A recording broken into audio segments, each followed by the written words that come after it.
Hey guys, how are you all? Welcome to Let's Start Story on What If Harry Potter Was a Demigod Trained by the Huntress of the Moon, So Do 4 Blue Hearts comment. Be sure to subscribe to our channel and like this video and please share with your friends and watch till end. Also check out Patreon for I have upload Harry x Hermione. Uncensored spicy version, link in description. The boy with the lightning scar's mental health. For Christ's sake. He had just seen a friend murdered right before his eyes and no one was concerned.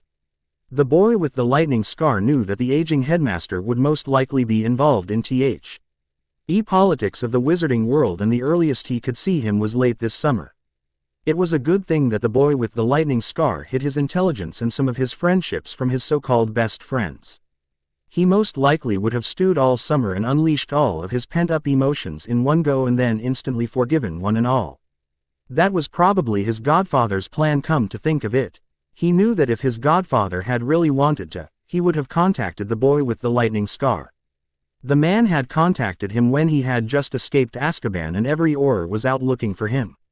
The heat had died down considerably by now, so it was obvious that his godfather was ignoring him as well.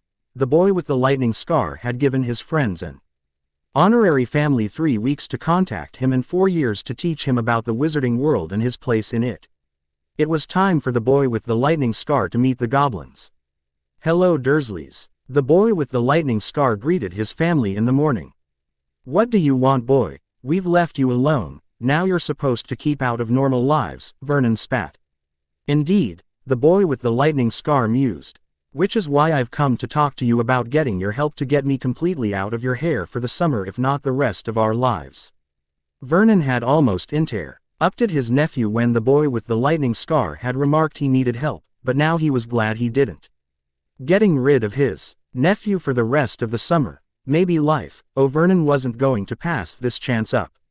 "Okay boy, what do you need?" "A ride to London tomorrow and to be dropped off where I can get my school supplies. After that I will either be out of your hair, or I will need to return for a few days while everything is put together." Vernon could barely contain his glee at the prospect. It wouldn't even be that far out of his way in the morning. "Very well, the boy with the lightning scar," he remarked, shocking all those that were at the kitchen as Vernon rarely ever called the boy with the lightning scar by his name. "I leave at 7:30 every morning, so I expect you to be packed and ready to go tomorrow." "Yes, Uncle Vernon," the boy with the lightning scar remarked and then backed out of the kitchen. The boy with the lightning scar didn't want to push his luck and decided to start packing. The drive the next morning was silent and both occupants in the car were perfectly fine with that. No words were exchanged as the boy with the lightning scar removed his trunk and owl cage from the car. Making his way into the leaky cauldron, the boy with the lightning scar shrunk both the trunk and cage and pocketed them as he made his way to Gringotts. Since it was still rather early in the morning, there were no visitors in the lobby of the bank, which made it quite simple for him to approach a teller. "What do you want, wizard?" "I wish to speak to the representative of the people that manages the Potter's account. I have much gold to spend and all can be spent at Gringotts." This caught the attention of many of the goblins in the atrium. A wizard had just said their nation correctly and had promised a profit to Gringotts. This was quickly noticed by all as goblins loved a profit. "Very well, Mr. Potter. I will summon your account manager for your business." "Thank you, Master Goblin." It was only a few minutes later that the boy with the lightning scar was escorted to the account manager's office as a surlier-looking goblin glanced down on him. "It's about time you've come to see me, Mr. Potter. We were beginning to get annoyed at your ignoring of the letters we sent." "Ah, then you must be another group that was blocked by the illegal owl ward. She was placed on me by the oh-so-intelligent Ministry of Magic." "Sorry about that. I have never received any correspondence from Gringotts and only the fact that I branched out with a few secret friends. Did I know that I had more than my trust vault? If this is true, Mr. Potter, then we must correct this wrongful act placed upon you. Drop a bit of you blood on here and we'll see what all Gringotts needs to do for you today."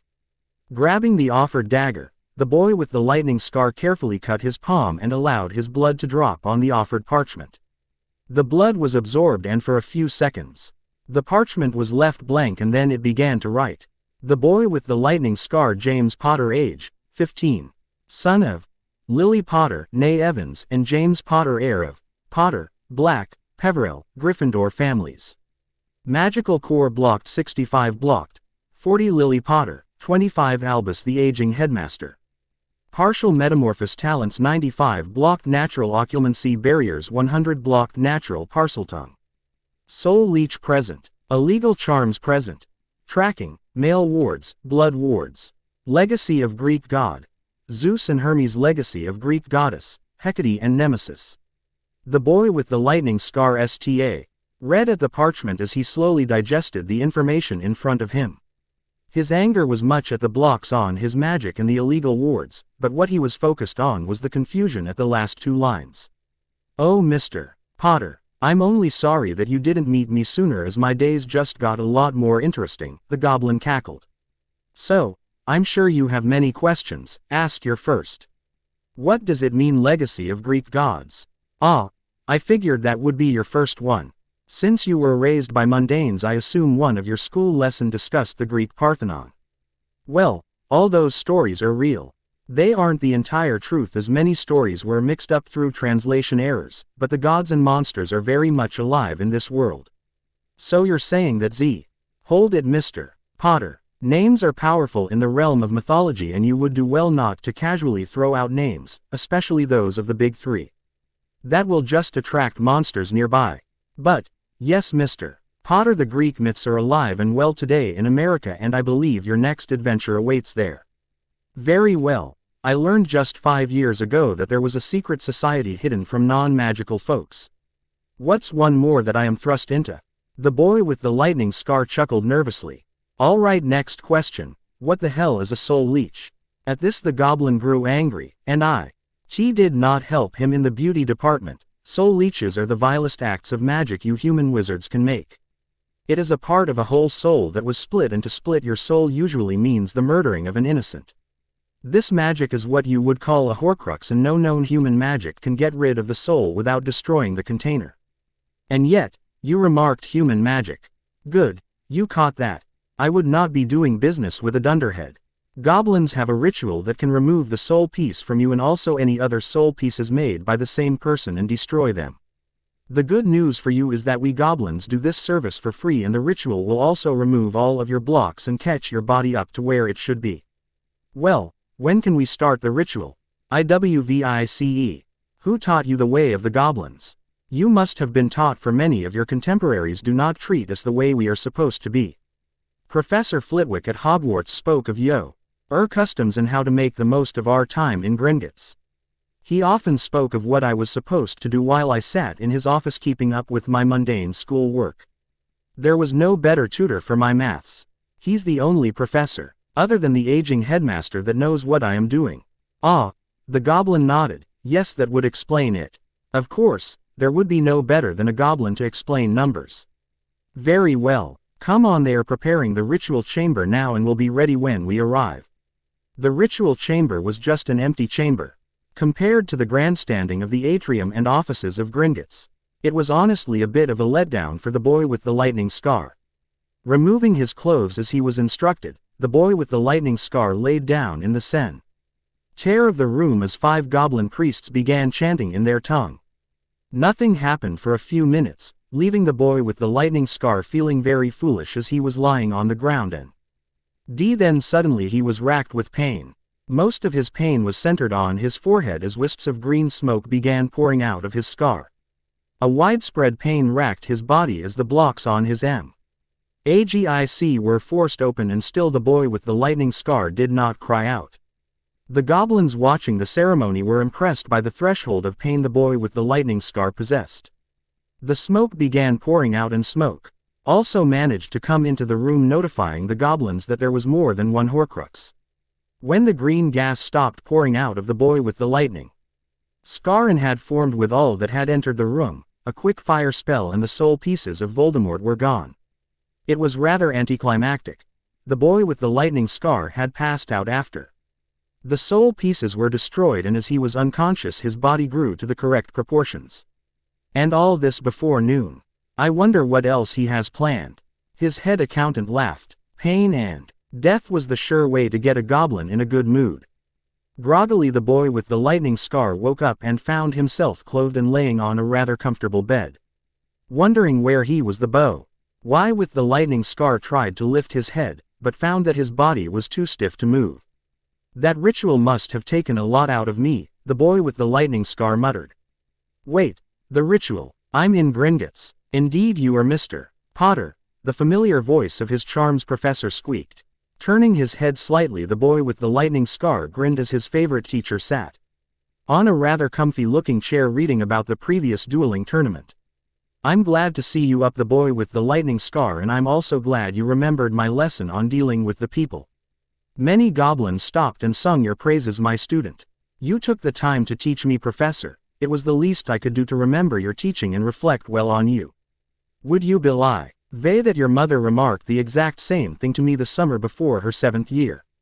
I will always be proud that I was able to teach one of the brightest witches ever and her son who comes close to her intelligence.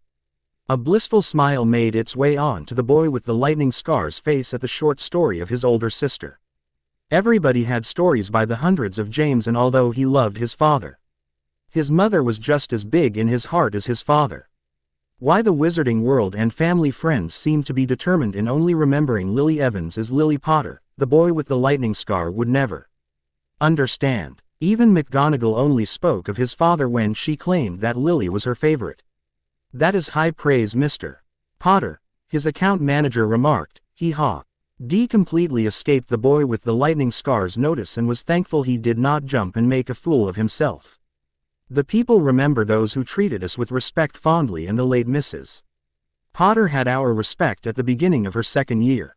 This grabbed a small chuckle both from Phileas and the boy with the lightning scar at the picture of the warrior race of the nation bowing in respect to a 12-year-old girl. Indeed, I must say, the boy with the lightning scar, that this new look suits you. I had no idea how malnourished you really were. The boy with the lightning scar had indeed grown thanks to the ritual performed. Instead of the underweight 5 feet 6 inches kid that went in, the boy with the lightning scar was now a healthy weight and stood at a respectable height of almost 6 feet. I wish you had listened to me and come here after your 2nd year. You know why I didn't, Professor. Even though I am disenchanted with the wizarding world of Great Britain, at least I had hopes that one of my so-called friends would come clean and help me. I'm sure Professor the aging headmaster would have taught me if he could have gotten away from all of his many positions. But you live and you learn.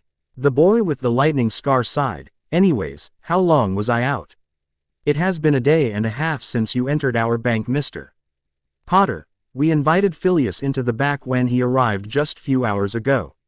Now, it is time to continue on with our meeting, as time is money. Very well, Master Goblin. What would you suggest be done next? The boy with the lightning scar, if I may make a suggestion, Flitwick stepped in. It might be prudent for you to have the people to invite the minister to a conference. The Daily Prophet has started a smear campaign against you and Albus. It has just started, so you may want to head it off quickly. Very well. Master Goblin, can your nation set up a meeting in one of you conference rooms? Also, can you invite Albus the aging headmaster for as well? And he needs to arrive about half an hour earlier. Thank you. And now I would like to go over my accounts, and I can also be planning my trip for the foreseeable future. For the next hour figures were thrown at the boy with the lightning scar that would make many men salivate at the wealth. With the boy with the lightning scar's access to the modern world and the goblin's ability to play the stock market, they tried to triple the wealth on a sixth of one of his vaults. They were interrupted when one of the goblin tellers came and informed them that the aging headmaster was here. Professor the aging headmaster, I am sorry to call you away from your work this summer, but there have been a few developments in regards to the war on Voldemort. Oh, my boy, do tell. Were you aware that I had a soul leech in my head? Indeed, I was the boy with the lightning scar, and I have spent much of my free time for the last 13 years looking for a way to remove it without you dying. Well, you can stop looking. For the nation has gotten rid of my unwanted passenger and all of the Dork Lord's soul pieces. He is mortal now, and I believe the people's shamans remarked that due to his core being so destabilized, his followers and their families will be completely drained of their magic before he finally dies. The aging headmaster stared in shock that stretched for minutes as he slowly comprehended this tale. Finally Albus spoke again. The boy with the lightning scar, do you know what this means? The darkness of the world can finally be stamped out.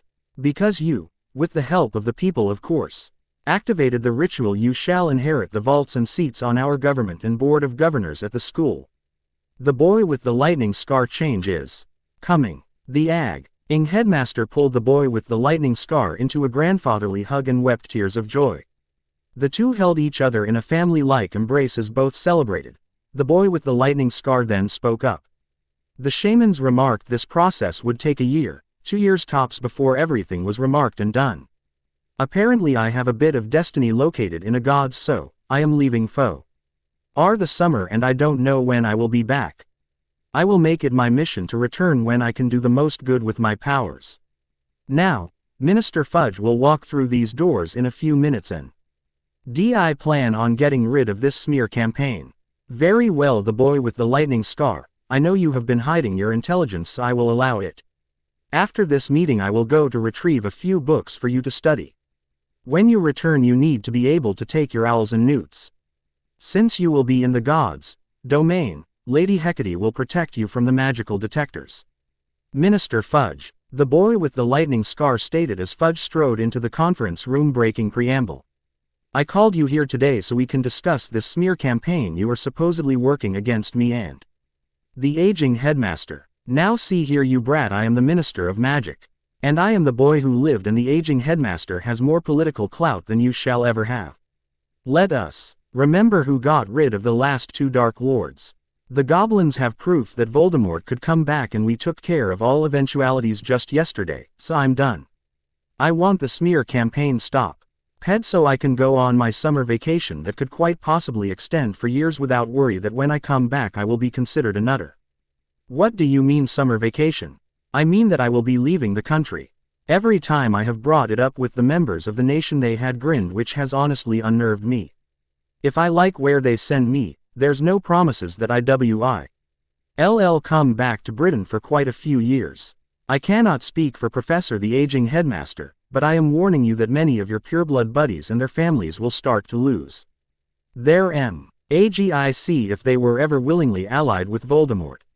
I will be back to claim those seats, and the aging headmaster has already agreed to help me change the world.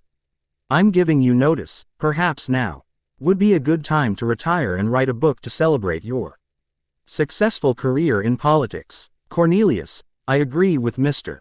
Potter quite heartily, but I know you will not listen to our advice. But I shall warn you now that if you continue this smear campaign I will bring the ICW to investigate the ministry dealings. Leave us alone and we shall leave you alone. Very well, Fudge stated as he began to imagine the bad publicity from an investigation. The newspaper will not bother you anymore, and we shall part ways here. Good day. The boy with the lightning scar had to suppress a shiver as Fudge walked out, which elicited a chuckle from Professor Flitwick as he walked into the room. That is why no one but a politician can deal with a politician. Come and follow me. Flitwick led the boy with the lightning scar down a series of paths and continued to talk as the aging headmaster left to go get the books he had promised. The people still won't tell you where you are going, but they have warned that wherever you are going, the potency of your Greek side will attract many of the mythological monsters of Greek stories. Because of this you have been granted a rare honor in using one of the nation's time chambers. A day on the outside translates to just over 6 months inside. Your ancestors left you celestial bronze weapons in your vaults, which is what is required for you to kill these monsters. These 6 months will be under the tutor of me and another of the people as we train you in swordsmanship, archery, and dueling skills with your magic. By now the 2 of them had reached a large door with a carving of an hourglass etched into it. There was also a pack for the boy with the lightning scar containing the weapons that Phileas had spoken of and some clothes that had been ordered the previous day by the goblins, for a fee of course. Are you ready? The boy with the lightning scar, taking a breath and shouldering the pack, the boy with the lightning scar nodded as the doors opened. Indeed, the boy with the lightning scar walked through the doors, steeling himself for the most brutal 6 months of his life. N2. Hey all, I finally fixed a few of the spelling mistakes and an error of my math. Hopefully I got everything. We're off to see America. The doors to the time chamber opened and the boy with the lightning scar was the first to step out. Once again, boy with the lightning scar had changed thanks to the goblins. He went into the chamber as a wiry sort of lean and he came out with well-defined muscles. He was by no means a bodybuilder, but his new physique made sure no one that saw him would call him a scrawny kid. With the diminishing of his famous scar, those who had known him when summer started would be hard-pressed to recognize him as. He no longer needed his glasses as well. The sword his ancestor had left had turned into a ring and the bow resided in bracelet form on his left hand. The boy with the lightning scar was more comfortable with a boy compared to a sword. But he was no slouch in either aspects. His magic skills had been improved exponentially as Flitwick showed how much of a taskmaster he could be and why he had earned the title of dueling champion. The boy with the lightning scar's bruises had bruises at one time between the two goblin teachers, but the boy with the lightning scar couldn't complain with the results.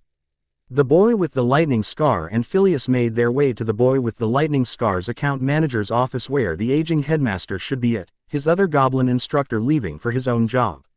"Well, Mr. Potter, you are alive. You continue to impress me. The nation's training is not an easy process.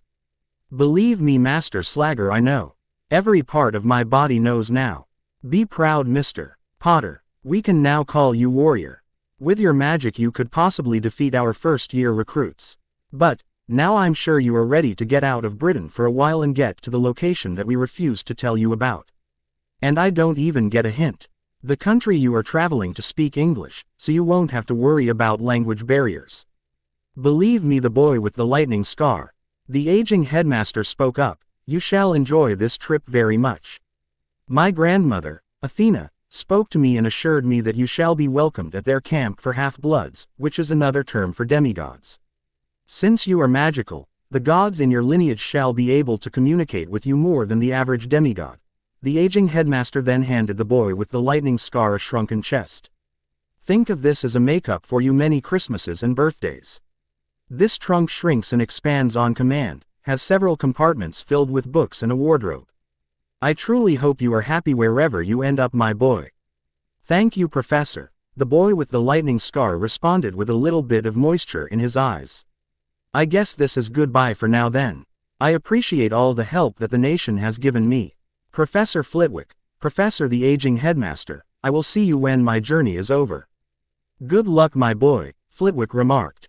"The boy with the lightning scar, I want to apologize about that block on your core that I never remembered to remove. I placed it on you to tone down the magic you would be able to cast at the Dursleys." "It's okay, Professor. You were just trying to make my life a little bit easier. You may want to think of leaving a few positions of power soon though. Forgetting things like this is not something that needs to be done." "I will, and thank you," the boy with the lightning scar. "Good luck," the aging headmaster remarked as the boy with the lightning scar touched the international portkey. When the boy with the lightning scar was gone from the office, Flitwick turned to the account manager. "Now where did you send him? Did you know that Lady Artemis once made a deal with her father that if a legacy of him and 3 other god or goddesses ever impressed her and it was a male, he would be an honored part of the hunt. Truthfully, he may become her before she caught him trying to rape a woman. She made a vow of maidenhood. And she cannot break that, but all can use another friend. Oh, he is either going to love you or hate you, Master Slagger, for his predicament. He will thank me, because when Artemis gives you her friendship, it will not be easily lost. Having a godly friend close to him where he is going is only going to be a good thing. Then let us hope everything works out. I would love to see the face on Mr. Potter's supposed friends and family if the boy with the lightning scar is granted." Godhood. Number 12 Grimald Place was a hive of activity for the reorganized Order of the Phoenix. For the last 3 weeks, heavy recruitment was the name of the game as the aging headmaster made sure to grab the most promising individuals that could be convinced of the coming darkness. It was the first meeting of the resurrected order, and Albus felt a great weight that was off his shoulders as the darkness would be gone within the next 2 years. The aging headmaster swept into the kitchen with his eyes twinkling and his best grandfatherly smile on his face, and attention was instantly given to him. Phileas had come in after him and they had both decided to leave the ritual ND the boy with the lightning scar subsequent adventure between the two of them. Even if Voldemort was already defeated, it never hurt to be prepared as it would be years before the killing stopped. "I am glad you all could make it. Let me be the first to welcome you to the Order of the Phoenix." There are plenty of us that were in the original order, and we tired older folk are joined by fresh new faces to battle the approaching darkness. Now, I must ask why you three are at a meeting designated for adults. The three that the aging headmaster was referring to were the boy with the lightning S. Carr's supposed best friends Hermione Granger and Ron Weasley, and Ginny Weasley. Well, Albus, I felt that these three would be excellent candidates to watch over young the boy with the lightning scar and report back to you. You know that young boy could get himself into trouble and ruin all your plans. Molly spoke up. Only years of occlumency practice prevented the aging headmaster from reacting. Feeling a sense of dread. As the aging headmaster truly hoped the boy with the lightning scar was wrong, he turned to Sirius Black. I notice you haven't remarked anything about the planned spying of your godson. Are you okay with this? Indeed, the boy is very hard-headed, and he must be molded. I am in full support of this.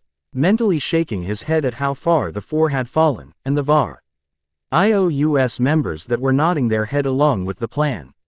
Very well, the aging headmaster sighed. We shall discuss later at what time and how you should contact me, the aging headmaster noted. Those who had disgusted looks on their face as he planned on holding them back after the meeting. Two of the most disgusted were Fleur and Bill. Fleur Delacour and Bill Weasley stood against the wall, barely containing their disgust as the meeting progressed. They had both met the real, intelligent the boy with the lightning scar before, and they knew that this would not go over well. Bill had met the real the boy with the lightning scar on a late-night stroll around the burrow, and Fleur one night around the lake at Hogwarts. Both had been impressed by the maturity of the young man, and when INQ inquired why all others wondered he was just an average student, he told them that they saw what they wanted to see. Now, those at the ministry are to make sure they remain neutral in this smear campaign. Begun by Cornelius, if not more to the side of the ministry. I was able to convince the minister to stop his campaign against me and Mr. Potter, but we don't want him to target any other member of the order. Now, can anyone think of others that we may be able to convince to ally with us? Bill, you work with Gringotts, why don't you get those filthy goblins to ally with us? They should obviously feel thrilled to work alongside wizards. Ron suggested, getting firm nods in agreement with those who had agreed with the spying on the boy with the lightning scar plan. Not going to happen, little brother, Bill spat, barely containing his anger. Contracts that involve working with Gringotts prevent discussing politics with our employers to stay away from conflict of interests. Find another delegate. Those filthy creatures, Molly shrieked. How dare they do that to my son? Silence. The aging headmaster yelled. I believe that we have done enough for this meeting. Bill, don't bother with approaching the nation just yet. I also need you, Fleur, Minerva, Kingsley, Alistair, Snape, Phileas, and Remus to stay behind. The rest of you are dismissed. With little complaint, which was slightly disheartening to the old professor. Those he had called out were the only ones left in the room. Setting up privacy wards, the aging headmaster got down to business. What we are about to discuss, Phileas already know. But it does not leave this group. Understood. Getting nods of agreements, Albus continued. Because of the boy with the lightning scar's actions this week, with the help of the nation, Voldemort and his followers are already defeated and will be taken care of within 2 years. A shouting match began as many began processing the bomb that had just been dropped. Calm yourselves, my friends. We had decided before we reached the meeting that we wouldn't tell anyone. But the actions of the few in the orders makes me wonder what exactly is going on. Albus, Severus spoke up. Do you mean that he will be defeated in 2 years? I shall not dive into the specifics, but simply the people removed Voldemort's anchors from this reality, and Tom's core will slowly destabilize. Unconsciously, he will begin drawing on his followers' magic, which will get rid of both him and his ilk. This means, Severus, that as soon as you start to feel exceptionally lethargic, you must come to me immediately. Your services as a spy will not be needed any longer, and we can get rid of that hideous mark. Now, does anyone know why those 5 that were like family to the boy with the lightning scar were so against him today? I'm not sure, Headmaster. I wondered that all the overheard conversations at the burrow were simply concerns to the boy with the lightning scar, Bill stated. Indeed, Albus, Remus agreed. I have no idea what came over Sirius, and I'm not sure the years in Azkaban did him very good. I see, Albus sighed. Very well, I want you all to watch the rest of the order. And see if there isn't something affecting them all. I hope for the best. Remus, I do have a job for you, if you would go into those wolf packs that have dark tendencies and try to convince them to take the mark. We might be able to make the world a little bit better. Remember all, even though Voldemort will be taken care of in less than 2 years, he and his followers are still very much out and about. We cannot let our guard down just yet. Mr. the aging headmaster, Fleur's French-accented voice spoke up. Where is the boy with the lightning scar now? Since you remarked he had help from the nation, I hardly doubt that he is still at his relatives'.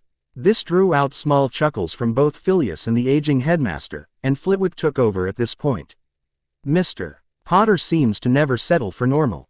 The nation was contacted by a few higher powers about Mr. Potter's destiny and his future plans. We will definitely see him when Voldemort is defeated, but beyond that who knows. This adventure could last until the end of the summer, or go on for a few years. The people wouldn't tell us much, but it should be interesting to hear the story. This brought out a sigh of relief from He women and grunts of satisfaction from the men. Small conversations continued to take place as they discussed the future. 10 Olympians were lounging in their thrones on Olympus as they waited for the meeting to start. Zeus and Artemis were the only ones not present, and Zeus had called it to start in half a minute had an inkling on what the meeting was about, and Athena was still distracted by her talk with her grandson the other night. Athena was perhaps the only goddess that could come close to Hecate's love of magic. In his typical dramatic fashion, Zeus arrived after a flash of lightning accompanying the sound of thunder. Good you are all here, Zeus remarked as he glanced to see the thrones filled. Sorry Pops, but you seem to have forgotten Artemis. I have not, for Artemis is on the precipice of change. But before we continue, there are 2 others that need to be here, and they are standing outside the gates. You may come in, Zeus yelled. The gates to the throne room open. Dee and the ladies Nemesis and Hecate entered the room. Welcome, create a throne and we shall get down to business. Now, Lady Hecate is here to help explain. Artemis promises a millennium ago an exploit in her champion's actions that have led to this day. She will be taking one of my memories and projecting it for all to see. Hecate withdrew the memory just like wizards did when withdrawing a memory for a pensive. Weaving her magic, the strand of memory turned to mist and then congealed enough that it seemed to become a mirror for the gods present to look at. In it, the gods saw the loophole Zeus had managed to retrieve from Artemis about her views on all males. The memory faded when the deal was sealed. Thank you Hecate, you still need to stay to explain the boy with the lightning scar's actions in a few minutes. Now, Zeus brought the attention of all the gods back to him. You saw that Artemis was specific in her future friend having 4 different legacies. Well, I am happy to admit that it has finally come to pass. This is the boy with the lightning scar, James Potter. Hecate created an image with the clouds, giving it color and definition to show an up-to-date picture of the teen. Yes, Hermes. The Potter family that you helped found in Hecate's community those centuries ago. He also has the family black blood in his veins which you gave a child to Nemesis. The Peverell family was the first of the magic users in England, so they were sired by Hecate herself and somehow the Gryffindor line. That was sired by me intermixed with the Potters. So now, we have a legacy of F. Our gods, and Artemis may have her wish of a friend amongst males, and we have received a very powerful new demigod. All the gods nodded in happiness at this news, even Hera. Artemis was the favorite of many of them, and seeing her happy made them happy. Ares was looking forward to getting to see this new demigod. If he was as powerful as Zeus claimed him to be, it would be a fun time to watch him battle. Already, he was sending whispers into his daughter's ears to approach him and see his prowess when he appeared at camp. Now, Lady Hecate, you were going to tell us why the boy with the HTNING scar Potter was your chosen and what he did to complete your mission. Indeed, Lord Zeus, the boy with the lightning scar James Potter had a prophecy about him. He was the only one that was destined to destroy their newest Dark Lord. This Dark Lord heard a bit of the prophecy and sought to prevent it, and as we all know, you cannot go against the fates. Just a few days ago, the boy with the GHTNING scar entered the nation's domains and, using their own brand of magic, removed the soul scar that was caused by this Lord Voldemort, and using an ancient ritual destroyed all of his soul pieces that he had hidden away. Now this self-stylized Dark Lord is living on borrowed time and will be dead in a year and a half after draining the life energy of all of his followers. With the dying of T.'s self-stylized Dark Lord, the magical world in Europe can finally progress into at least the 20th century, if not catch up to the mortals. Now, when the boy with the lightning scar visited the people, he discovered that he was a legacy and the goblins may have received a message from magic to train him in the ways of a demigod. He was trained by his charms professor, who was a magical dueling champion, and a goblin battle master for 6 months. Even Ares was impressed at this. Goblin warriors were no pushovers, and to be trained by one of their greatest for 6 months, well, the war god liked that he would have a new sparring partner soon. The people gave him an international portkey that he touched only moments ago, that is depositing him during one of Artemis' walks. "O Lord Zeus," Apollo remarked dramatically, "may I beseech thee to allow us to gaze upon their first meeting and watch what could be your possible son-in-law, or an absolute train wreck." All the gods in the throne room, even Nemesis, who was trying to say he was needed back for work, were interested in seeing the boy with the lightning scar interact with Artemis. It wasn't every day that you could see a man-hating goddess on the first step of love. Very well, Zeus smiled as he worked a bit of his power in conjecture with Iris to see the boy with the lightning scar literally fall from the sky and land in a heap. Meeting a goddess. Bloody freaking goblins, the boy with the lightning scar mumbled as he picked himself off the ground. "That's right, I called you goblins."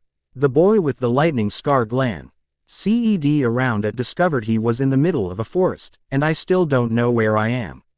Unknown to the boy with the lightning scar, in one of the lofty branches of a tree, Silver Eyes observed his grand entrance and subsequent shouting with a trace of amusement in them. The female was confused when a random male had appeared out of nowhere, but the mention of goblins had explained those concerns away.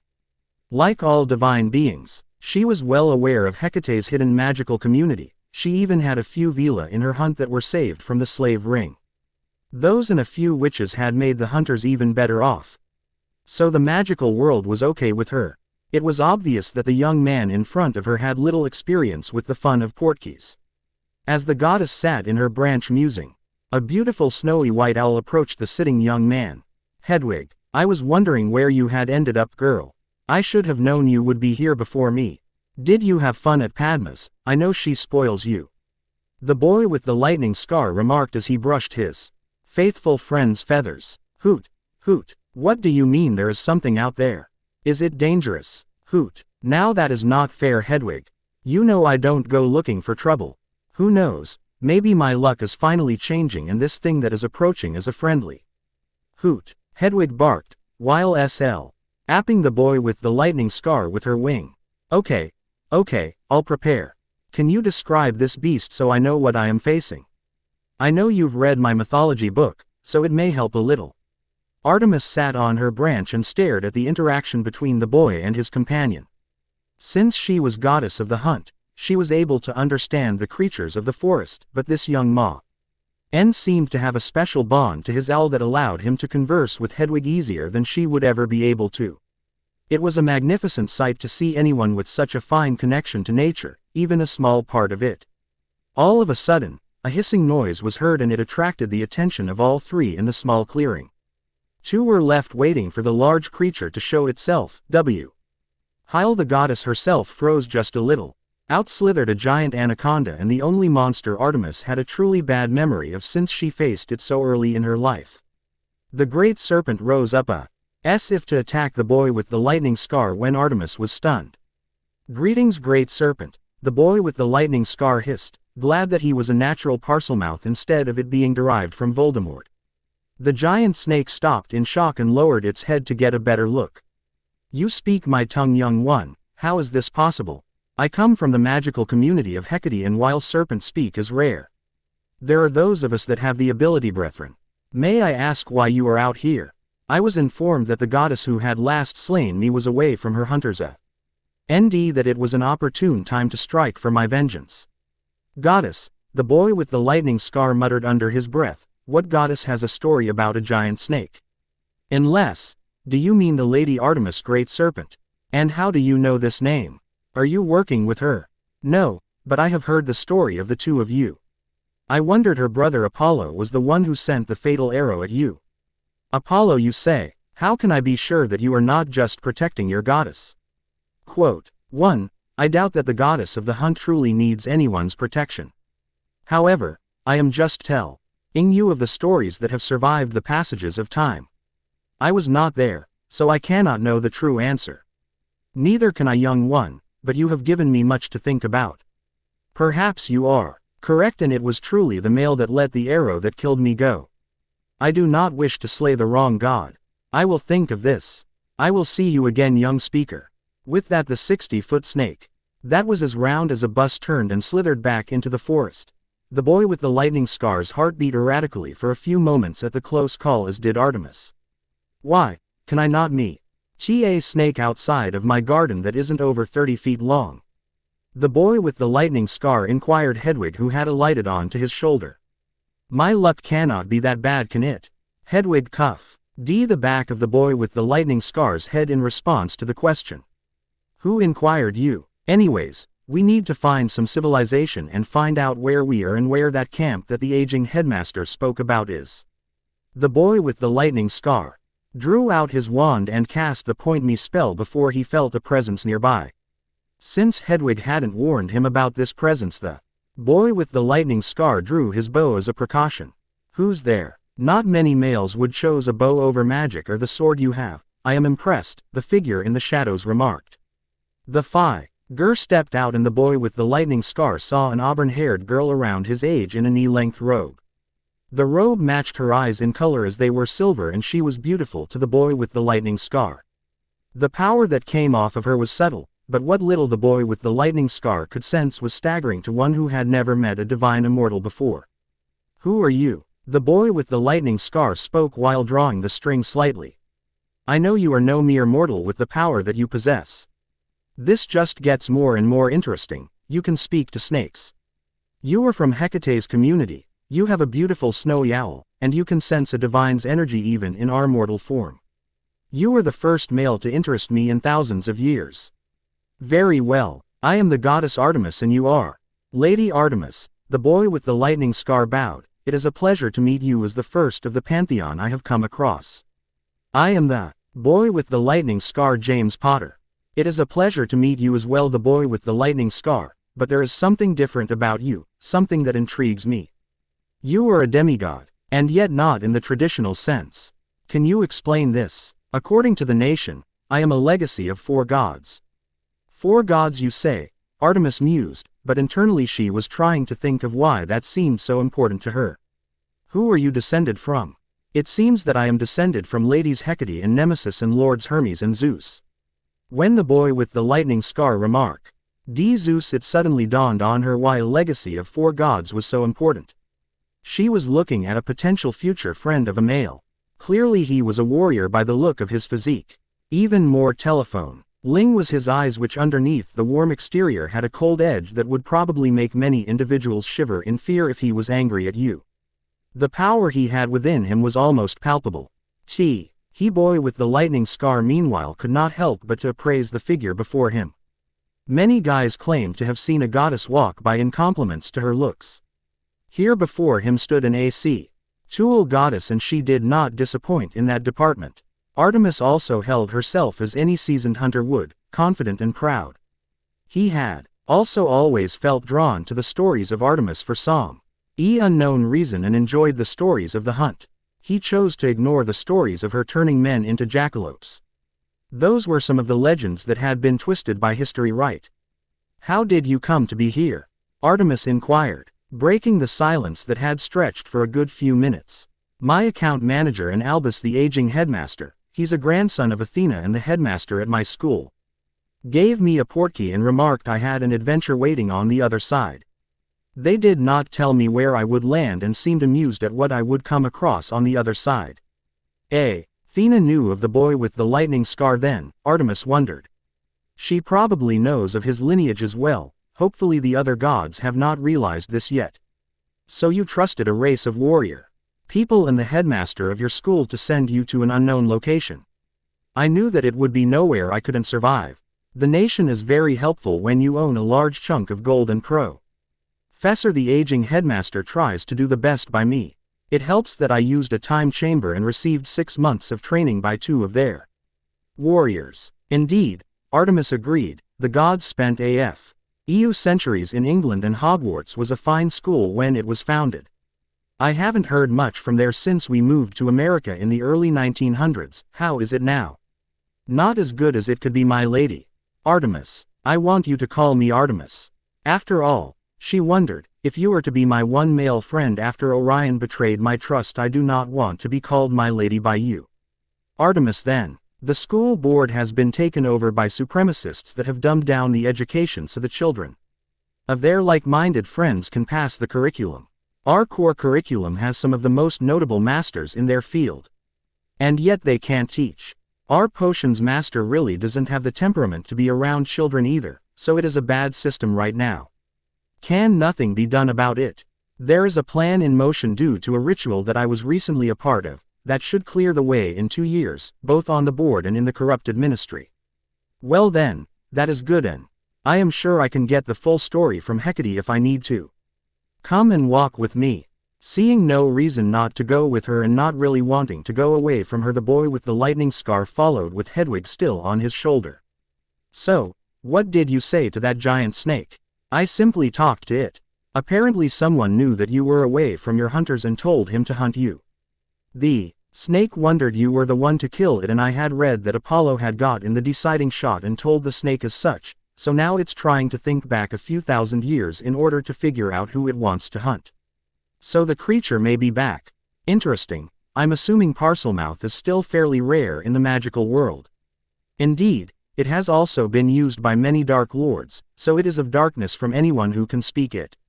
I found that out my second year of Hogwarts the hard way. That was a fun year. The sarcasm was evident to anyone from his voice. It seems that you have not an easy life, the boy with the lightning scar. Even the gods heard about last year, and if your second year in school was that bad, I am seeing a pattern. But it is my life, Artemis. It may have been hard, but I am still living. At the end of a mortal's day, at least that is all anyone can hope for. Gods can fear death as well, the boy with the lightning scar. Just when we fear death, the apocalypse is usually around the corner. The boycar laughed at this, and they continued to talk for half an hour as they walked to wherever Artemis was leading him. Artemis mostly talked as the boy with the lightning scar had a lot of questions about the mythical world, as the boy with the lightning scar didn't want to be as ill-prepared as he was when he entered the wizarding world. Artemis gladly explained what she could.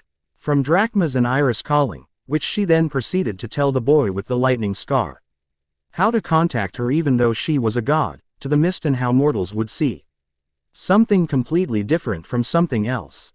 After the half-hour hike, they were able to see the tops of skyscrapers in the distance. Hey Artemis, where exactly am I? Oh sorry, I wondered I had told you. You landed just outside New York City.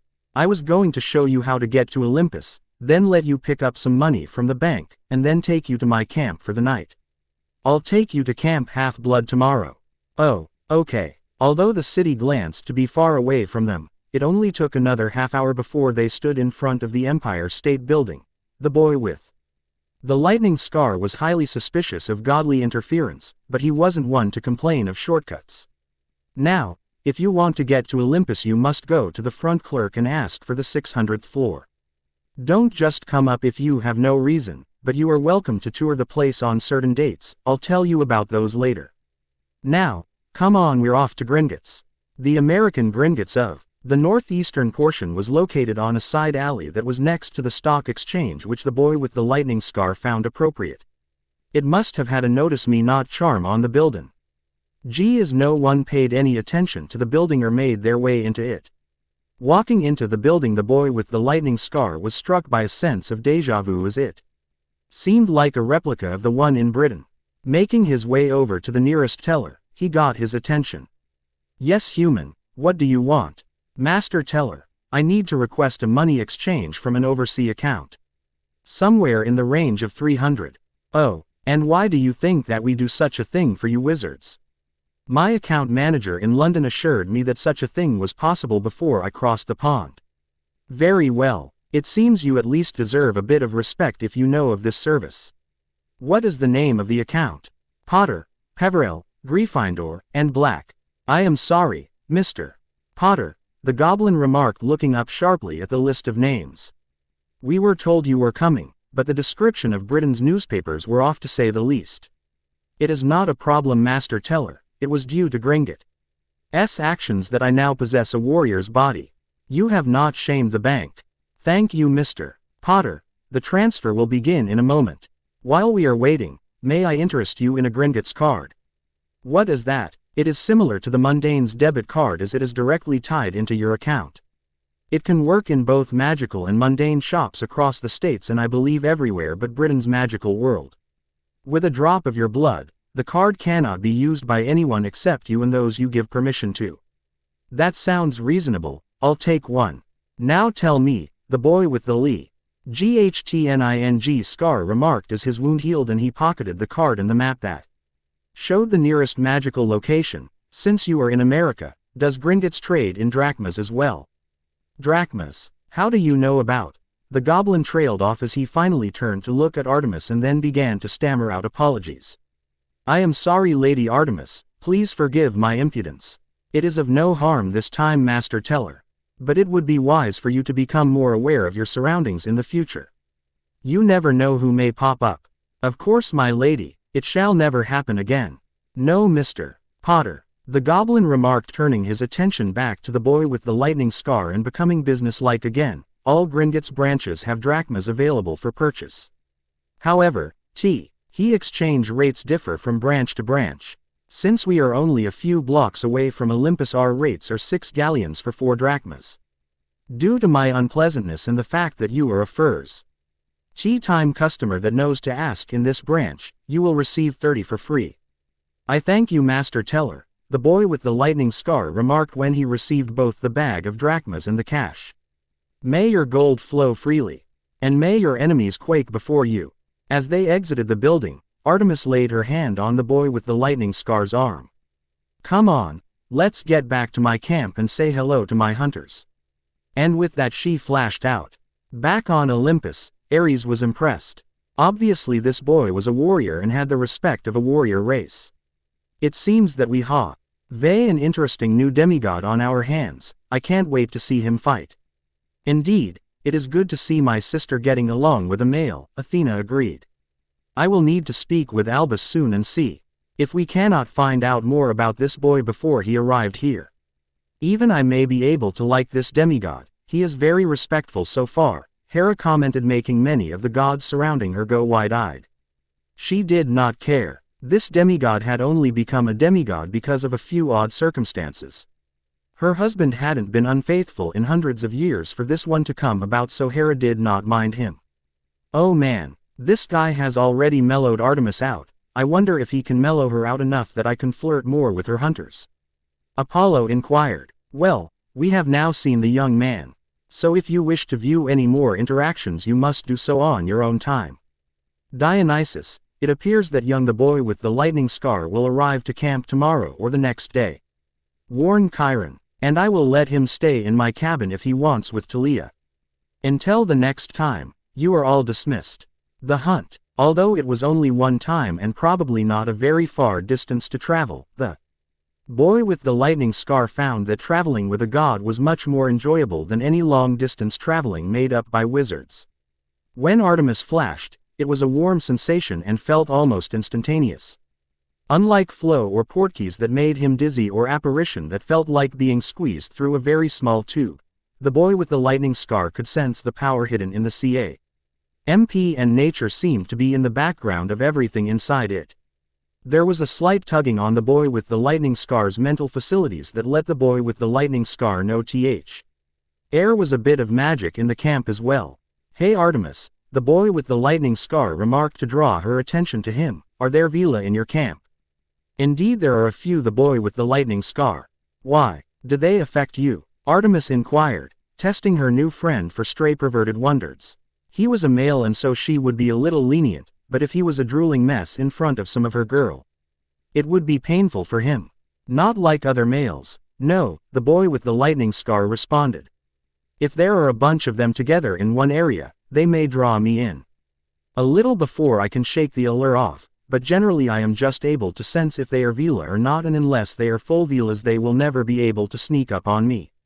The two were King into the camp as they were talking, and when the boy with the lightning scar became aware of his surroundings he was surrounded by armed and dangerous females. A black-haired beauty with a tiara woven into her hair was the first to step forward. "Why is there a male with you, my lady?" the girl inquired while shooting a suspicious glance towards the boy with the lightning scar.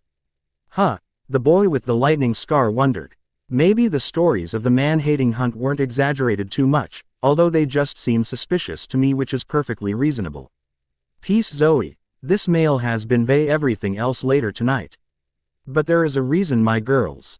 At this, the girls surrounding the boy with the lightning scar relaxed a little, but there was still a visible tension in all the girls surrounding him. One girl seemed to be studying him intently. "Who are you?" she inquired, bringing attention back to the boy with the lightning scar. "I am the boy with the lightning scar, Potter, and you seem to be familiar." "Do I know you from somewhere?" "I was in your year at Hogwarts." "Hell, I was in the same house as you." "Wait, you're Faye Dunbar. What happened to you? One day you were at Hogwarts, and the next you just seemed to vanish into thin air. I'm sorry to say that no one seemed to notice your disappearance at first."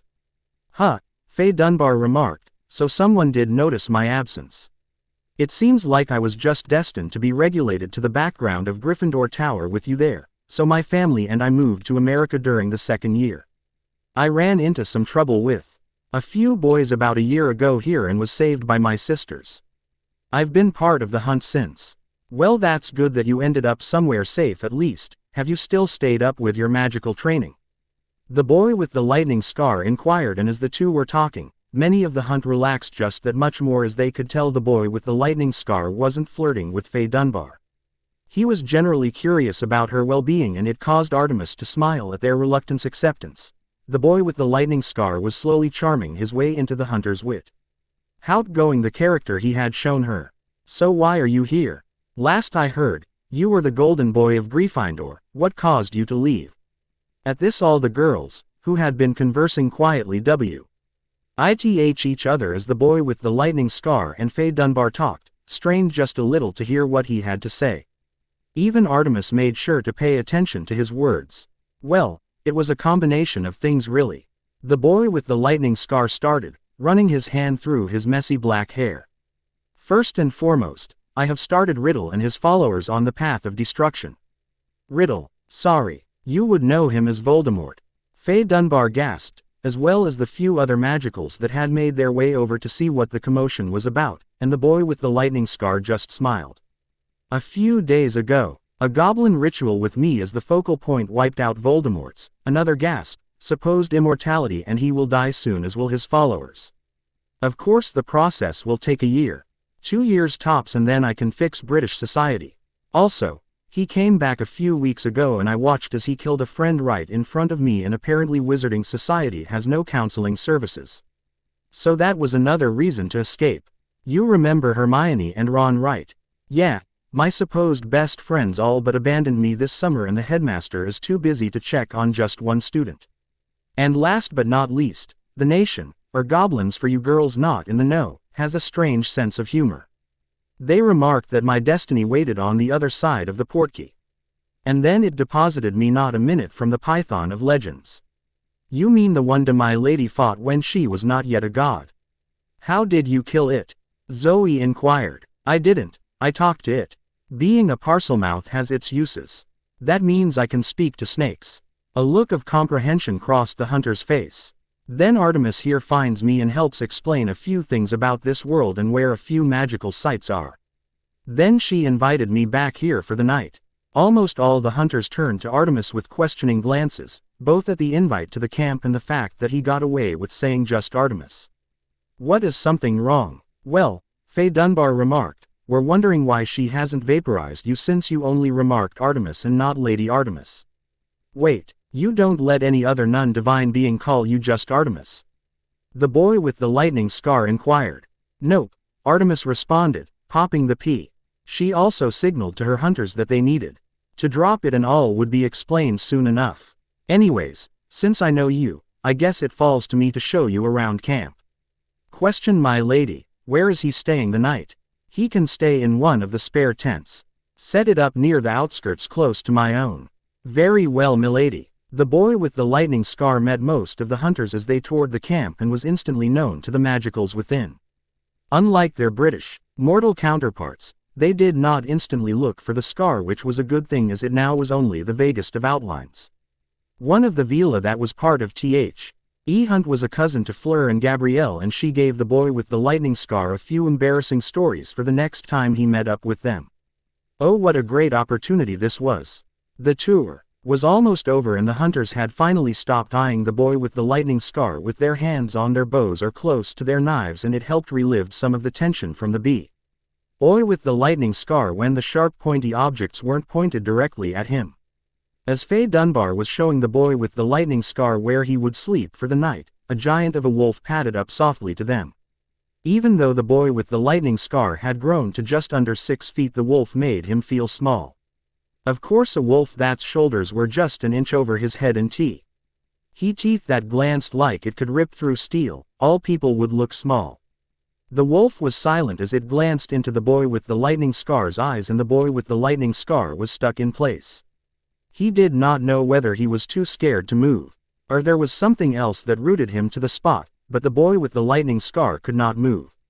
The stare down from the wolf lasted minutes, and the boy with the lightning scar could tell that a crowd had gathered, but that did not matter. Finally, the wolf nodded and then bent its head for the boy with the lightning scar to scratch him behind his ears. With an amused smile, the boy with the lightning scar did not begrudge the giant wolf of his dog-like qualities, and while he was scratching the wolf, the last of the hunter's caution melted away. If the guardian of the camp let this male touch him, then the boy with the lightning scar was probably the only male ever that they could truly let their guard down around. Artemis smiled at this all as her most loyal friend had just confirmed for her the potential of the boy with the lightning scar Potter. The rest of the day passed by with the boy with the lightning scar meeting and getting to know many of the hunters and Artemis better. After supper, the day had finally caught up to the boy with the lightning scar, and he barely made it to his cot before He was gone from the waking world and into the realms of Morpheus. "Okay, girls," Artemis remarked after she was sure the boy with the lightning scar was gone. "Who has the first question, as I know many of you have one?" "My lady, I think many of our questions can be summed up with one. Why is the boy with the lightning scar here?" Zoe inquired, taking the lead as spokesperson for the hunters. Perhaps the simplest question to ask, but the hardest to truly answer, Artemis sighed. "Very well. As you all know, I consider you all my own children, my daughters," she remarked with a smile, making the girls around her beam with happiness. "You also know that after the Orion fiasco, males are not permitted within 100 feet of this camp. When Orion first betrayed my trust, my father was worried that I would soon turn to hating all men. So, he made a deal with me in that I was allowed to do all but torture men, but if ever there was a legacy of the gods, 4 or above, I was to at least give him a chance. I am not sure why. Perhaps it was so you all would at least be comfortable around one male presence, but I am not entirely sure. Honestly, he may become a brother to be around here often." One hunter inquired. "He will visit the camp occasionally for the odd hunt, and he will most likely be at Camp Half-Blood when we are supposed to be there. I wouldn't have allowed that except our guardian here approved of him. But, what's he like?" Another hunter inquired. "Faye Dunbar, you went to school with the boy with the lightning scar for a little over a year. What do you think he is like?" "I'll go ask Hecate tomorrow for the full story." Faye Dunbar was uncomfortable with the stares that were suddenly directed towards her, but she was inquired a question by her lady. She could do this. "Well, like you remarked, I didn't go to school with him long and I wasn't that close to him, but I did see a few things. 1. He was incredibly kind except to bullies and never seemed to be frustrated with people coming up and talking to him. He was very shy though that first year. You could tell he wasn't used to attention, so he may have been abused before Hogwarts." This made many of the Fae males angry, and Artemis glanced downright pissed. He seemed to be smarter than he let on, as he always got the practical side of magic down quickly and seemed to have his head in a book almost constantly. However, I think he held back in all his classes as his 2 friends that he hung around with all the time were either extremely jealous or an absolute know-it-all that you would be hard-pressed to let join the hunt, my lady." "Why would he do that?" I'm not exactly sure, to be honest. Like I remarked, he was probably at least emotionally abused before Hogwarts, so perhaps he just latched on to the first friendly person he could find. After he came out of his shell a little, people were chummy with him, but they never made any real effort to be good friends with the boy with the lightning scar. I see, Artemis drawled slowly. Very well, it is good to know these things. I will take the boy with the lightning scar to Camp Half-Blood tomorrow a little after breakfast. Even if he is to be my future husband, it would probably be best for him to learn a little more about this world, and there really isn't anyone better to teach him than Chiron, at least with a sword. I'm sure when he me's visit camp we can help him improve in the fine art of archery. It would be good to have at least someone in camp that is more familiar with personal combat in the camp anyways. I shall most likely invite him to travel with us after the end of the summer if that is all right with you girls. Nods met her question, and although there were a few grudging ones, it was to be understood. After all, they did have a reputation to uphold. Mistress, you might want to know that if he came from Hogwarts his summers usually didn't end until the 1st of September. Very well, I think we should all get to bed now. Good night, my daughters. Unknown to the hunters or Artemis, there were 2 observers without bodies that had watched their little meeting. When the boy with the lightning scar had entered Morpheus' realm, Morpheus saw an opportunity not to be missed and had taken the boy with the lightning scar's spirit as the boy with the lightning scar's body rested. That is what I wished you to see, young the boy with the lightning scar.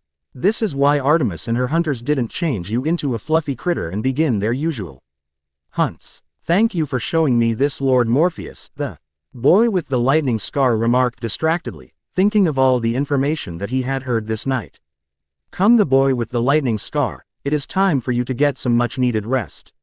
Morpheus led the boy with the lightning scar back to his body, and just before the boy with the lightning scar was lost to unconsciousness he wondered his new friend and a potential new older sister could be worse.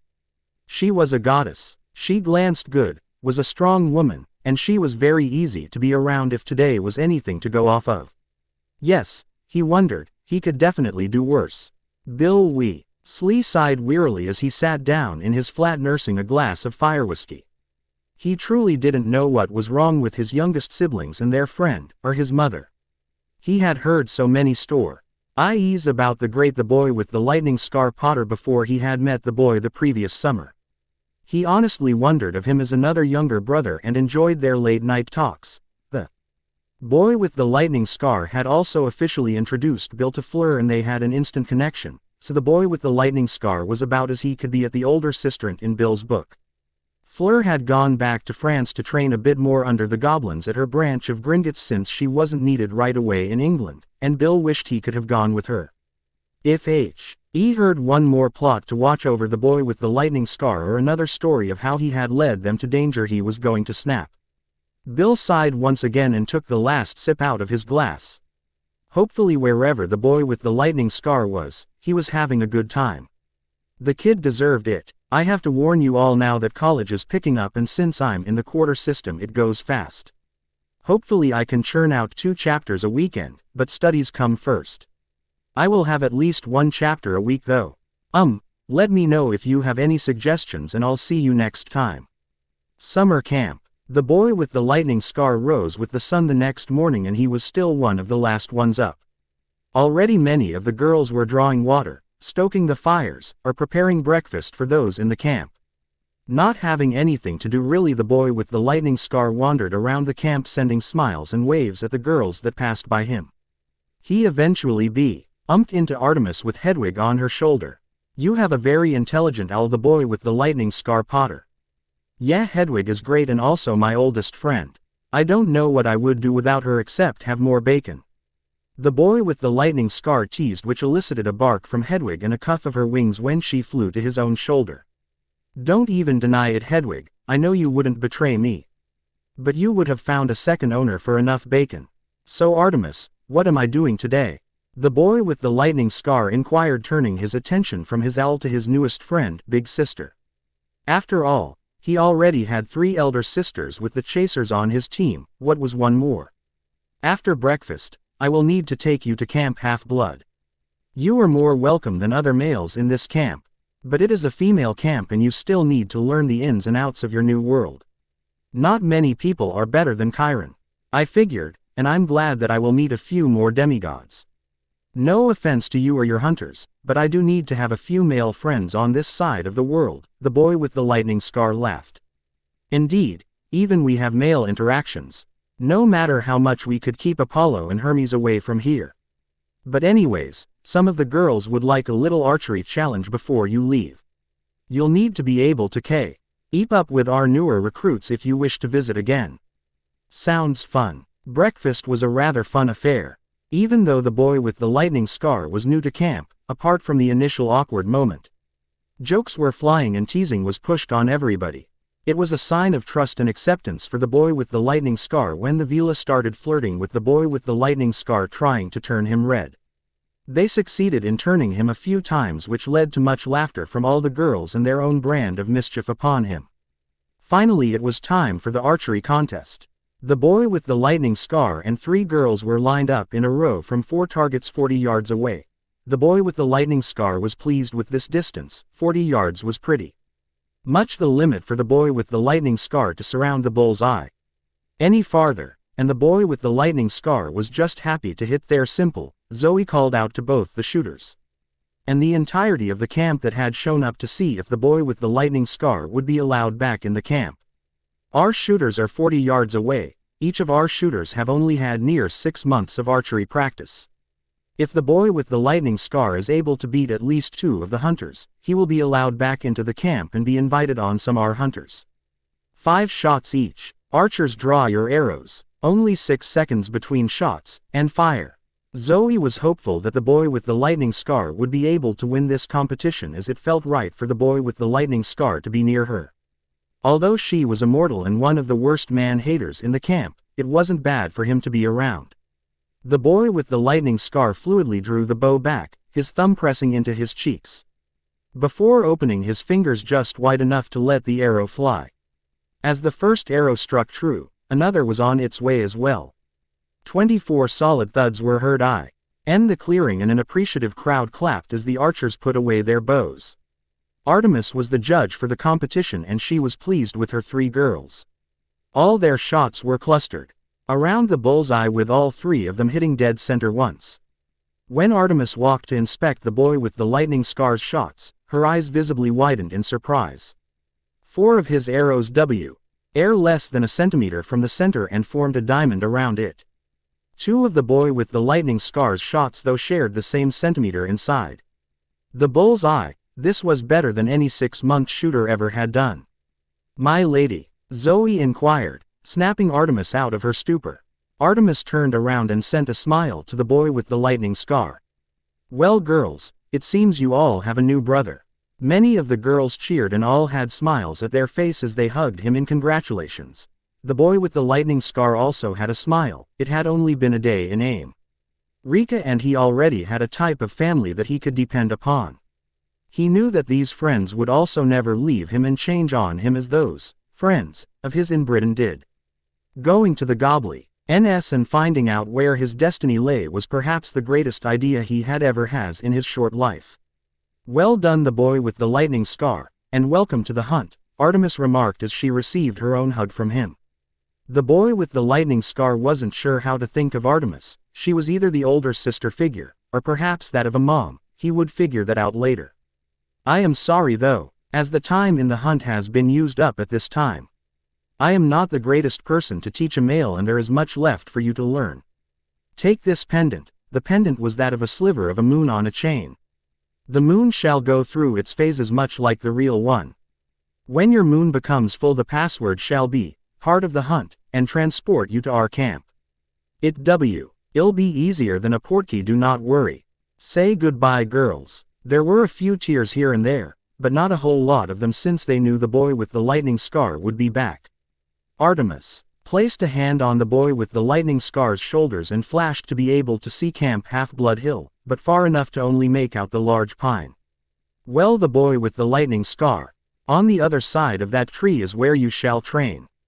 I got a message from Hecate this morning saying she had taken care of your magical education and you would find out the plan later this evening. I think it is assumed that you will be staying in camp year-round for at least this year. Thank you, Artemis, for everything, the boy with the lightning scar remarked as he hugged the moon goddess. I can't wait to be back in camp later on. And we can't wait to have you back, Artemis responded, easily returning the hug. Now go, we will see each other soon enough. Then, Artemis flashed OUT, leaving the boy with the lightning scar to make the rest of the way to the camp. The boy with the lightning scar made it to the large pine in a leisurely 10-minute stroll. When he arrived at the tree, the boy with the lightning scar was met with a fledgling dragon curling around the tree. After a stare-off of half a minute which felt like a lifetime, the dragon stuck out its neck for the boy with the lightning scar to scratch. The boy with the lightning scar was amused at the dog-like qualities of the vicious beast, but he knew that the dragon could turn. Slowly he left the dragon and walked to the rather large house just a little ways off. The kids around his age did a double take as he walked towards the house and simply stared. As he approached, there were two figures on the porch. Nay was a middle-aged man in a Hawaiian shirt that exuded power that was familiar to Artemis. That one must have been Mr. D that Artemis had talked about. The other was a reminder of Firenze and was probably the most recognized non-god in Greek mythology. Welcome, young hero, Chiron stated. May I ask where your satyr guide is? Thank you, Chiron. I hate to inform you, but I have never met a satyr before. I had a rather unique entrance to the mythological world. What is your name? The godly being that was still sitting in his chair inquired before Chiron could ask for an elaboration. Me is the boy with the lightning scar, James Potter, my lord, the boy with the lightning scar answered with a small bow. Finally, someone that knows the proper way to greet a god at first. The gods of your entrance into our world, the boy with the lightning scar Potter, and we welcome you to the US and are allowed to leave whenever you need to clean up Britain. Call me Mr. D. Young, the boy with the lightning scar. The only one that you'll want to continue to call Lord is Zeus, and since you are a legacy you'll have a little leeway there as well. What about Lady Hera? You are Perha. P.S. the luckiest descendant of the gods ever. Even my stepmother likes you and has promised not to move against you. Be respectable to her though. It will help. Oh, I am sorry, Chiron. Let me introduce you to our new camper. Lord, the boy with the lightning scar Potter. Wizard and British citizen and friend to Artemis. Before, Chiron had a confused look on his face since Mr. D was talking to the boy with the lightning scar like he actually liked the new camper. Now he was stupefied. Both Mr. D and the boy with the lightning scar laughed at his expression, which brought Chiron out of his coma. Yes, well, it is nice to meet you, young, the boy with the lightning scar. I assume since you know about this world, you will know of your parentage. Well, my parents are Lily and James Potter. If you are asking about godly blood in me, then I am a descendant of Lords Zeus and Hermes, and Ladies Hecate and Nemesis. Chiron shook his head, muttering to himself. First wizard demigod in camp in years, and he is already in the god graces of the gods. When Percy meets him, the world is going to be destroyed. The boy with the lightning scar didn't hear Chiron's mumblings, but Mr. D did, and he had to admit that if those two became friends, the camp was about to be in for an interesting time. Now, the question is where to put you, the boy with the lightning scar. Chiron remarked out loud. Already taken care of, Chiron. Lord Zeus has declared that the boy with the lightning scar can bunk in his cabin with Talia. Very good. Come, the boy with the lightning scar, let's get you a tour of camp.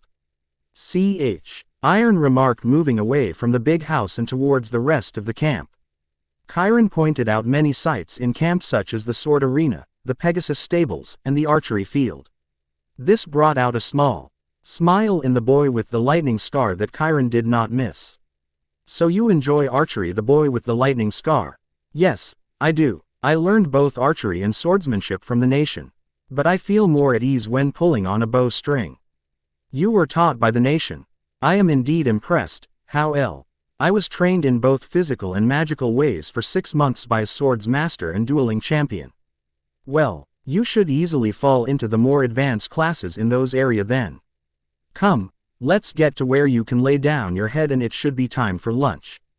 The duo made their way to the cabins without running into anybody, since everybody at camp was in some sort of lesson. And this is Zeus' cabin. You and Talia are the only ones that will be living in here for quite a while. Now come. It is lunchtime and we will need to introduce you to the rest of the campus. Alright, but what do I tell the campers about the magical world? I mean, do they know about it, or has it just not come up? Honestly, it is up to you. As you remarked, it hasn't come up as the three worlds seem to never interact with one another. Since you are the first magical demigod in years, if you decide to share your world, I will set up a class time and invest a little bit of the camp's money for resources to study. That sounds like a plan, Lady Hecate remarked. She would notify M.E. of my continued magical education later on today, so I shall let you know what she came up with. By the time they had finished their conversation, Chiron and the boy with the lightning scar had made their way to the dining pavilion and attracted the attention of everyone that was there. Leaving the boy with the lightning scar at Zeus' table brought out numerous questions until Chiron could get the attention of everybody. Campers, as you may have noticed, we have a new demigod amongst us. The boy with the lightning scar Potter has come across the Atlantic from the United Kingdom and joined us in camp. He is a legacy instead of a regular demigod and has the blood of Lords Zeus and Hermes and Ladies Hecate and Nemesis. He has also come from a hidden world much like ours and has agreed to send a few classes to introduce you all to his world. I ask that you let him eat before he is bombarded with questions. However, if the boy with the lightning scar is agreeable, there might be a demonstration he can perform of this hidden world for us. The boy with the lightning scar nodded and knew just what he could do to grab everyone's attention. Waving his arm, the tables of Artemis and Hermes lifted up and flew a feet in the air as they danced. Setting the tables down, the boy with the lightning scar smirked at the shocked expressions of his now fellow campers. The black-haired girl that sat across from him just stared at him as he smirked before smirking herself. I'm Talia Grace. I'm fairly sure we are going to get along just great, she remarked as she stuck her hand out. Here's to a beautiful friendship. The boy with the lightning scar smiled. Back in Britain, the group of the boy with the lightning scar's betrayers were meeting once again to discuss their plans for next year. I don't understand it. Why would Fudge stop printing that? The boy with the lightning scar was insane. He's making our year much more difficult, Hermione remarked, throwing the Daily Prophet down in disgust. It's not like it will be that much harder for you children. From what you have remarked, you have isolated the boy with the lightning scar pretty well these past few years, Sirius countered. I'm sure you can continue to do so this year. Indeed. Now remember, Ginny, you need to get a boyfriend this year so the boy with the lightning scar will notice that you are turning into a beautiful young woman. Next year, we can start on love potions to get you into the main vaults. Yes, Mommy. Now, have any of you received any letters lately? I haven't, and it makes me wonder what is going on in his head.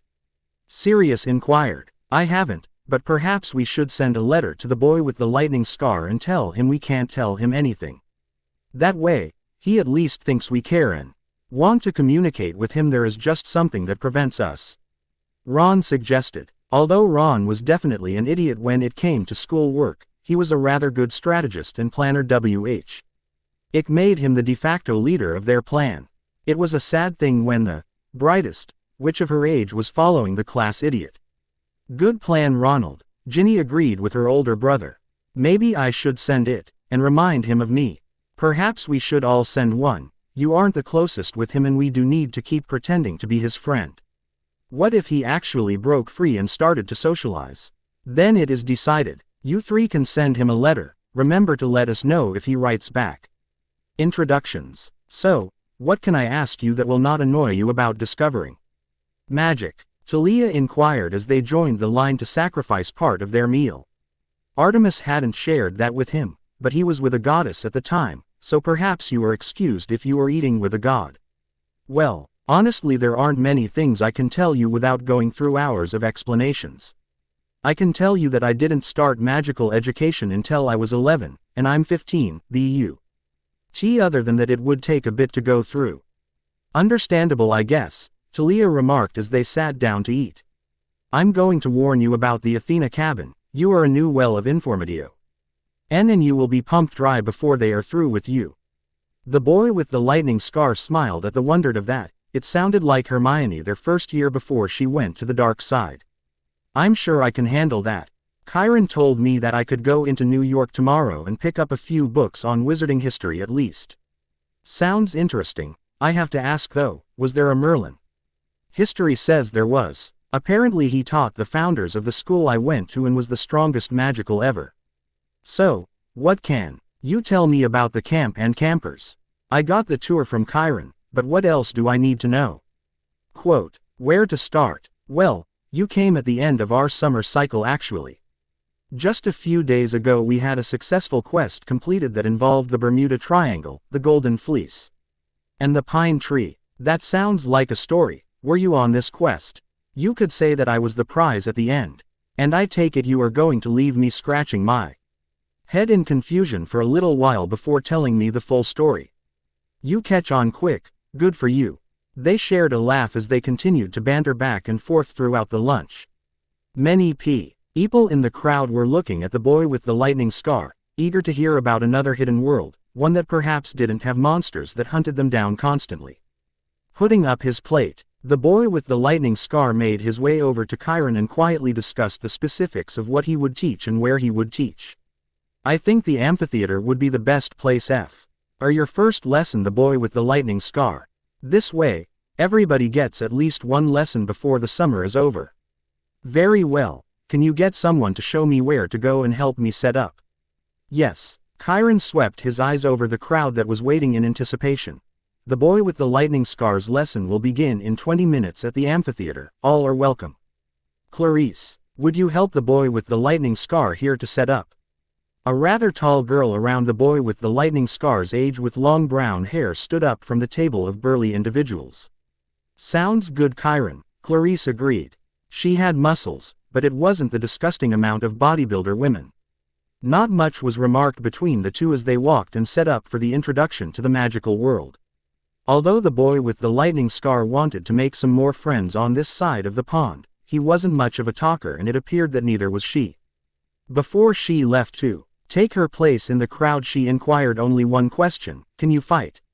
With a nod from the boy with the lightning scar and a nod in return, Clarice left to take her place. There was quite a crowd in the amphitheater and everybody had a look of excitement and interest on them. Even their scene both in the crowd and surrounding the area. It actually made the boy with the lightning scar feel pretty good that he was about to teach. He had always glanced up to Professor Flitwick and the aging headmaster, so he was quite pleased with the situation. Casting a quick sonorous charm, the boy with the lightning scar took care of the hearing problem people may have complained about. Hello. The boy with the lightning scar started and silence fell on the assembly almost instantly. Ah, good, it seems the charm worked. Well, I welcome you to Professor Potter's Introduction to Magic class. This brought a few chuckles out from the crowd, which is what the boy with the lightning scar was trying for. Thank you. Anyways, this is going to be just an overview of the history of the world that I was a part of.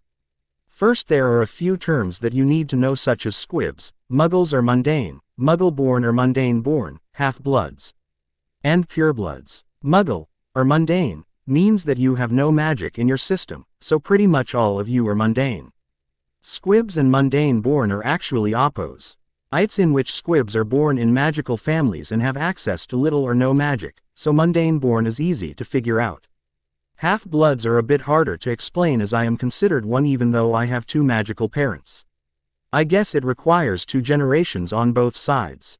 And finally, we have purebloods, which requires a couple of generations of pure magical talent, which has led to inbreeding. All of the faces were disgusted by what purebloods had done.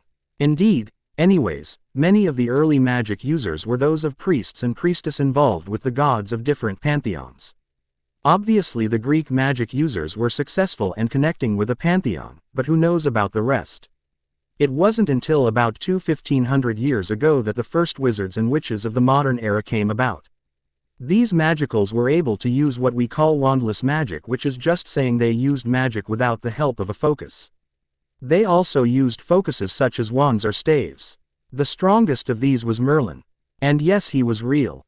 He was as close to as a god as any magical could get, I guess, and honestly, where you may swear with Hades, I will swear with Marlin's name. A hand went up in the crowd. Yes, the boy with the lightning scar prodded. What about Morgana? The camper inquired. No one is entirely sure, to be honest, the boy with the lightning scar conceded.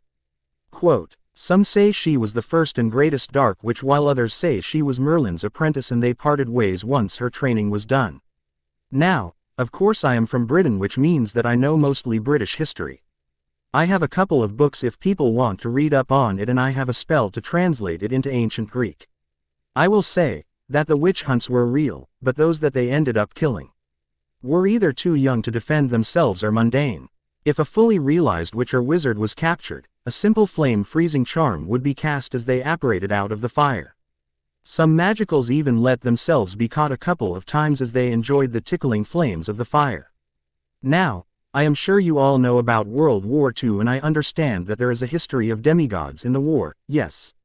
Yeah, a girl that seemed to spend way too much time on makeup spoke up. Hitler was a son of Hades, and there was a pact after the war that tried to prevent a child of the Big Three. Ah, I see. Well, there was also a war in the background between magicals. Grindelwald was a dark wizard that was allied to Hitler and was basically Hitler's court wizard. Grindelwald fell in 1945, just before the collapse of Nazi Germany. That's pretty much the last major event that has happened in the wizarding world. So, any questions? How do you learn magic? Do you mean, is it possible to gain magic? Or how does one with magic learn to use it? The second one. Well, there are numerous ways really. Most end up going to their nation's school and completing 7 years of education in magical subjects. However, it is just like the mundane educational system in which people can choose to be homeschooled. There is also the chance to be apprenticed, but that is usually when you go for a mastery. What is a mastery? A mastery is probably similar to a degree from a university. However, it doesn't do much in the magical world except put you near the top in teaching positions or research departments. Any more questions? What kind of sports are there? Well, from what I can tell, there is only one major in the wizarding world called Quidditch. It's a cross between basketball and soccer that is played on broomsticks. Any more questions? Remember, I will be here for a while now. No. Then have a good afternoon, everyone. The crowd left the stadium arena buzzing with discussions of his brief overview. It was simplistic, yes, but it was better to tell them a little at a time and have books for them, than force-feed them information. He would talk to Chiron about setting up a small class a couple of times a week, so they could go in depth about the hidden world of magic.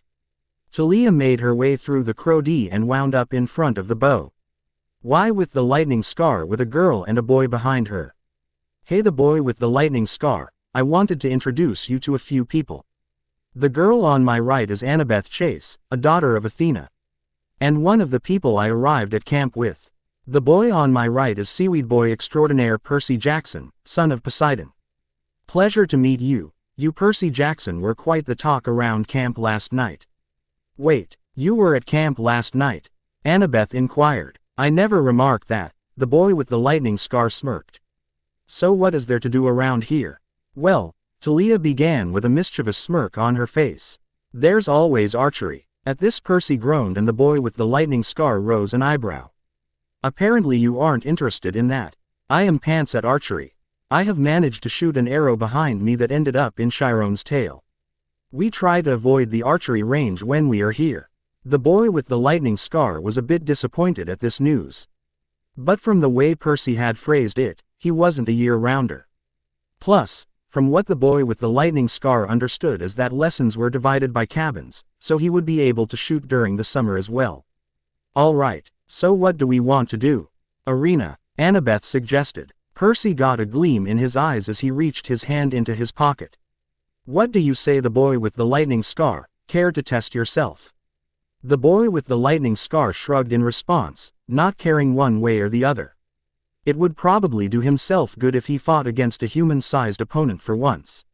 The arena was cleared when the group of 4 arrived. Talia and Annabeth leaned against a wall as both the boy with the lightning scar and Percy had an excited look shining through their eyes. Drawing their respective blades, the two stared down each other waiting for the first move. At an unseen signal, both launched themselves forward and blades clashed. Percy had a natural talent with blades and had used his blade for the past 2 summers against numerous monsters. The boy with the lightning scar, however, had spent the last 6 months being trained by a battle master of one of the most violent races on the planet, and he was used to battling opponents that also used a blade. Their blades barely touched before they broke apart and began circling each other. Feints were thrown as THEY tested each other's reaction time, and both were suitably impressed. Finally, Percy snapped the stalemate as he lunged forward, his sword trying to impale the boy with the lightning scar's chest. THE boy with the lightning scar dodged and tried to bring his sword down on Percy's form, but he was not fast enough to hit him. Percy tried to reverse his grip and gave a backward slash, hoping to catch the edge of the boy with the lightning scar, but all he caught lightning scar's blade. Because Percy's grip was looser than usual, he was forced to spin with the boy with the lightning scar's deflection to keep his sword in hand. The boy with the lightning scar gave him no chance to recover as he followed Percy closely, swinging his sword and attempting to bisect him at the waist. Percy was just able to reverse his grip and stop the blade, but the boy with the lightning scar was able to nick him just barely. Percy pushed the sword away and lunged with his own sword to catch the boy with the lightning scar shallowly on his side. They broke apart, both a little short of breath and both with grins on their face. At an unseen signal they leapt into the fray again, causing their blades to spark. They swung their blades at each other and were soon locked in a struggle of strength, trying to gain the upper hand as they pushed back and forth against each other. Percy was able to gain an upper hand from experience in life and death fights with swords and managed to dislodge the boy with the lightning scar's sword from his hands. The sword went spinning, but the boy with the lightning scar did not stop and watch it fly. Instead, the boy with the lightning scar sprung to where it was going to land, catching it in a dive and coming out in a roll. His sword came up with him and was only a few centimeters from Percy's privates, while Percy's sword was barely touching the boy with the lightning scar's neck. A grin broke across the young man's face as Percy stuck out a hand to pull the boy with the lightning scar up. A tie was fine when you were sparring with an acquaintance because you generally came out as a good friend. Slinging an arm over Percy's shoulders, they turned to see a number of campers had formed a crowd to watch the duel, and many were clapping and cheering at such a good fight, which brought embarrassed blushes out on both males' faces. It was a start of a beautiful rivalry between the two. When Camp Half-Blood had been established the many centuries ago, the gods had created a looking glass to view their children even if they were supposed to leave them alone. Over time, use of the object had fallen to the wayside, but every now and then a god would remember a certain child and try to see them. Ares had never used it to be sentimental, but he did enjoy a good fight, and the camp was the only place that truly used swords anymore. Ares had luck today, as the brat of Poseidon and the new blood of the camp were in a fight that was impressive, even to the war god. There wasn't enough blood to fully satisfy him, but it was a good fight and he could admit that. Now Ares was excited to see future sight between those two. He may even let the punk survive if they got better and started using powers. Zoe sighed as she stared into the night sky. It had been a millennia since she had any feeling other than barely tolerance to any male, and now she had these feelings. She was happy in her lady's hunt and would never think to leave it, but why was she feeling like this after only a few hours of conversing with the boy with the lightning scar? Zoe, a voice RKED breaking through her train of thought. Artemis walked to her lieutenant and placed a hand on her shoulder. What is wrong? It is nothing, my lady, Zoe answered, praying that her mistress would drop it. Unfortunately, Zoe had spent way too long praying to Artemis, so Artemis knew that there was something wrong. Zoe, you are my lieutenant, my friend, and the closest I have to a daughter in this camp. I know you, Zoe, what is wrong? Quote, Zoe sighed, knowing that she couldn't get away. It is the boy with the lightning scar, my lady. I greatly enjoyed his presence in camp yesterday, and that confuses me. You know what I am like towards males because of that bastard Heracles. Why do I enjoy the boy with the lightning scar's nearness to the camp? Artemis would have smiled if there wasn't a good chance that she could lose her oldest friend and confidant if things played out. She would have to think on this. Perhaps, yes, perhaps that might work out. Things would be okay. I'm not sure, my friend, but do not worry. For everything will work itself out. The Clarice interaction was written when I was deciding on the pairings, so you can just ignore that part really. People have inquired me about the aging headmaster and Sirius. I see the aging headmaster as a good-intentioned man that just took on too much that he really couldn't do much. Until the 5th book, that was how the series was portraying him really. I believe that the aging headmaster just really wanted to do what was best for everybody and made mistakes. Sirius was in a prison for 12 years where he had no happy wonders whatsoever, and yet he was just fine when he escaped and was a big part of the boy with the lightning scar's life. There had to be something wrong with him, and what I see is Sirius somehow blaming he boy with the lightning scar for his best friend's death. I like the character and how he was portrayed, but realistically, that canon wouldn't have happened. Anyways, hope that helps. The boy with the lightning scar's relationship with Percy will be just an okay friend. When the war starts, their viewpoints will clash. Let me know of any suggestions. Until next weekend. Snow glows white tonight. The boy with the lightning scar was with Talia, Annabeth, and Percy as Percy's mother, Sally, drove them to a military school while it was snowing. The boy with the lightning scar had integrated hymns elf into camp almost seamlessly those last few days of summer.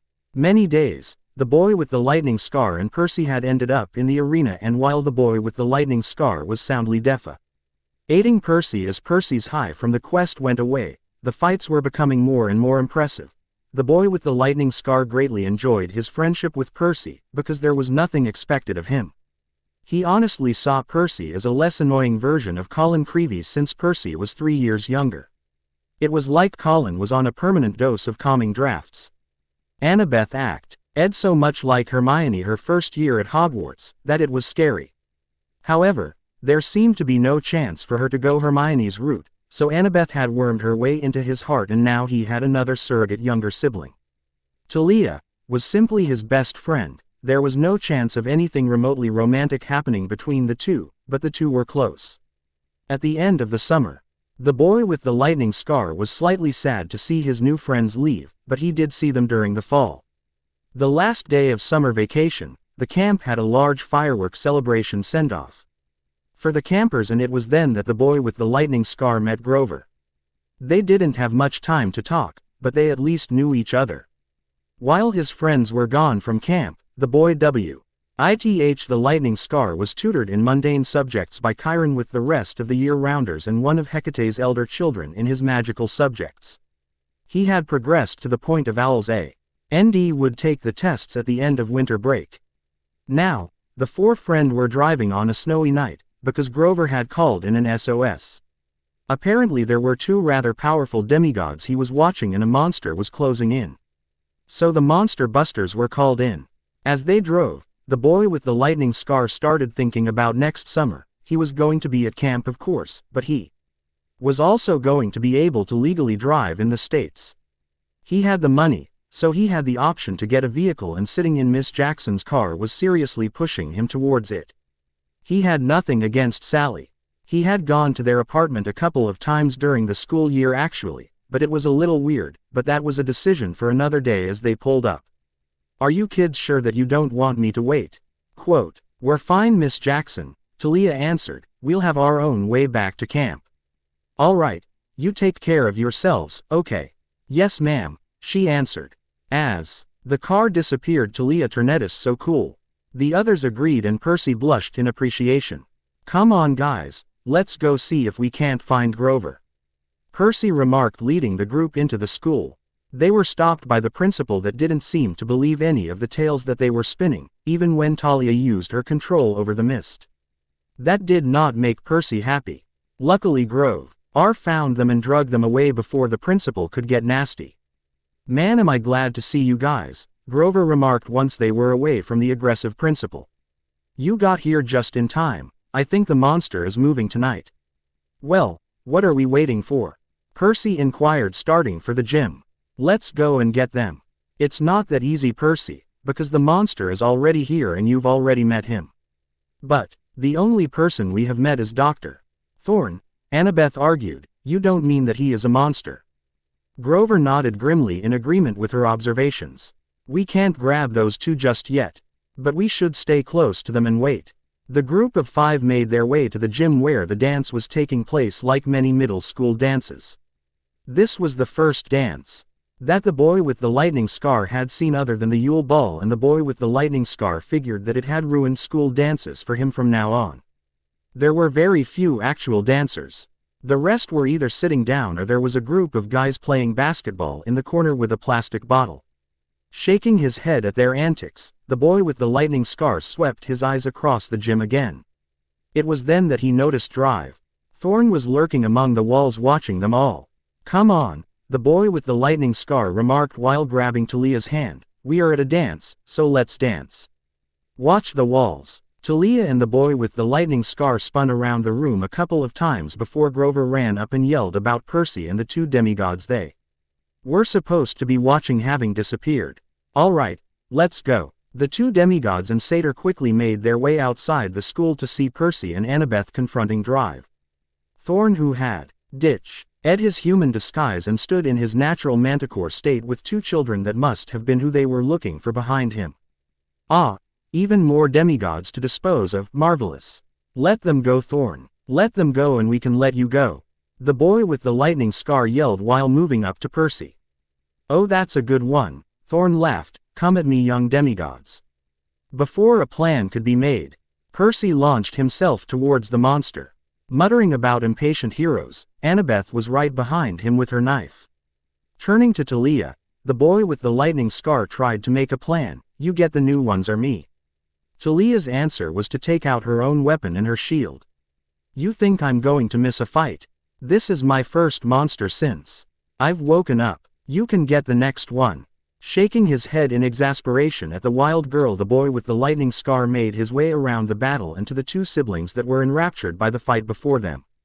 "You know, it might be a good idea to get out of the way of their battle," the boy with the lightning scar casually suggested, startling the girl and the boy. "Sorry about that," the boy with the lightning scar grinned. "But it is a good idea to move away slightly. Since you have no training yet, you would just get in the way." They did follow the boy with the lightning scar, but questions had to be inquired. Which was understandable since they had just been introduced to the world. "Who are you? What is this?" the girl inquired, nearly hysterical. "Well, I am the boy with the lightning scar, Potter, wizard, demigod, and all-around good guy. As for what this is, it would probably be best if we waited until this fight was wrapped up. Why don't you jump in there then and finish it quicker?" The boy with the lightning scar shrugged. "They're taking care of the beastie by themselves right now. They may not look like much, but between the three of them, hundreds of monsters have been disintegrated." The girl was still near hysterics, but the boy was wide-eyed as he watched the rather impressive fight. Percy and Annabeth were focusing on keeping Thorne's attention to the front of him while Talia attacked his back, avoiding the tail. Bad luck was present today though, as Thorne spun quickly, making Annabeth fall to the concussive force of his tail, which sufficiently distracted Percy and Talia. That was just enough for Dr. Thorne to push the heroes back towards the boy with the lightning scar. "Get ready, young demigods, for your end is near." Whatever else was coming from him was stopped at the sound of a war horn coming from the woods, causing the boy with the lightning scar to break out in a smile. Dr. Thorne, however, seemed to have lost all color on his body and started muttering to himself. "Not them, no, not them." He was silenced when a silver air struck him in his shoulder. Rather familiar faces to the boy with the lightning scar stepped out of the shadows and were standing at the edge of the woods. "Permission to fire, my lady?" Zoe inquired. Her cheeks were slightly flushed and she had the boy with the lightning scar wondered. She glanced rather cute. When he realized what he was thinking, his own cheeks flushed a little more while he turned away from the rather attractive girl. Artemis had kept the boy with the lightning scar in the corner of her eye since they had Airy Ved, and she saw the embarrassed flush of the boy with the lightning scar as he diverted his eyes. She internally grinned at his reaction, happy that her best friend's crush at least returned her feelings. Since the boy with the lightning scar was a wizard, his vows were forever binding, so if they did get together, the boy with the lightning scar would have to be faithful. It seems that she would have to implement her plan soon enough. "Foul, foul, the ancient laws prevent this," Thorne hissed, trying to prevent his demise and find an escape. "All monster are under my domain, the interference is permitted." Permission granted, Zoe. As she gave the okay, Thorne leapt at the demigods, and both Talia and Percy were unprepared, but Annabeth was not. Annabeth stood in front of her friends and jumped on Thorne's back, pushing him towards the cliff. Unfortunately, Zoe had already unleashed her arrow and no one could turn their heads away from the event. It was almost like a car wreck in slow motion. Zoe's arrow struck true and it was all the push that the two needed to topple over the edge of the cliff. Percy was instantly rushing to the cliff, but was wrapped up by the boy with the lightning scar and prevented from diving after her. "Let me go," the boy with the lightning scar. "I have to get to her." "Let me go." "She's gone, Percy. Not dead, but she is miles away from here already." "You'll have to wait." No, this can't be right." Percy turned to the hunters and saw that Zoe still held the bow. "It was you that shot that arrow and caused this." Percy advanced on her, but once again the boy with the lightning scar blocked his way. This time, he did not have a sympathetic gaze, instead he was glaring and there was fire in his eyes that had made bigger men wilt. Percy was no exception and calmed down immediately. While Artemis raised an eyebrow at the boy with the lightning scar's protectiveness and Zoe's cheeks flushed a bit more. "Good, you're calm now. Think before you speak, Annabeth is basically my little sister and I am upset like you, but we will lay the blame where it needs to be and then start searching for her." "Got it." "Yeah, the boy with the lightning scar, sorry." "No worries, Percy. Maybe now you'll ask her out." The boy with the lightning scar grinned, causing laughter from both Talia and Grover. The boy with the lightning scar then turned to the hunters. "Hey Artemis, nice to see you again. You as well, Zoe and the rest of the girls." Artemis grinned as she briefly hugged the one male that she could stand. It wouldn't do to make Zoe jealous after all. Zoe D.E.C. as well, since her mistress could have one and it wouldn't be too strange. Her hug, however, was significantly longer and both had noticeable blushes when they let go of each other, causing Artemis to inwardly smile again. Although there was never going to be a man that could get closer than a friend to Artemis, but she could be happy if a good man managed to woo one of her hunters. "Girls, Artem is remarked, grabbing everyone's attention. "We'll be setting up here, unpack and get ready. We'll need 2 extra tents as well as the boy with the lightning scars." The past 2 minutes had been confusing to the 3 remaining campers as well as the new inductees of the mythological world, but camping finally sounded like something that they could do. Artemis then turned to the new demigods. "Now, it's time we discuss what to do with you two. It seems that we need to determine who your father is. Our dad is dear. We've been taken care of a lawyer for the last few years. You may have been taken care of by a lawyer, but your father is far from dead. What do you know about the gods such as Zeus, Hades, and Poseidon?" "You mean like my mythomagic cards? Does Zeus really have a lightning bolt that does 900 attack damage?" The younger of the siblings inquired excitedly. "No, he doesn't, Nico, because he isn't real. None of those stories are real, they're just myths." "What is your name?" the boy with the lightning scar inquired. "Bianca." "Well, Bianca, if I were to perform a bit of magic, would you at least be open to the idea that myths might be real?" "There's no such thing as magic," Bianca remarked with all the conviction she could muster. "Oh really?" the boy with the lightning scar inquired while withdrawing his wand. A swish and flick and Bianca was floating in the air. Another swish of his wand and one of the rocks was transfigured into a pig. "You believe me now? Who are you people?" Bianca inquired with a bit of fear in her voice as she was set on the ground. It was then that Artemis took over. After all, the young girl was a maiden and she wasn't scared of the manticore, so she would be a good addition to the hunt. "If you will follow me to my tent, I shall attempt to explain a few things. I also have an offer that I wish for you to consider." "What about me?" Nico inquired. "I'm sure Grover would be willing to play your mythical card game," Artemis suggested. Grover, of course, was more than willing to do anything Artemis inquired, like any satyr would be. "Good, then Zoe, could you bring the boy with the lightning scar to my tent once I am done with Bianca?" "Of course, my lady," Zoe agreed. There was only a light dusting of her cheeks as she glanced slyly at the boy with the lightning scar. Artemis and Bianca disappeared in her tent for 30 minutes while the boy with the lightning scar caught up with the girls and the other 4 tried to keep to themselves. Although they were friends with the boy with the lightning scar, the hunt was hard to get along with as they were distrustful of males and Talia had a few issues herself with them. Finally the flaps of Artemis opened and the two stepped out. "Hunters, I would like to introduce you to your new sister," Artemis remarked happily. Many of the girls walked over to congratulate their new sister, but Nico glanced defeated. Noticing this, the boy with the lightning scar made his way over to him. "You know she isn't leaving you, right?" The boy with the lightning scar inquired gently. "But she just joined another group with a bunch of new sisters."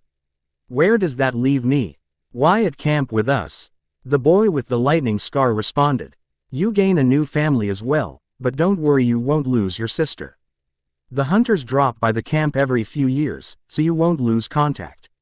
Plus, the mythological world has ways of communicating with people, so it's basically going to feel like you are going to different schools truthfully."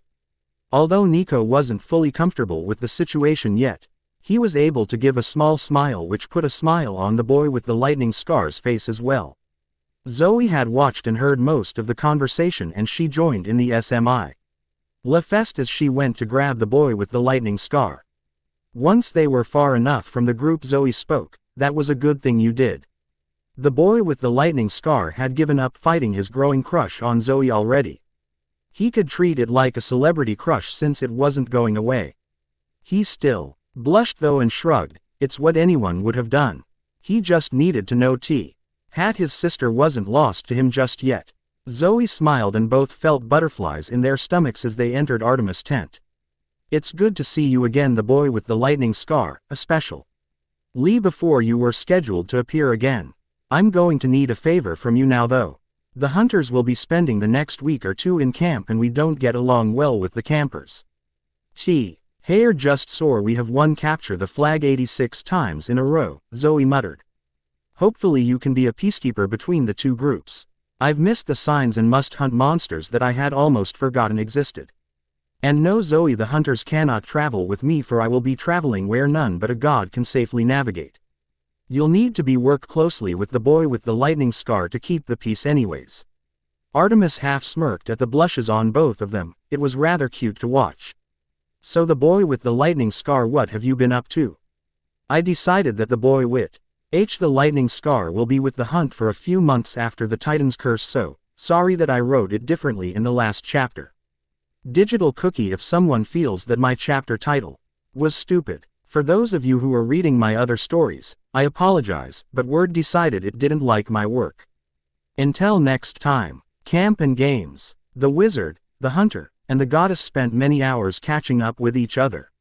It was honestly the boy with the lightning scar going over the various spells that he had learned, and of course a demonstration was in order when he described the spell with Zoe weaving tales of their hunts. Artemis was involved enough to remind the two that they were there and to back up Zoe's tales, but mostly she sat back and watched the two animatedly talk to each other. The adoration found in their eyes was easy to see if anyone cared to look, but those two were oblivious. Artemis internally shook her head at the dance the boy with the lightning scar and Zoe seemed to be determined to go on. After the fifth fought-off yawn from the boy with the lightning scar, Artemis sent both of them to bed. "Now I mean your separate beds, not together," which set off another round of blushes that had Artemis chuckling as neither would look at each other. Watching the two say goodnight and make their way to their respective tents, Artemis decided that she could rest for a few hours before her girls. The boy with the lightning scar and Talia were picked up, those other two as well. The camp was up and moving to greet the rise of the sun. The hunters were used to this as they did this once a week. The campers and new demigods, however, were not, and the four of them were very lethargic. The boy with the lightning scar was somewhere in the middle as he could react, but there were a few yawns spaced here and there. After all, the Dursleys hated to miss a time to eat. "My brother is always late during the winter. He's so lazy this time of year." Artemis huffed. Edwidge brought an amused chuckle from the boy with the lightning scar and a few of the other hunters. For an immortal goddess, there were still some things that could try anyone's patience, apparently. Your siblings fell into that category. "So what's Apollo like? I haven't honestly met any Olympians yet besides you." The boy with the lightning scar inquired, trying to distract an aggravated goddess. "Of the hunt. He's irresponsible, lazy, and he never takes anything serious. He always flirts with my hunters, and ever since my father has made that pact, Apollo seems top with his kid count." "So like the opposite of you in almost every way. Any good things about being a sibling with him?" "The last thing my brother did something responsible was expose Orion as the pig that he was. That was also over 2,000 years ago. Speak of the devil. As the sun broke the horizon, it seemed to grow brighter by the second. It also seemed to be coming closer. Don't look, Artemis yelled for everyone. The heat from whatever it was enough to melt the surrounding snow and cause the boy with the lightning scar to wish that he didn't have his jacket. Fortunately, the light and the heat quickly went down and they could finally turn and see. The car was nice, if saying nice meant that it was drool-worthy, which it was. Apparently, the driver had an attractive enough quality as the boy with the lightning scar overheard Talia say that he was hot. Of course Percy's reply was whether hilarious or cringe-worthy, depending on whether Percy was oblivious or not. Little sister. The man in his early 20s cried out as he moved himself out of the car.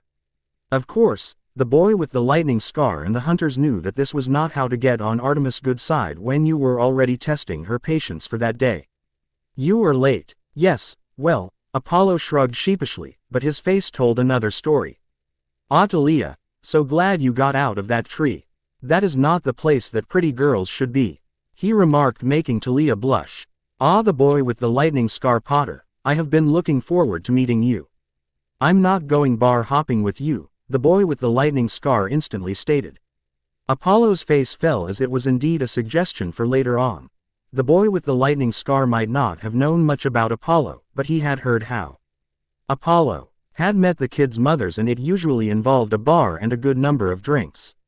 You are just no fun, but ah well, I will ask you when your sex drive increases. I know you don't have a girl back in England and there's no one at camp you have your eye on, so you'll find me. Apollo shrugged. So focused on the discussion between the boy with the lightning scar and Apollo, no one noticed the glimmer of hope and joy in Zoe's eyes after Apollo's words. Artemis of course noticed, but she was looking for it and inwardly chuckled at how smitten Zoe was about this one boy. Anyway, little sis, what do you need? I am not your little sister. My hunters and these campers need transportation to Camp Half-Blood. I am needed in a hunt. Sure thing, sis. Remember, Apollo, you will not flirt with my hunters. You will not touch my hunters. You will not speak to an individual hunter. Take them and drop them off at the camp and then leave. She then turned to Zoe and the boy with the lightning scar. Take care of the rest of the girls and don't set any more cabins on fire.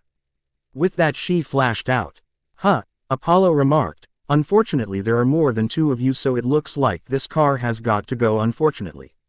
Clicking a button on his car keys, the car morphed seamlessly into a small bus. All aboard. The trip to camp wasn't the smoothest it could have been, but it was a LSO better than it could have been as well. Talia was a nervous wreck as she started to fly, but a rather well-hidden cheering charm cast by the boy with the lightning scar, and she at least didn't burn anyone to a crisp. Many of the hunters still sent her scathing looks for the beginning of the ride, but it was to be expected. Chiron trotted up to the group as Apollo's sun chariot disappeared. Welcome back, young demigods. And welcome to you as well, hunters. Your cabin is of course ready for you. Girls, move out, Zoe yelled and then turned to the boy with the lightning scar. You are welcome. Me to stop by in an hour or so, and we want you on our Capture the Flag team tomorrow night. Capture the Flag? I'm guessing it is hunters versus campers whenever you show up. Indeed, and we have won 84 straight times. We will make it 85 tomorrow. The boy with the lightning scar smirked and Zoe returned it just as quickly. The friendliness of the boy with the lightning scar with the hunters was unnerving to many of the campers. There was a fierce rivalry between the two groups, and the boy with the lightning scar seemed to use the line that was drawn to jump rope. However, the fact that he did get along with the hunters made the campers a slight more mistrustful, and the Aphrodite cabin even refused to talk to him. Not that it really bothered the boy with the lightning scar. He was used to stares and cute girl that he had on a crush on trumped individuals that he barely knew. It was just the way a teenage male's mind usually worked. Talia was really the only camper that interacted with the boy with the lightning scar and the hunt, but it was easy to see that her focus was somewhere else. The boy with the lightning scar just assumed that she was worried about Annabeth as she walked much closer than the boy with the lightning scar to Annabeth. The boy with the lightning scar was of course broken up about Annabeth, but he had a feeling that these things would work themselves out soon enough. The hunters had taken over the archery range and not even the Apollo children tried to get on it with the hunters. The boy with the lightning scar was of course with them for the entire first day and most of the second. Both the boy with the lightning scar and Zoe had taken a mid-afternoon nap to prepare for the game that night, and both were struck by a demigod nightmare. Artemis was being pushed down by a great weight that was unseen but felt by anyone near. A giant shadow loomed over the goddess. Oh, how the mighty Olympians have fallen! How does it feel, little goddess, to be stuck here? The wild all around you, and it is impossible for you to move. You shall never be free, little goddess. With a start, the two woke up and almost ran to the big house. The boy with the light scar noticed Zoe first and also noticed her frazzled state. You as well? He inquired, startling her enough that she was reaching for her knife. What do you mean? I mean the dream that was most likely about Artemis and a rather large and menacing shadow figure. So you had that dream as well? Then we must go speak to Chiron and Mr. D. Their pace and frazzled state of the two let the rest of the camp know that something serious was about to go down, and they would be told if it pertained to them. Until then, the campers would leave the two alone and prepare for the night's capture the flag. The boy with the lightning scar and Zoe found Chiron gazing at the camp from the porch, but Mr. D was notably absent. What can I do for the two of you? He inquired calmly. My lady has been captured, Zoe delivered bluntly. Perhaps it was a bit too blunt, as Chiron's tea soon found itself in a nice spray pattern. What do you mean that Artemis is captured? Are you joking? Of course I am sure. I would never joke about something like this. The boy with the lightning scar had the same dream vision. She has been captured and is held by a stifling weight. We need to go rescue her. The boy with the lightning scar agreed with an empathetic nod. No one touched his friends and got away with it. I can't let you out of the camp without a quest. Artemis trusted your safety to me, so I cannot allow you to leave. Then let me ask the oracle for a quest. The boy with the lightning scar yelled. He couldn't figure out why Chiron was being so stubborn. A goddess, and more importantly his friend, was trapped. They needed to rescue her as soon as possible. I am sorry, you two, but I cannot allow a quest to be issued right now. Go and prepare for tonight's capture the flag. But the two tried to argue. I will not discuss this any longer. Go. We will discuss this tomorrow perhaps, but not any longer today. That night, the hunters were rather angry and the game was going to be violent. The boy with the lightning scar and Zoe had gathered the hunters together to discuss their dream, and to say the hunters were not happy was liked water in it. They had to take their aggression out on something, and the campers were perfect targets. Hunters and campers, welcome to the traditional game of capture the flag, hoisted every time the hunters visit. Remember that there is no killing or ming allowed, and that the river is the boundary. Good luck to you all. The game starts when my horn is sounded. You have 10 minutes to prepare. The hunters and campers separated, with many of the campers giving the boy with the lightning scar a betrayed look. The boy with the lightning scar, however, shrugged it off. It was honestly just a game, and with his dream this afternoon there was no way he would have fought against the hunters. The boy with the lightning scar honestly felt sorry for the campers, because the hunters were taking no prisoners tonight. Okay hunters, Zoe remarked, bringing a stop to the mutterings of the group and all attention to her. We have no worries in the fact that we will win, but tonight is a great time to relieve stress. Seeing that we have witches and the one wizard of the camp with us, we can use all advantages afforded to us. The disillusion charm will be very helpful. Now, who travels with me to their flag and who shall guard ours? With an intense discussion, the boy with the lightning scar finally volunteered to guard the flag with two others. He knew that most of the hunters were rather angry, and although he was worried about his new older sister figure, they had lost their surrogate mother figure that had taken care of them for years. When the horn sounded, the magicals in the group cast their spells and many of the hunters seemed to disappear. The boy with the lightning scar decided, while he was guarding the flag, that pissing off a group of females with pointy objects was possibly the worst decision ever made. Cries of pain reverberated across the woods, and the boy with the lightning scar cringed at each scream. He was sure that Chiron was regretting his decision to not allow them a quest as well. With the hunters playing with an aggression that made many cringe, the boy with the lightning scar was quite bored. One of the hunters that stayed with him had climbed a rather large tree that had a vantage point of the river. Hearing remarked hunters start cheering, the boy with the lightning scar was slightly disappointed. He was almost prepared to go and celebrate with the hunters when a disturbance that only one who had been hunted before could sense, sending out a wall of stunners that he had learned how to do only a few weeks ago. Hearing a thud and then seeing an Athena child fall with Annabeth's hat falling off, the boy with the lightning scar was satisfied and turned just in time to see Zoe cross the river with the flag in her possession. Zoe was so pumped that the hunters had won again, that she wrapped the boy with the lightning scar in a hug and kissed his cheek before she could control herself.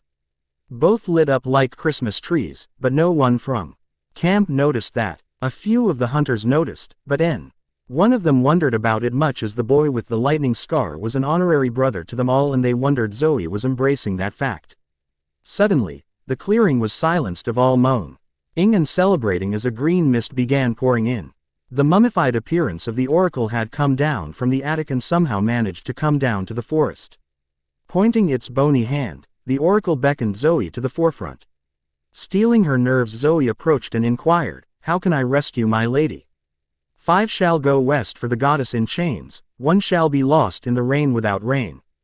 The bane of Olympus shall show the way, campers and hunters combined prevail, the titan's curse one must withstand. Father's blade be stayed by fate's marked hand. The oracle then lost its other WORLDLY glow and dropped to the ground in a heap. That was a signal for the campers and hunters to make as noise much as they wondered they needed to. Silence. Chiron yelled, getting everyone to settle down. Counselors, convene at the big house in 10 minutes for a war council. The boy with the lightning scar is our only educated magician, you need to join us as well. I also have wondered of EU the boy with the lightning scar Potter and Percy Jackson. Crossover and I'm putting this down to perhaps inspire another writer to do the same. Why isn't the boy with the lightning scar ever a Roman demigod? Well, look out for that story in a few weeks and I'll write to all of you next week. Until next time. To begin a quest. The war room was in an uproar as the unexpected prophecy was discussed. All were giving their opinions as they waited for Percy and Chiron to show up. Percy ended up with the short straw as everyone left him to deal with the husk of the oracle, the boy with the lightning scar was trying to calm Zoe as best he could since she was rather angry at the entirety of the camp, especially the counselors. Who wouldn't be when they were not talking about the missing goddess, but the glory of a quest? You can't maim them, remember Zoe, that would just add even more time to sort out this whole quest mess and we will fall farther behind, the boy with the lightning scar whispered with a hand on Zoe's shoulder trying to hold back the angry teen. Just a little, the boy with the lightning scar, they won't even know they're missing a few parts. I promise, Zoe whispered back just as fiercely. Although the campers were unable to hear what was being remarked, everyone in the camp seemed to have a chill run down their back for some reason and became a lot more nervous around sharp and pointy things. Before the boy with the lightning scar could answer, and he wasn't sure how he was going to calm the enraged girl down, the 2 missing people finally arrived. Chiron quickly brought order to those present. But the boy with the lightning scar kept himself close to Zoe, not like anyone else was vying for the spot. Demigods, a quest has been issued and will need to be chosen, however. The oracle did give the quest to Ms. Nightshade. There was an audible groan from the campers as they knew they weren't going to be chosen. The boy with the lightning scar found it both amusing and aggravating at the emotions of the campers. They still weren't concerned by the fact that Artemis was captured. Well, Ms. Nightshade, do you know who you will pick? I want Bianca, Talia, the boy with the lightning scar and me, a rather familiar voice remarked from the doorway. The blonde hair and gray eyes shone with relief at the sight of her friends and everyone in the room was silenced. Annabeth, Talia cried out, launching herself to hug the younger girl. This broke the room of its spell and many rushed to see Annabeth. It wasn't every day that a demigod came back into camp without a full quest going after them. The boy with the lightning scar wasn't one to show much emotion, but he did smile as his new younger friend was back safely in camp. It's good to see you back, Annabeth, Chiron remarked. But how did you escape? Artemis took my place in the imprisonment. I can't remember where we were, but during the exchange my bonds were loosened. I took the chance and escaped. When I was a few miles from the prison, I met a Pegasus in the wilds and she offered me a ride back to camp. It's good that you are back, Percy remarked smiling. His crush was almost painfully obvious. Now I really don't care who goes on this stupid quest. When the words left his mouth, the other counselors and Chiron all took a step away from the poor boy. A chill settled in the room when the boy with the lightning scars and Zoe's eyes seemed to glow with barely repressed power. Leave, now, the boy with the lightning scar hissed, his hand twitching towards his wand. It would be so easy to curse the idiot. He couldn't really claim that he was being an idiotic teenager since he was a demigod. To be an idiotic demigod was to be a dead one. He had just insulted a god. And more importantly a friend of two of the most powerful non-divine, non-immortal individuals in the mythology. Wasn't a complete idiot as he beat a hasty retreat out of the room.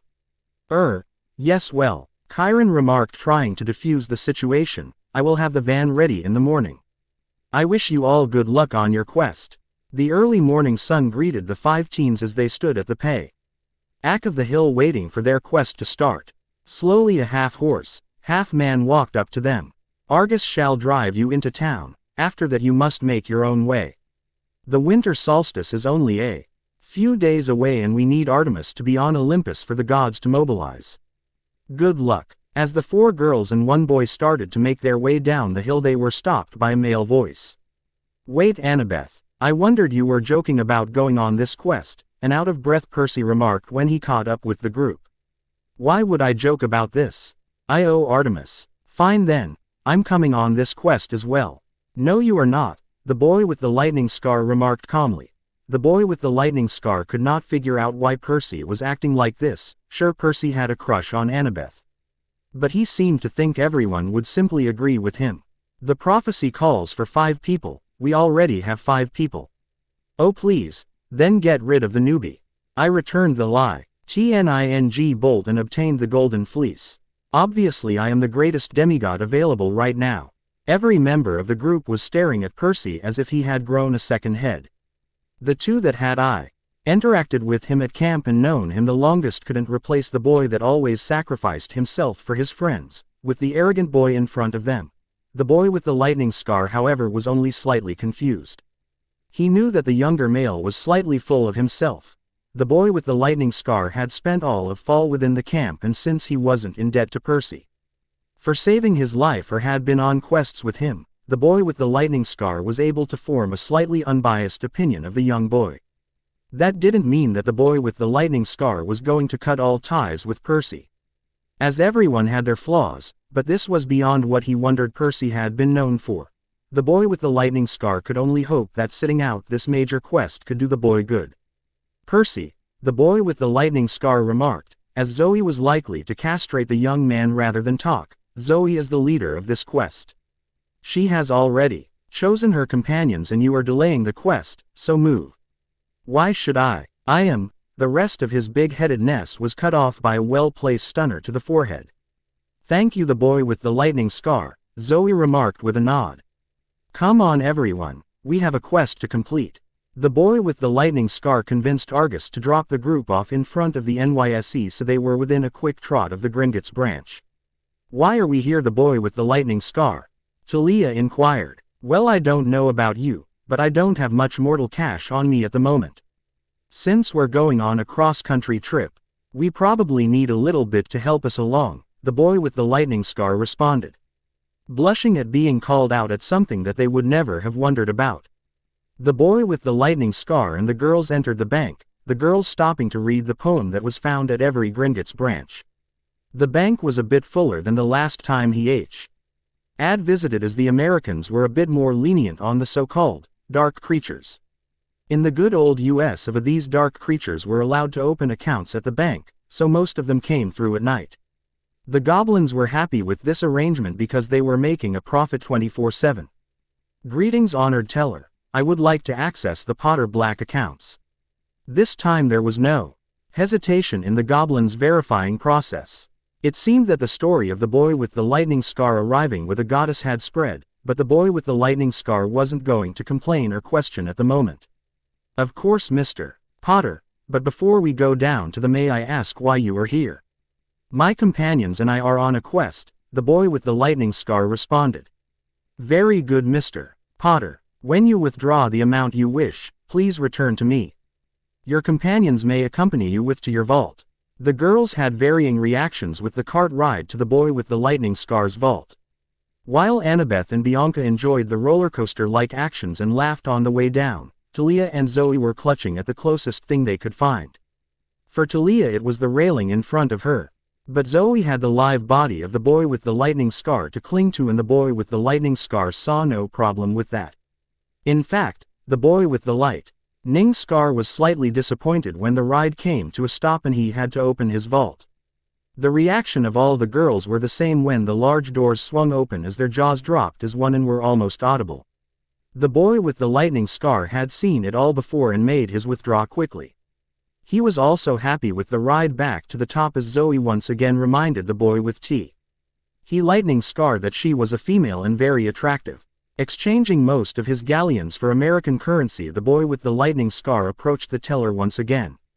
"Ah, Mr. Potter, we of the nation know of your quest and the prophecy surrounding it. Unfortunately, since we are not of the official mythological world, we cannot directly interfere with the quest. However, we can give you a single-use portkey that will deposit only one person in a secure place where they can heal. I cannot tell you when to use it, but the situation will become clear when needed. Good luck, Mr. Potter and companions." The girls were rather impressed as they walked out of the bank, and everyone was thankful that they had an escape route for someone if they were stuck between a rock and a hard place. "Now, I know that Zeus is quite displeased with any and all demigods that fly, so I say we go grab some breakfast and then check the bus schedules," the boy with the lightning scar suggested. "Bus schedules?" Bianca inquired. "It will probably be a bit easier if we get to DC before we take a trip across country. There's also magical line that starts from DC that might be our best bet. New York only has a few magical things. Among the city, it's hard with the diversity found in New York to find a place to put in a magical community. Plus with Camp Half-Blood so close and all the magicals blessed by Hecate. There's always an option if they learn about it." "Oh, okay." Breakfast was easy to find in the city that never sleeps, and they were able to quickly find a bus with a route to DC. Somehow the boy with the lightning scar and Zoe ended up sitting by each other again, and hours later with their arrival in the nation's capital, the two woke up realizing they had cuddled up to each other during their trip. Both were far enough out of it that they simply disentangled from each other and got off the bus without creating a scene. The bus deposited them right outside of the National Mall. "All right, I think the train station is somewhere around here," the boy with the lightning scar muttered. "The National Mall," Annabeth exclaimed. "Oh, can we go into one of the museums around here? Please?" she inquired the boy with the lightning scar. "Hey, I'm not the one in charge of this field trip, you have to ask Zoe." Just as Zoe was about to answer, a little girl's cry of "Big Kitty" attracted all attention to her. The Nemean Lion stood in all of its glory as the mortal were running away from it screaming. Perhaps they saw a regular lion growling at them.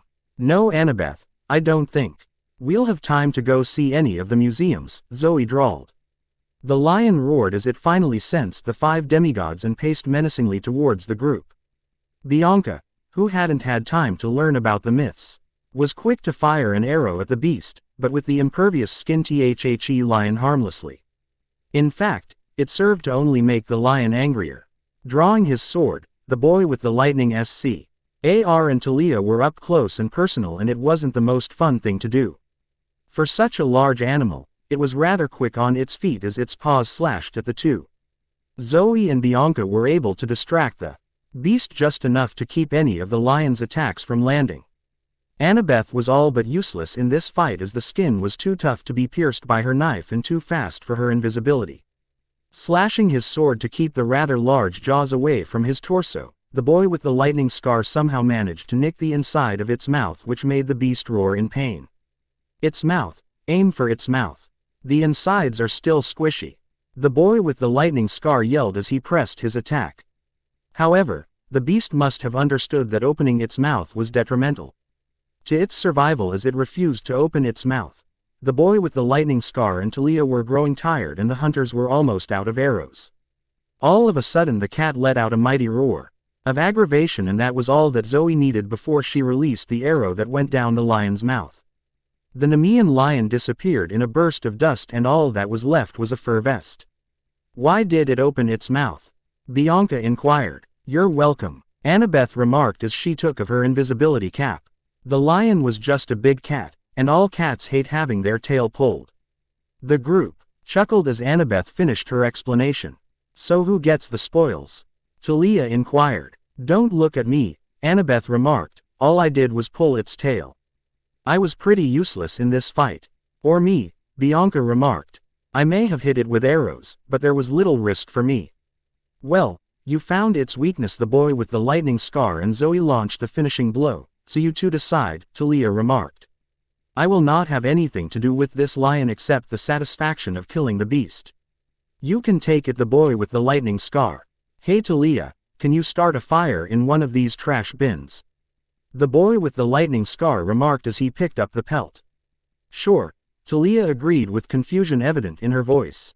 Once the fire was started, the boy with the lightning scar dumped the pelt into the fire before anyone could say something.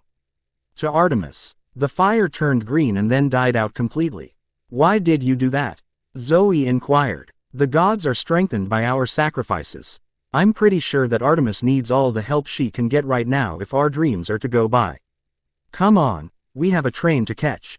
Not so fast, a voice from the top of the steps to the Air and Space Museum called out. The figure stepped out of the shadows and both Talia and Annabeth gasped out the name Luke. Hello ladies, and unknown male demigod. I congratulate you on your victory against the lion. But I have a few guests that would like a chance to fight as well.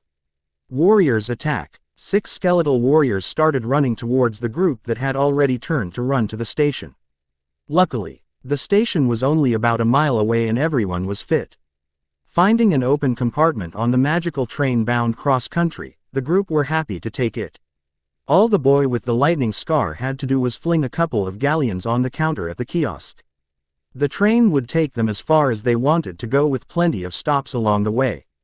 Well, that was fun. Later, Percy was a bit arrogant in the first 5 books, and he just had to be on all the quests. Perhaps I made Percy just a tad more arrogant than he should have been, but ah well. Oh, nay of my readers inquired if I could let Zoe die and later on the boy with the lightning scar get together with Artemis. Now, it would be a little awkward for me to transition into, but if that's what the readers want, I will have a poll up for about a week. Let me know. Until next time, peace. Going back down memory lane. The 4 girls were wide-eyed at the magic that was casually thrown around on the train, and the boy with the lightning scar was faintly amused, as was other passengers. When one of the passengers inquired about their curiosity, the boy with the lightning scar had to lie in SPU's story about how the girls were magically aware from some distant relatives, but had never had the chance to actually experience this type of magic. The passenger accepted this excuse, but it did cause the girls to dial back their wonder, at least until they were tucked away into the private compartment. I'm not surprised by any of your reactions, the boy with the lightning scar remarked when they were tucked away to Bianca, Annabeth, and Talia, but I am slightly surprised by yours, Zoe. With the number of years you've been a part of the hunt, I would have assumed that you had seen this before. Very rarely does the hunt react with magic, Zoe explained. Even after experiencing thousands of years, I may have seen 3 instances where it was used openly, and I think one time was with the sorceress Circe. Circe, isn't that the one who turned men into pigs whenever they ventured to her island? The boy with the lightning scar inquired. She's changed to guinea pigs, Annabeth inquired before Zoe could answer. How do you know that, Annie? The boy with the lightning scar questioned, generally curious. Annabeth realized that she had all of her companions' attention. Her cheeks turned slightly red. It was last summer during the quest at the Sea of Monsters. Percy had been turned and I had to rescue him. I don't get him, Talia remarked, whatever he was acting like when we left was not the same Percy that we have been around recently. I don't think that is truly surprising, the boy with the lightning scar remarked. I admit that he was more of an ass than I wondered he would be. But the wanting to go on a quest was not surprising. He's not your ordinary demigod in regards to quests. From what I've heard around camp, he's never actually spent much time at camp because he's always on an adventure. If I remember correctly, Annie, you spent 5 full years at camp before you were allowed to leave on a quest. I think he likes the attention right now and he needs to grow up a bit. Perhaps this winter will be good for him. Yeah, I guess so, Annabeth reluctantly agreed. The boy with the lightning scar could tell that it was remarked with reluctance at least, as he was able to sense the emotions in the words even if she did keep her voice level. Who knows, perhaps he'll apologize after we save Artemis. Perhaps, say, does anyone have a drachma? Perhaps we can figure out what those creatures were that were chasing us and I can find out if we're in any danger on this train. Casting a weak water stream, a drachma was sacrificed and the group found Chiron playing a game with Mr. D, the boy with the lightning scar. And ladies, what can I do for you?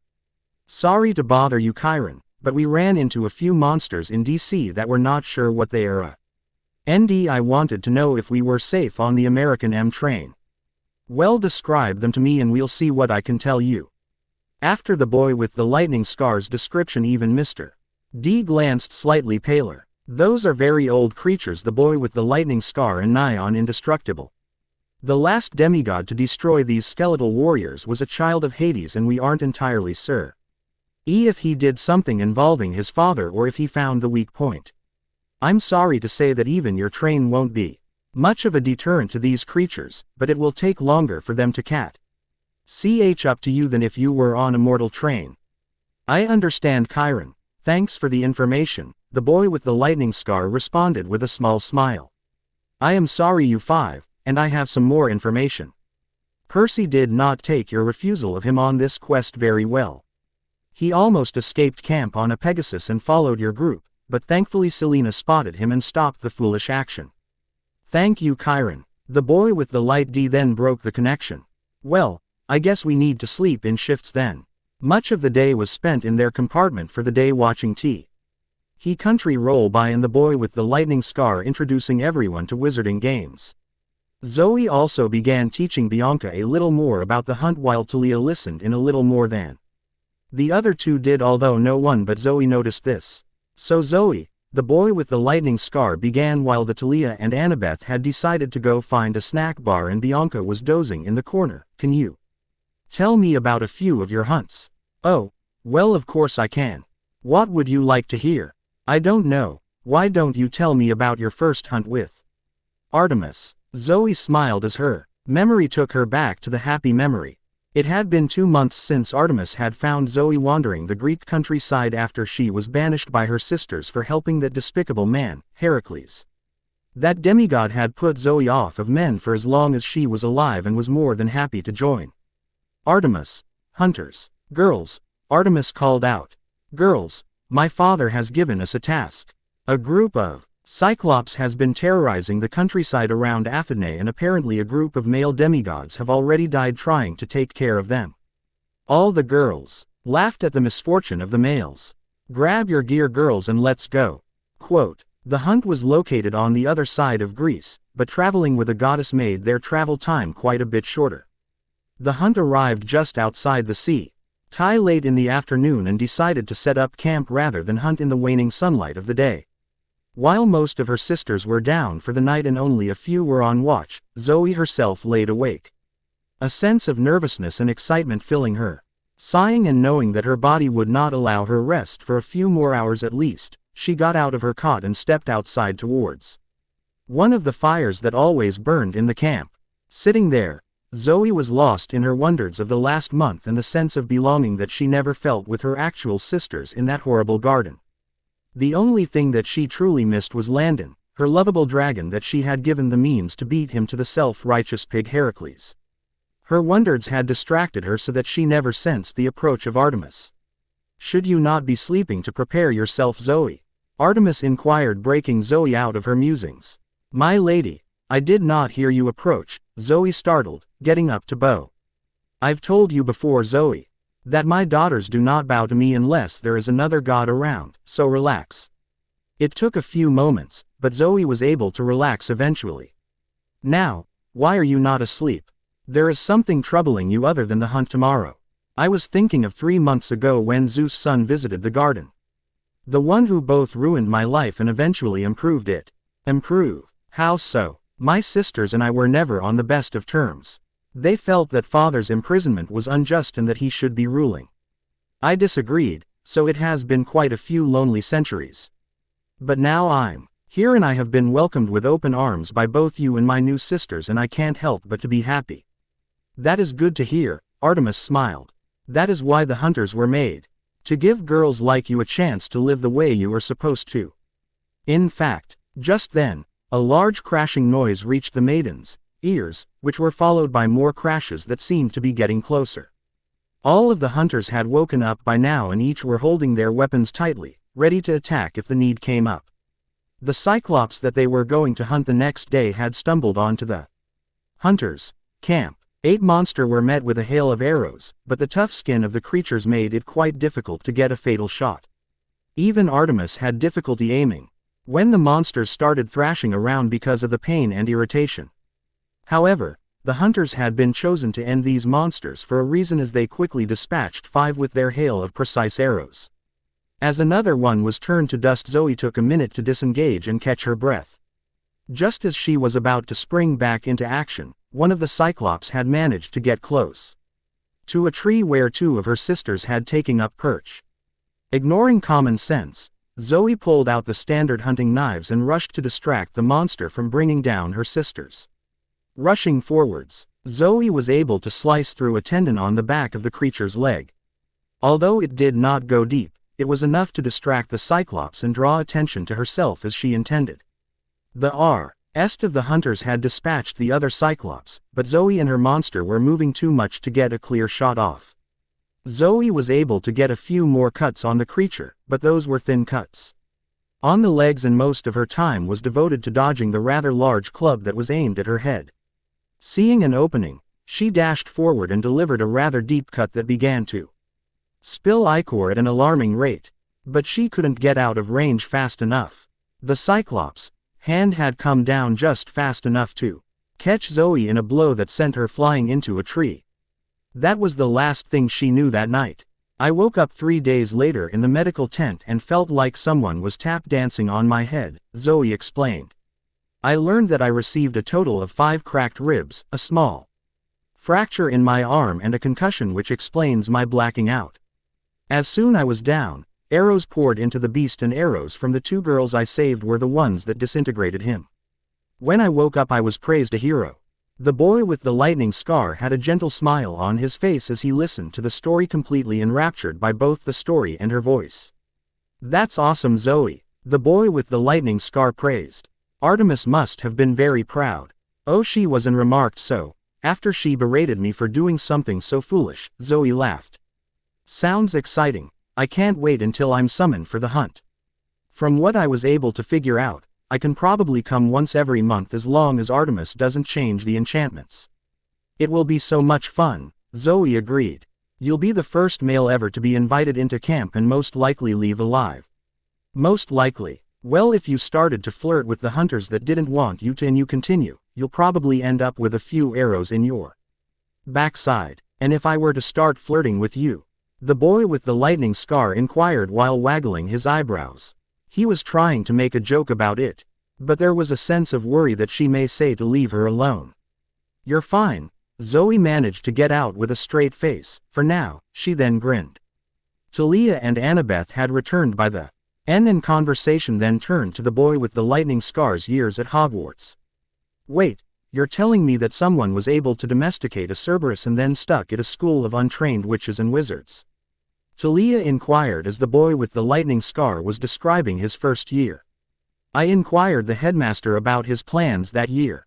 He admitted that it wasn't his shining moment in the past 40 years. How did he allow Snape to be a teacher at that school anyway? Annabeth questioned. From what you described of his behavior, he was completely inappropriate in his interactions with you. Thank you, the boy with the lightning scar cried. I'm glad I'm not the only one to think so. I'm not 100% sure why he even acted that way towards me, he just hated me when I entered the room. I've always wondered if he was a spy for the dark side and just never got caught. Maybe he's mad that his master had been vanquished when I was a toddler. Alright, so what happened next? Did you get caught by Filch after the run-in, or what? Well, no, I didn't get caught, and I could see it was severe disappointment for Malfoy. Wait. You are always calling that Malfoy boy by his last name. Draco. The boy with the lightning scar snorted, which is why I refused to call him by his first name. The only dragon-like quality he possessed was its subtlety. So anyways, the boy with the lightning scar trailed off as he gazed out of the window and gained an apprehensive look. "What is it, the boy with the lightning scar?" Zoe inquired, concern laced in her voice. "I really hope I'm seeing things. But I believe I see skeletons on hellhounds chasing the train." This got the attention of the rest of the occupants in the compartment. "Is there an emergency stop on this thing? I really don't want to be fighting on a moving train and make this a cliched-filled trip. It's bad enough that those skeletons are riding creatures in the Arizona desert," Annabeth whined. "Luckily there were only 2 monsters plus their mounts. Ready your weapons, I'll stop our compartment in 30 seconds. In 30 seconds, the boy with the lightning scar forced his magic into the emergency slot and it slowed almost instantly, coming to a full stop in just a minute and a half while not throwing the 5 demigods. Magic was wonderful. However, the monsters stayed right with the compartment and launched themselves at the demigods as soon as they stopped. The hellhounds lunged, while the skeletons slid off of the beasts and one was met with Talia's spear. The other ND was blocked by the boy with the lightning scar's sword and sent back to Tartarus with a quick blow by Annabeth's knife. Hellhounds were only really good for cannon fodder with their numbers anyways. The skeletal warriors approached slowly and by an unspoken agreement the group of 5 split into 2 groups, Talia and Annabeth with Bianca, and Zoe with the boy with the lightning scar. Talia kept their warrior back a safe distance with her spear as Annabeth and Bianca tried to get in close and slow the creature down. Although it was not noticeable, Bianca's blows dealt a little more damage than Annabeth's attacks. But it was hard to deal any damage to a skeleton. "Bianca," Annabeth called, "get to a distance and aim for the head," she ordered, brining out her legacy of Athena. While Bianca put away her new knives and brought out the bow, the warrior tried to break past the other 2 girls. Luckily, Annabeth was quite skilled with her knife and managed to give Talia just enough time to force the creature back. Bianca had the best shot she could make as a new hunter as the arrow landed in the eye socket, knocking the head off and watching the body turn to dust. While the 3 girls dealt with their enemy, the boy with the lightning scar and Zoe were leading their own deadly dance. Neither of them were still, but they could not damage the almost indestructible skeletal structure, the boy with the lightning scar. Zoe panted, gaining his attention as he too was panting. "Can magic dent these things?" For a moment the boy with the lightning scar didn't respond, and he was barely able to block the incoming strikes. "Oh yeah, I can use magic in a fight." Flicking his wand into his non-dominant, the boy with the lightning scar cast a spell that seemed to work against all undead.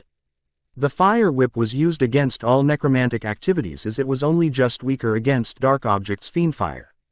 "Well, that was fun," the boy with the lightning scar remarked as he observed the 2 piles of ashes. The girls could only sigh. "Obviously I have taken care of Percy and he won't be in this quest. And whoever inquired about the lion's pelt, no, I have no other plans for it than sacrificing because I didn't want to deal with it. I understand everybody's complaints about the story staying close to canon, and it's going to stay like that mostly until after the Titan's curse.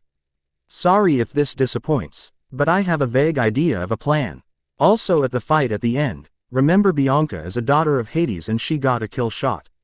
As far as the boy with the lightning scar's fire whip, we don't know much about the spell and fire is always used against the undead and super effective. I warn you now that next weekend holds no promise for a chapter. There are quite a few tests this week for me, and this weekend I'm a part of my brother's weekend, so don't hold your breath for a chapter. When I come back, my other HP and PJO crossover may be released, and for those looking for a non-canon attempt, that's one for you. Damn junkyard. As the dust of the skeletal warriors were blown away, the group realized that they had been effectively dumped in the Arizona desert. "Great, now what are we going to do?" Bianca inquired. This was her first quest and she wasn't used to things going wrong yet. Luckily she had an impressive group for support on her group and each had these things happen to them before. "First we need to find out where we are. Also it seems that you have a blade, Bianca. That came from the skeleton you destroyed and those 2 already have a weapon," Zoe remarked, organizing everything in her mind. "I've got that covered," the boy with the lightning scar remarked and summoned his bag from the long-gone magical train. It wasn't too far as the boy with the lightning scar's bag arrived in 10 seconds. Sticking his arm fully into the bag, Bianca could only gape at what was happening. How are you doing that? The boy with the lightning scar couldn't pass you. This chance to say what came natural to all magical beings when inquired to explain. So with a cheeky grin the boy with the lightning scar answered with, magic of course, and finished with a playful wink. The twitching of the female's eyebrows made him feel all warm and fuzzy inside. Aha, here it is. The boy with the lightning scar remarked withdrawing a rolled up piece of paper. Let's see, he muttered as he straightened the roll out. Well, it looks like we're near a magical or mythological site right now. Where did you get that map? Annabeth inquired. That would be amazing for CAMPERS on a quest since we seem to get lost often. I got this from the goblins. I'll see if I can't buy a few of them for the camp when we get back. Of course I'll have to buy a few hundred if the demigod's luck hold out with everyone. He chuckled. It seems that if we head towards the southwest, we'll arrive at whatever the place is. Then let's go. I don't want to be in the desert any longer than I have to. Talia remarked, leading the way. The group traveled for half an hour until they came up on a rather large junk pile. The sign in front of the junkyard was easily read by the three new demigods, so it was easily determined to be divine in nature. The junkyard of the gods. My lady has told the hunters about this place. Don't pick up anything in here. The gods are very protective of everything they one owned, and we don't know what kind of protection they've set up. Watch your step and let's try to get out of here in one piece. But wouldn't it be better if we just went around this place if it's really so dangerous? Bianca inquired. It would be for normal mortals, Zoe explained as she was the oldest and the leader of the group. But something would undoubtedly stop us. Would most likely more dangerous options on either side of this location, or we would somehow get lost. Such is the life of a demigod, which is why we tend to go forward into known danger rather than try to get around it. Oh, Bianca remarked in a small voice. It's not that bad. Talia tried to cheer her up a bit. Although these things happen, as Zoe remarked, you only find it daunting because you're new to this life. Don't worry, it does become fun. Oh great, muttered Bianca. Apparently being demigod also throws away all claims to being sane. Where's the rulebook where you need one? Oh, we make it up as we go along, Bianca, the boy with the lightning scar remarked while smiling. Come on, the sooner we get through this, the sooner we find Artemis. The junkyard was aptly named as there were mountains of junk. Thousands of machines that were chipped and split in half were piled up, and even a few intact things were found in the piles. The gods are kind of wasteful, with the lightning scar remarked. Holy crap, is that the Sintamani stone? How in the world did that end up here? I'd blame either Aphrodite or Ares. It's a valuable pieces of jewelry and Aphrodite would to wear it while Ares wanted blood spilt for it. Of course we can't rule out Poseidon either, Zoe answered. Remember, we can't touch anything in here. As much as you may want to return it to the world, there are protections here. This was remarked just in time as Annabeth was about to pick up a rather old-looking book. Come on guys, the boy with the lightning scar called the group together. Stick together, and we can get through this junkyard without anything bad happening. And indeed, it almost glanced like they were going to get out without a death-defying fight, but the fates did not like to be tempted like that. Bianca had fallen just behind the group, and although she had heard the warnings, when the only figurine of mytho-magic that Nico didn't have was noticed by her, she just couldn't help herself. As soon as she touched the little figurine, there was the sound of groaning metal and an engine slowly firing up. This of course attracted the attention of the rest of the group and brought Bianca out of her haze. A smaller version of Talos, but one still large enough to see over the mounds of junk, rose up and turned to the group of demigods. Bianca, move! The boy with the lightning scar yelled as the creation of Hephaestus made its way towards the young demigod. Bianca needed no further prompting, and the girls and one guy rushed to the exit, the figurine still clutched tightly in her hand. For such a big machine, it covered the distance between it and the group rather quickly and gracefully. Its sword came down between the group and exit, and it caused them to split like they had when dealing with the skeletons. Annabeth, The boy with the lightning scar yelled, "What's the history of the real one?" "I'm not sure, but this is just a machine. Maybe there's an off switch somewhere." Dodging just out of the way of an incoming foot, the demigods were able to see a trapdoor that was swinging on its hinges. "No way is it that freaking easy," the boy with the lightning scar muttered as the experienced demigods agreed with him. However, Bianca had been a demigod for 4 days and she did not see this as too good to be true. Before anyone could stop her, Bianca ran to where the foot was coming down and slid under the multi-ton machine. The resounding thud of the foot was too loud to hear if Bianca had been stepped on or not, so the four could only pray. As they continued to dodge the erratic blows of the machines, as the mini Talos raised its foot again, the machine suddenly stopped in mid-motion. With a resounding groan fell over, kicking up a rather large cloud of dust.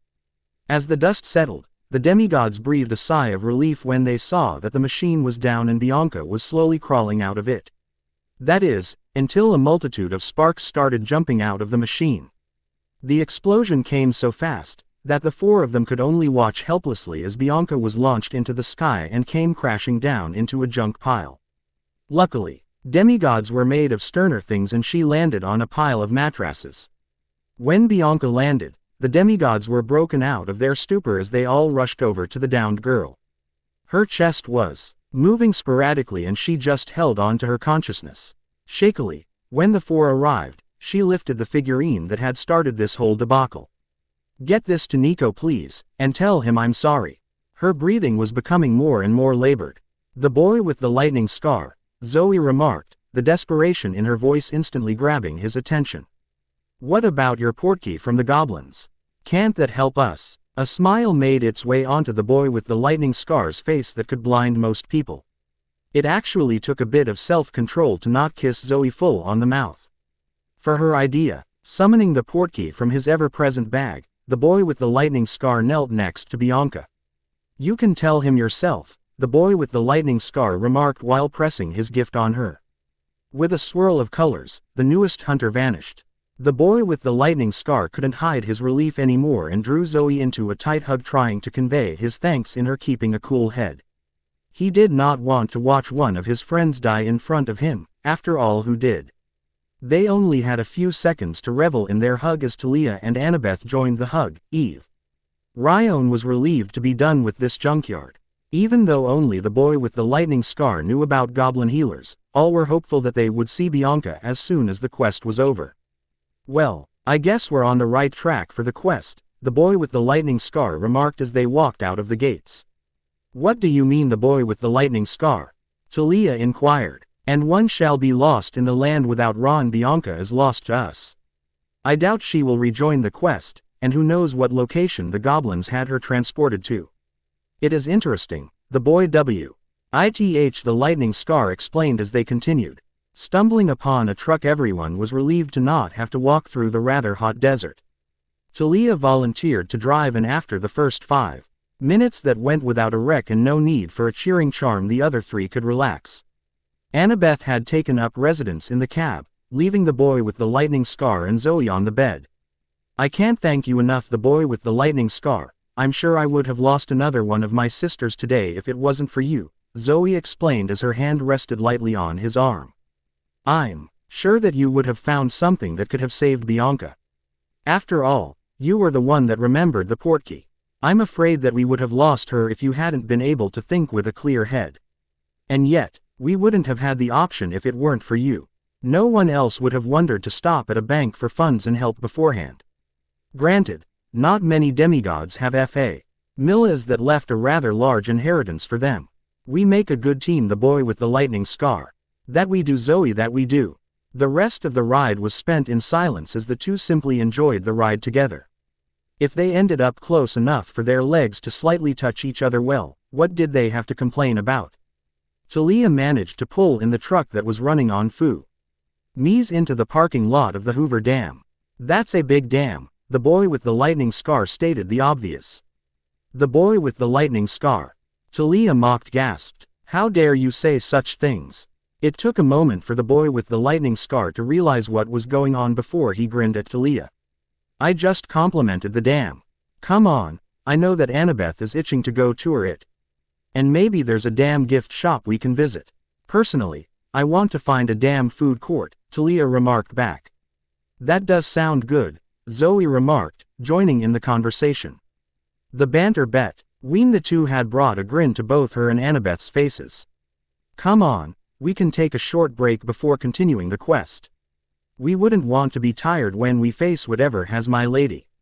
The group of four did enjoy looking over the Hoover Dam after their snack break, and were particularly interested in the angelic-looking statues whose toes had been rubbed until they were a different color. Of course, that was to be expected after Annabeth told the others that they were formerly a gift to Zeus. While they were touring the dam, the group moved close enough to the water that a mythical creature was seen. A soft gasp from Zoe informed the others that this was no ordinary creature.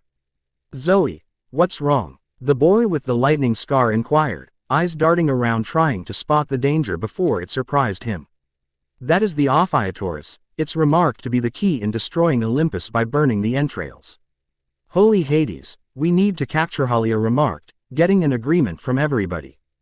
Before they could move though, the remaining skeletal warriors arrived and distracted the group. They had been surrounded and there was no way through. While preparing to fight, Annab had noticed a girl at the edge of unaware mortals looking straight at them. The girl obviously knew what was going on. Ladies, perhaps you could pray to one of your parents. I doubt that we can hold of the 11 of them. Perhaps they can give us a way to capture the amphitheater as well. Of course this served to bring attention back to the creature who was no longer in sight. Well damn. As the warriors approached the group, Annabeth had already began muttering prayers to her mother, but it took a bit more prompting for Talia to ask for help. When she did though, the group of 4 experienced a feeling of weightlessness before the dam was being left behind, and the group of 4 found themselves in metallic hands and flying through the air.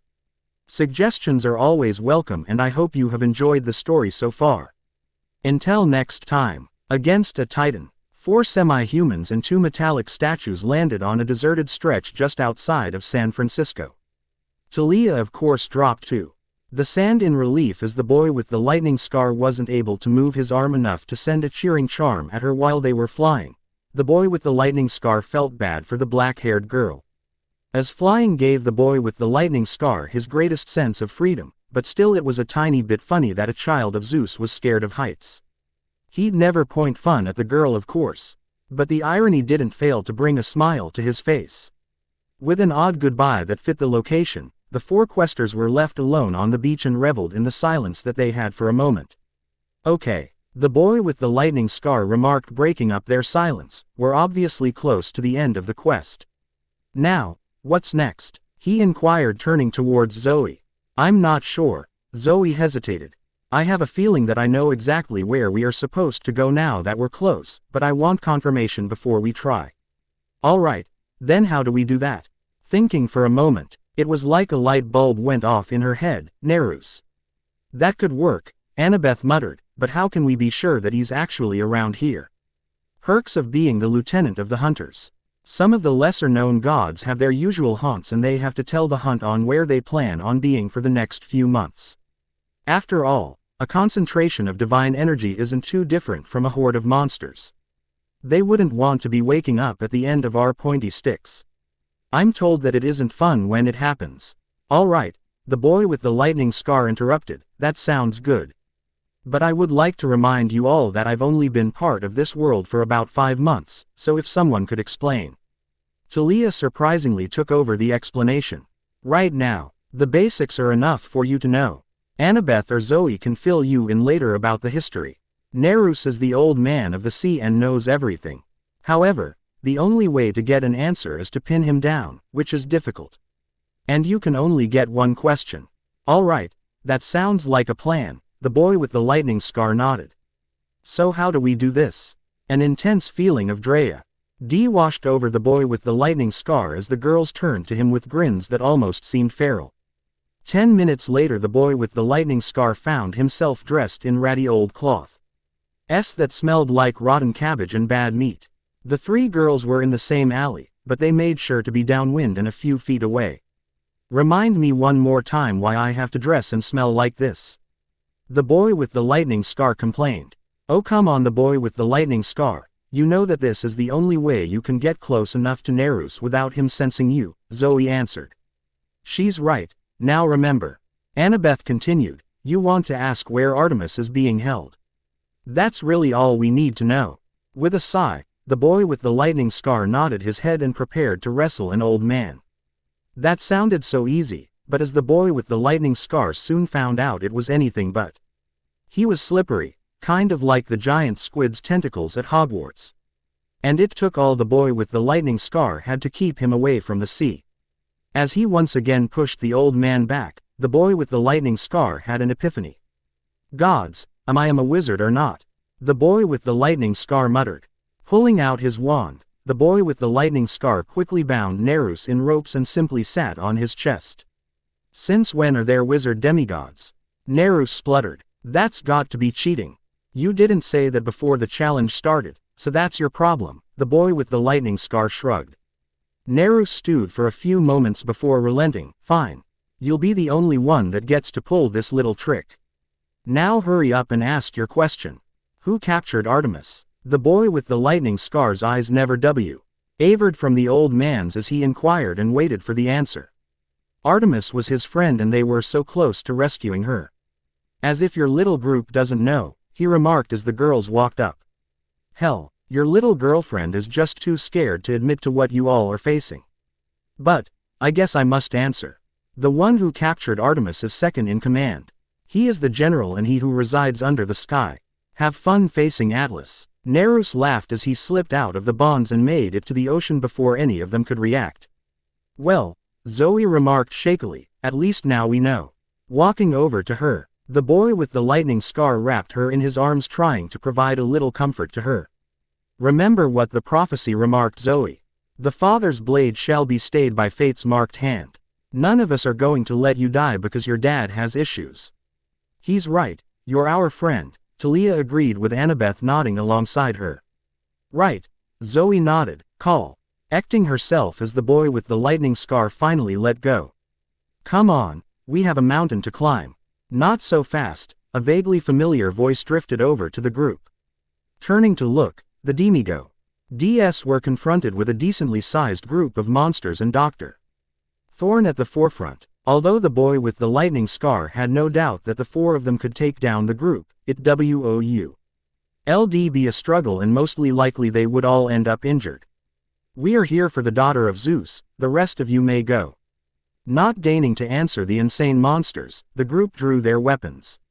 Seeing a water fountain near them, the boy with the lightning scar discreetly passed a drachma to Annabeth, who quickly figured out what was going on. Casting a small severing charm, a spray of mist appeared behind them. Now, daughter of Zeus, we are simply giving you the opportunity for power, drive. Thorne remarked, the gods do not care for you. You spent years as a tree when it would take Barel. A wave of their hand to undo the curse Zeus put on you. Come with us to hunt down the amphitheater. You can shape the world. While the monster was speaking and all attention was placed on Talia, Beth had managed to get in touch with Camp, Mr. D to be more precise. Fine, I'll help you, but only because you have Harriet with you, Mr. D's voice caught the attention of everybody. Soon, the grow-up that had surrounded the demigods was on the ground clutching their heads and screaming. There you go, death by madness. By now, did he seriously just call me Harriet? The boy with the lightning scar inquired, eyes narrowing slightly, with smiles on the girls' faces they walked off, leaving the boy with the lightning scar without an answer. For some reason, there was a slight bit of dread had crept up the boy with the lightning scar's spine with those smiles. Sighing at being outnumbered on this quest, and honestly since it wasn't bad, but the boy with the lightning scar needed more guy friends. The demigods had found an abandoned car that still ran to get them at least partially up Mount Othrys. Who remarked the gods didn't look out for the demigods.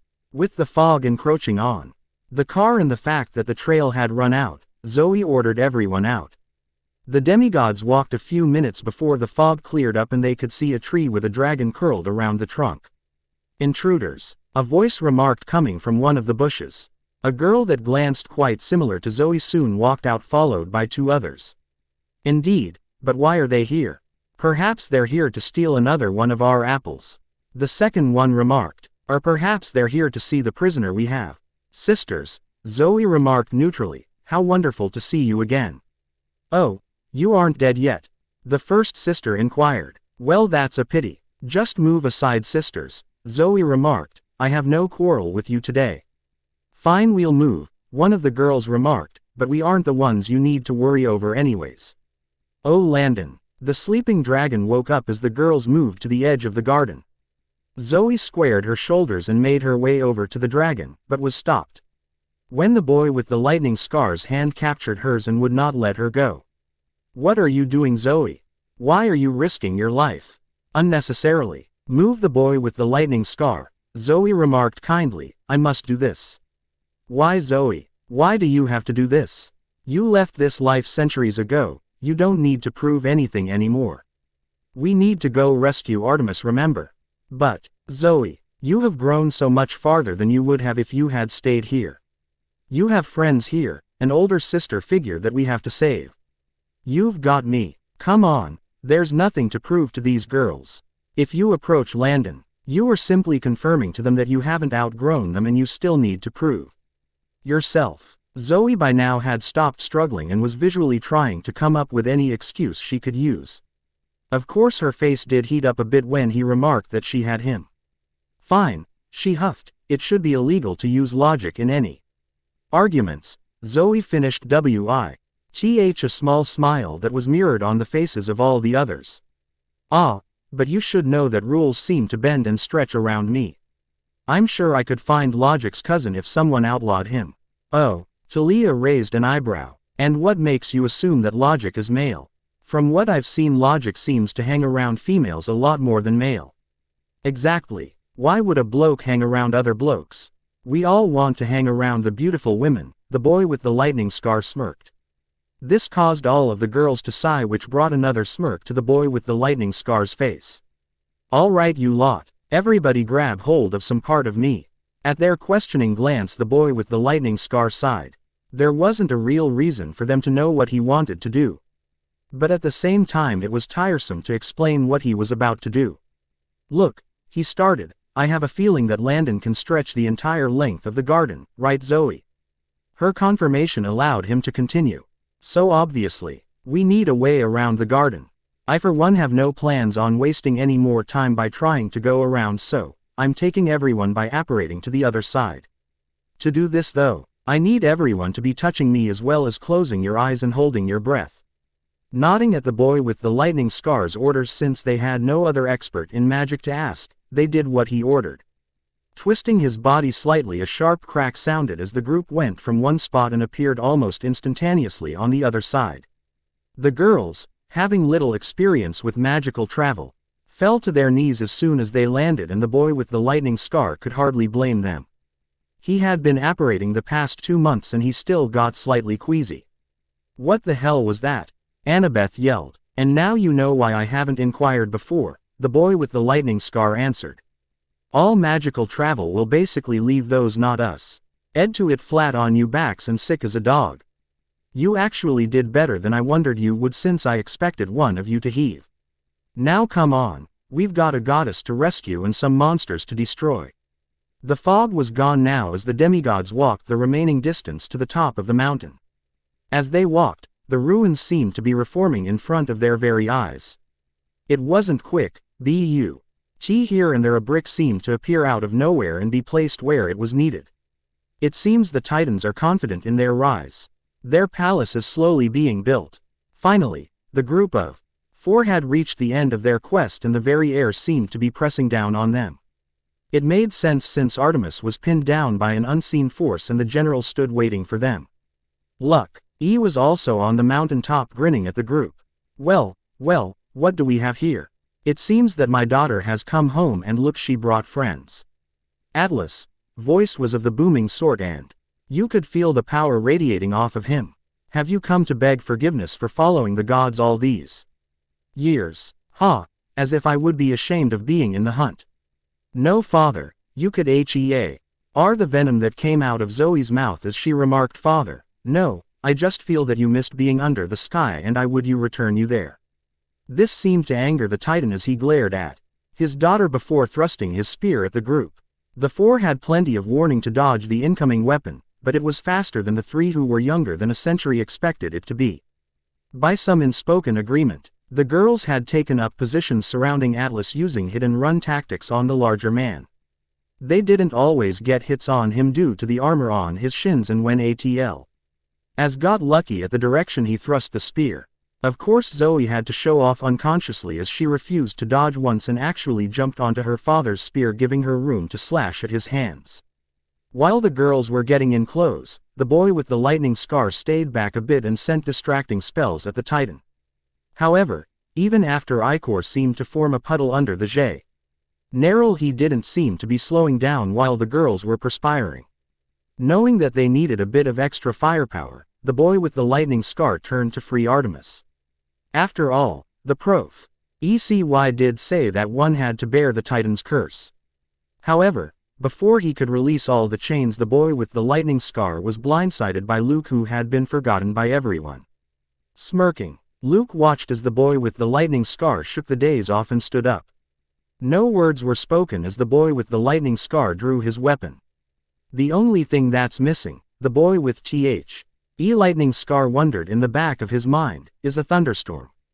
There was a gust of wind, and as a leaf slowly touched the ground between them, they launched at each other. Clashing the swords to each other, the two broke off. The boy with the lightning scar was a tad faster than Luke and brought his blade in an arc which was easily blocked by Luke, which gave Luke the opportunity to slash at the boy with the lightning scar's stomach. Jumping back, the boy with the lightning scar avoided danger and took another step back for a quick breath. Luke tried to press on the perceived moment of weakness from the boy with the lightning scar, but the boy with the lightning scar was ready as he sent Luke's thrust past him. Using Luke's momentum against him, the boy with the lightning scar spun and his elbow came down on Luke's temple.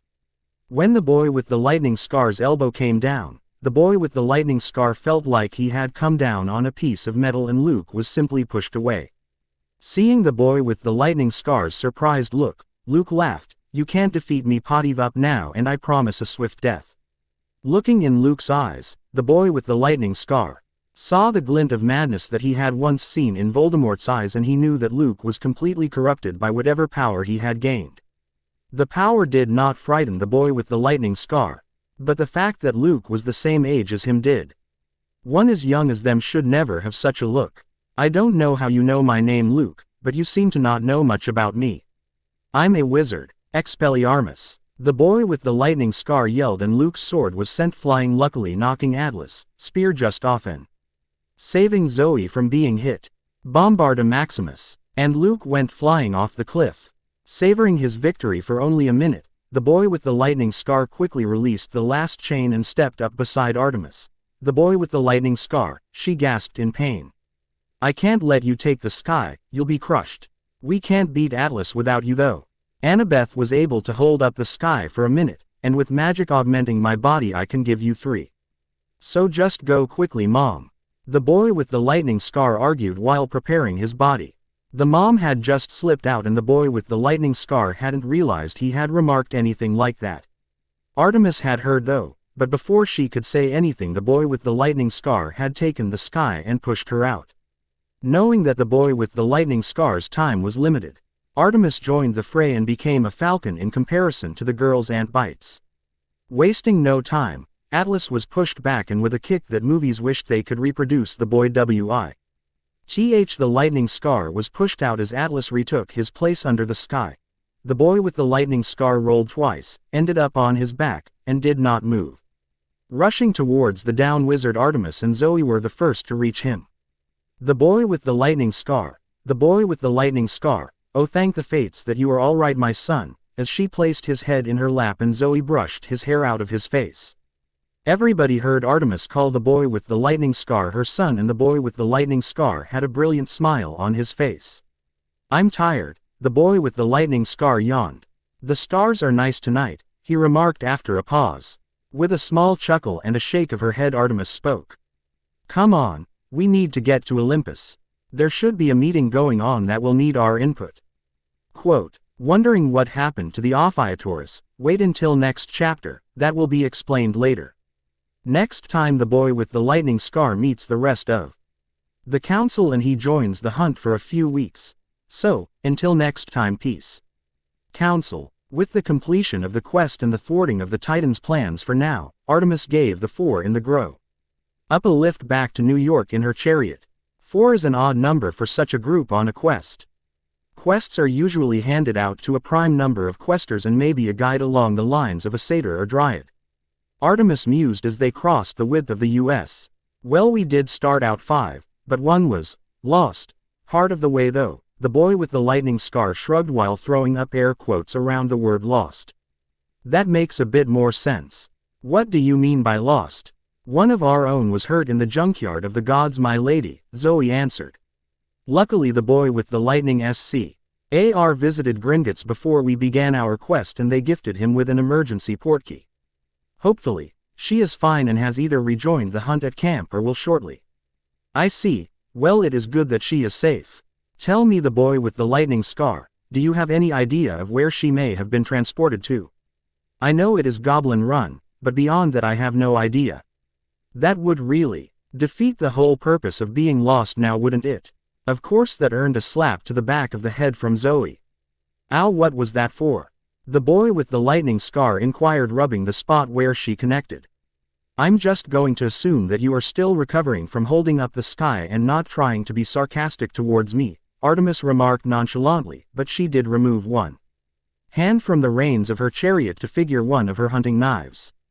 Paling quickly enough to be almost comical, the boy with the lightning scar tried desperately to save his bacon. Yes, of course, the boy with the lightning scar stuttered, that must have strained me more than I realized. It won't happen again, I promise. All the while Artemis had a small, satisfied smirk on her face while the girls were stifling giggles in their hands. That was just one of the unfortunate effects of adopting the hunter as your mom. There was a lot less leeway compared to other teenagers and Artemis was a bit scarier than average soccer mom. Grumbling good-naturedly, the boy with the lightning scar sighed as they were able to get a few good digs in. They flew towards Olympus. The inside of the nation's buildings were impressive to all that had the honor to see them, and the boy with the lightning scar was one of the lucky few in the last century to have done so. However, the splendor before the bow, why with the lightning scar's eyes, that was Mount Olympus, made those cavernous structures look like they had been dug by blind rabbits. Attention was paid to every detail, including the very paths themselves. Depending on where they were on Mount Olympus, the paths were done in various designs in colors, but as they approached the throne room they became uniform. The stones were a golden white and cut in such a way that you appeared to be walking on top of solid clouds. They landed at Artemis' palace on Olympus and it suited her domain perfectly. The columns that were a staple in Greek architecture stood as trees, which seemed lifelike, around her temple.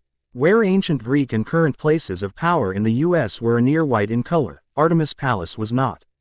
Instead, the palace was covered with a mural of one of the many forests in the world. If it wasn't for the fact that no sounds of rustling leaves in the wind could be heard, many would be fooled to think that there was a forest in front of them. Only Zoe had visited Artemis' palace before and it was quite amusing to see the other three's gaping expression. However, they had a meeting to attend and could not afford to waste time. Come on, you three, Artemis remarked, breaking them out of their gazing. We can't keep the other gods waiting. Since Annabeth had been to Olympus for the winter solstice before, the goddess, Hunter, and Athena's child were tinquired with keeping the boy with the lightning scar and Talia moving to the throne room. It was actually quite comical as the two stopped to stare at various TNGs and their jaws were flying off their hinges. Finally, they arrived at the doors of the throne room. Now, I shall enter and take my place on the council. Wait here until we summon you, Artemis remarked as she grew to a rather impressive height and entered the room. As they were waiting, Zoe gathered the little bit of courage she needed to talk to Zoe. And how, she inquired, was your first quest in the Greek world? The boy with the lightning scar was amused with her question and it showed on his face. Well, I guess I will never be bored again as long as I stay here, he chuckled. The tea was something else and I'm kind of glad this happens to all demigods and not just me. What do you mean? Well, it seemed that at the end of every year at Hogwarts I was placed in a life-threatening situation. It was always me that faced the last great danger, ranging from a possessed spirit to a 60-foot basilisk. I'm just glad it's the luck of the gods rather than just my abysmal luck. I believe that you're the first to be happy about the abysmal conditions that a demigod quest is pretty much required to have. Well, I'm not exactly happy per se, but I am okay with it. After all, it's not all too dissimilar from my years as a wizard. Fair enough, I guess. The conversation could continue. The doors of the throne room opened and a voice bade them to enter. The boy with the light Scar and Talia took positions behind Zoe and Annabeth to make sure that if there were traditions needed to be followed. Following their examples, all four bowed to Zeus and then Annabeth turned to bow to her mother while Zoe went to Artemis. However, who the boy with the lightning scar chose to bow to sent many of the gods reeling. Hera had an amused glint in her eyes as the young wizard bowed down to her and threw the rest of the council off of their games. Knowing why the boy with the lightning scar had bowed to her, Hera threw them off even more by smiling at the boy. And why, young the boy with the lightning scar? Did you bow to my wife? Zeus inquired, but it could have been phrased better, as he inquired it like he was questioning why anyone would bow to Hera. Hera's gaze could have melted lutetium metal. She is the queen of Olympus, is she not? Since you gods are supposed to also reflect the civilization they reside in, so I probably would have been okay to just bow to her. Oh, and why do you say that? What the boy with the lightning scar remarked next had many of the gods and goddesses chuckling and sent Apollo and Hermes to the floor in laughter. Well, Lord Zeus, if she's anything like the average wife of America, she's got you by the balls. The dumbfounded expression on Zeus' face was priceless, and there were many flashes of light signaling the snapping of pictures.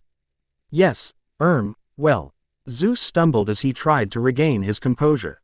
Congratulations, demigods, on a successful quest and a job well done. We have a problem, however, he remarked, looking towards Talia. The prophecy speaks of a choice made by a child of the big three on their 16th birthday, and Talia, you turn 16 on the morrow. Well then, just kill the little girl, Ares offered, and received many glares in return for his suggestion. Not that it truly fazed the war god. We will not kill her, Artemis yelled with firm nods backing her up. Talia soon found an intense interest in the floor of the room as she blushed a magnificent shade of red. I have a suggestion that can delay this great prophecy, but I must speak to you alone first, father. With a nod, the two flashed out of the room. As the two deities talked, the group that had just gone through so much together moved closer to Talia in support. Although they could not do much in the throne room against the gods, they would provide all the support needed. With a flash of light, the two gods returned from their conference. My daughter, Zeus spoke, has devised a way that we can at least stay the decision of the prophecy. Artemis, Talia Grace, you have shown great skill and courage. Throughout this quest, you never wavered from the path or from the gods. I offer you a place among the hunt, to serve with me and Zoe. I offer you immortality, to never age another day, if you take my oath. Talia was visibly shocked, but you could see the traces of hope within her eyes.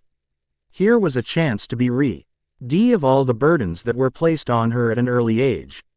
Perhaps now she would be able to have a true home. Even though the camp had accepted her, there was a lot of staring and pointing.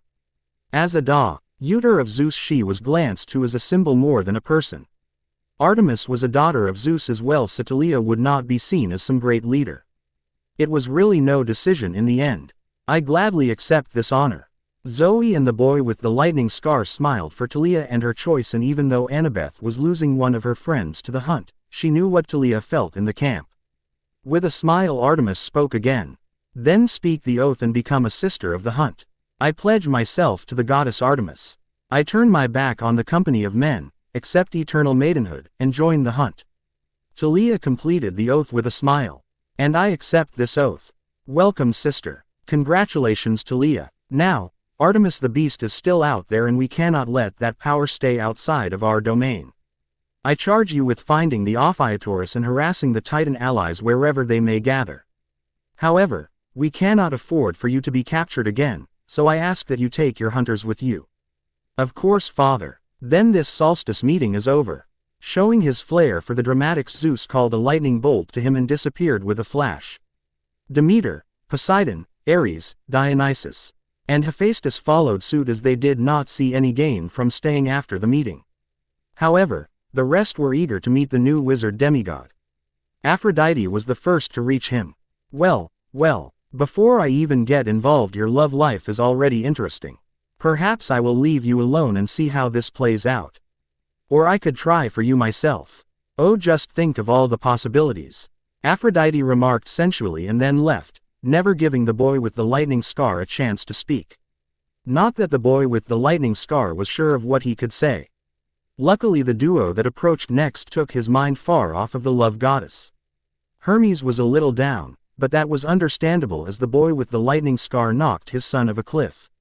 However, the camaraderie of pranking soon had the campers shiver in fear at their impending doom, and it was not caused by the Titans.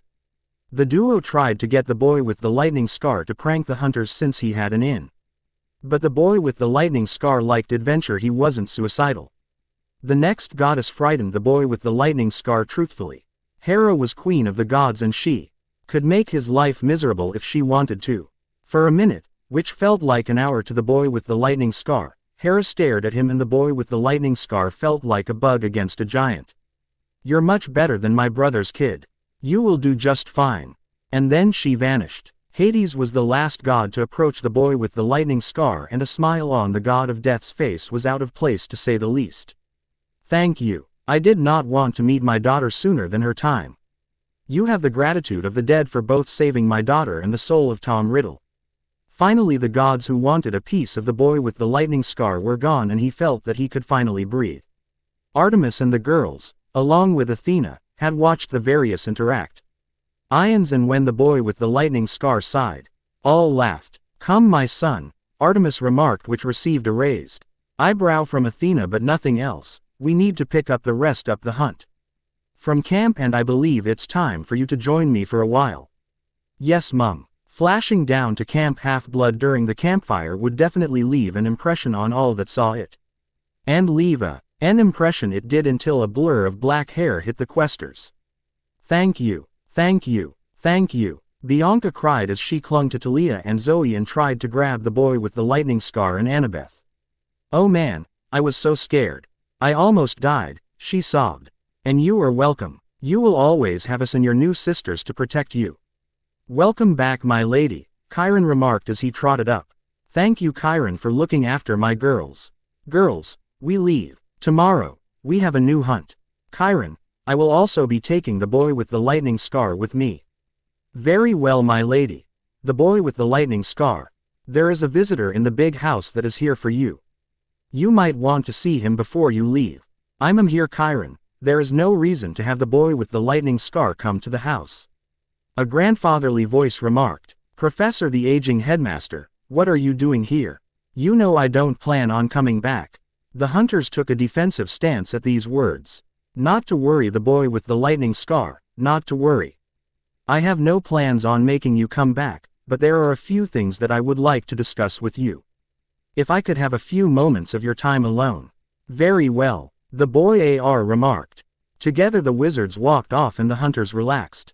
All the while a certain son of the sea god was wondering why he wasn't the de facto leader of the camp anymore.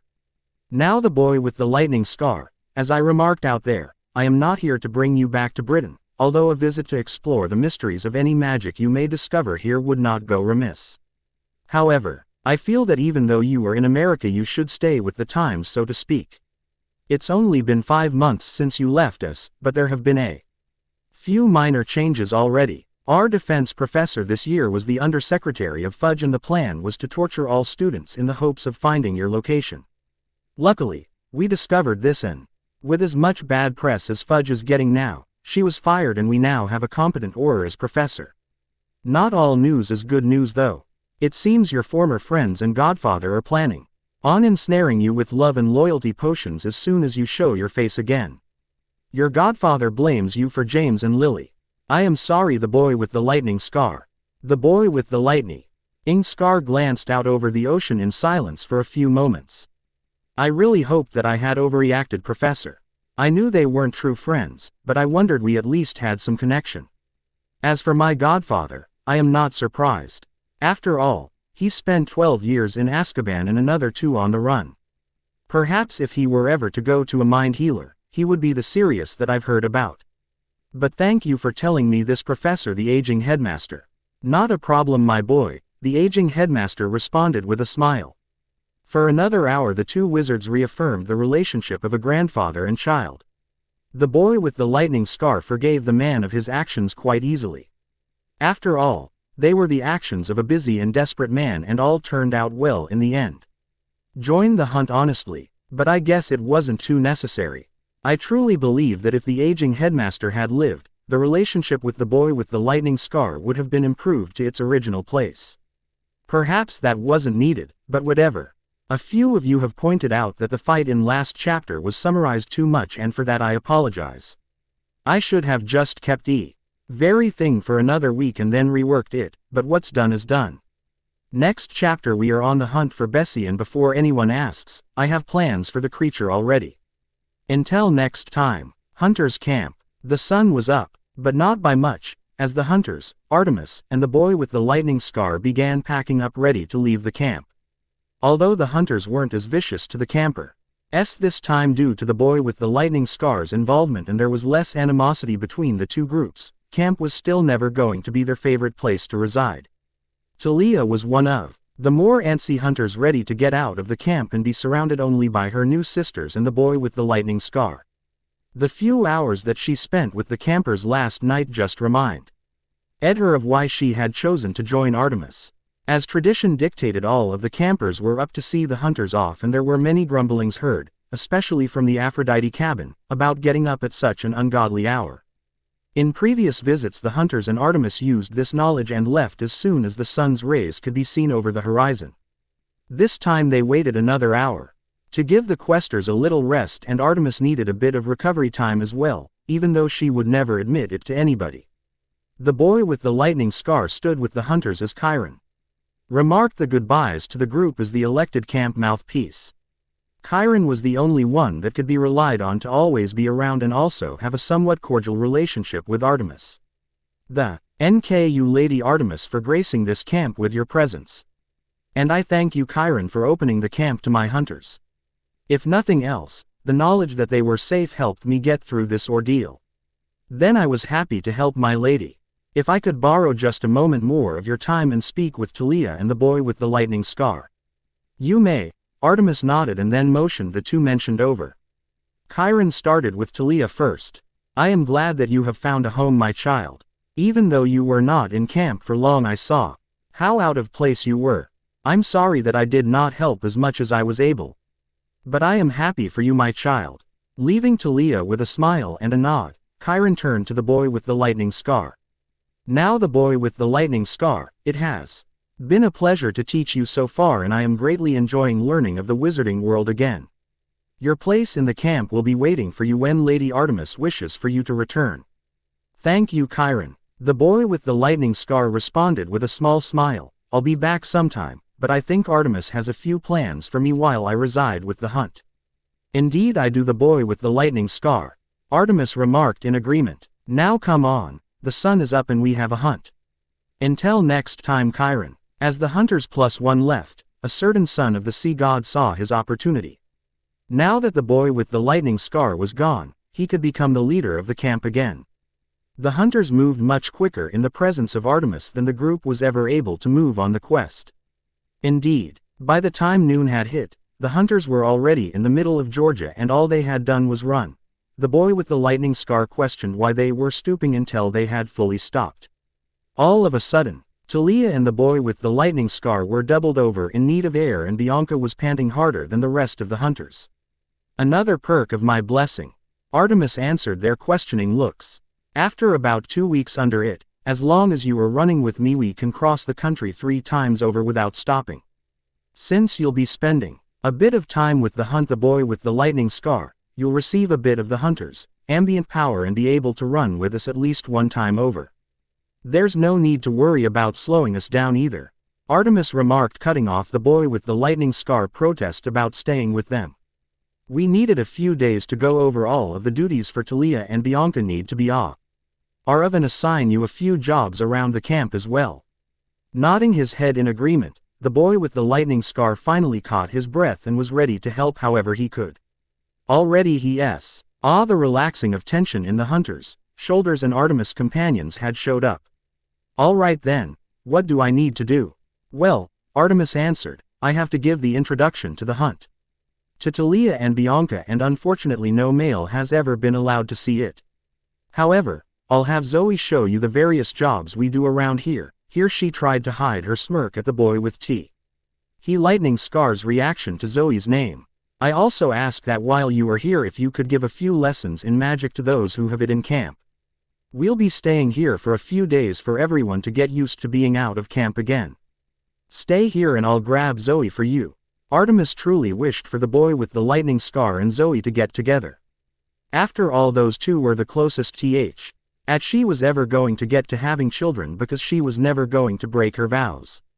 And, if those two ever got together, then she could have grandbabies to spoil. She wanted to help raise the babies. There was just that oath and the hatred of almost any man alive, dead, or to be born.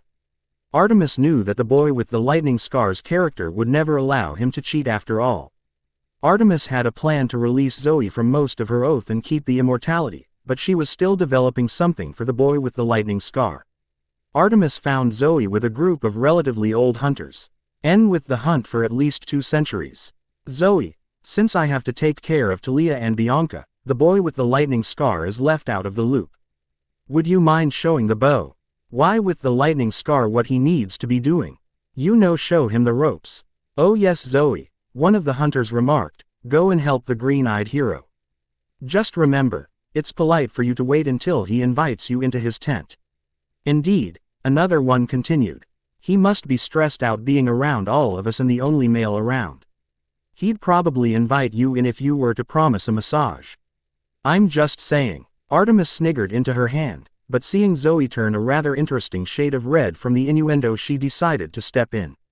Come on, he's waiting and I'd like for him to start teaching as soon as he can. Of course, my lady, Zoe remarked, and she practically ran away from the girls. Now girls, Artemis remarked since Zoe was out of earshot. The hunters were slightly scared now. Since Zoe was Artemis' lieutenant and unfortunately Artemis' favorite, you have to tease her gently at first. You can't go right in for the kill. You do that to the boy with the lightning scar, Artemis finished with a wink. Artemis and Zoe found the boy with the lightning scar lounging against a tree close to where Artemis had left him. Found her for you, the boy with the lightning scar. You two have fun now and I'll try to catch up to you in an hour or so. Right then, Zoe remarked as Artemis disappeared into the camp. Where would you like to start? You don't get to do laundry, but there's feeding the animals, setting up the range, gathering firewood, just an assortment of things really. It doesn't really matter to me, love. Let's start with the animals, they seem fun. Zoe snorted in amusement at the boy with the lightning scar's choice of words. Sure, the companions were fun, if you didn't mind them acting like hyperactive 4-year-olds when there was any mention of food. After all, they were only animals, extremely loyal and intelligent, but only animals. Sure, Zoe drawled, if that's what you want. The wolves and other creatures that enjoyed spending time with Artemis were on the other side of the camp, so they had a bit of a chance to talk. So, how long do you girls usually stay in one area while on a hunt? The boy with the lightning scar inquired. It just depends on the hunt. My lady spoke to me while we were on our way and mentioned that the amphitheater creates a very weak bond to those it meets and tries to stay near those bonds. Since all who went on the quest are on the eastern seaboard, the amphitheater will be as well. Or at least will be in a few days. If we were hunting the cursed sisters or something along that nature, we would be moving every day as we track the creatures. That makes sense, I guess, the boy with the lightning scar shrugged.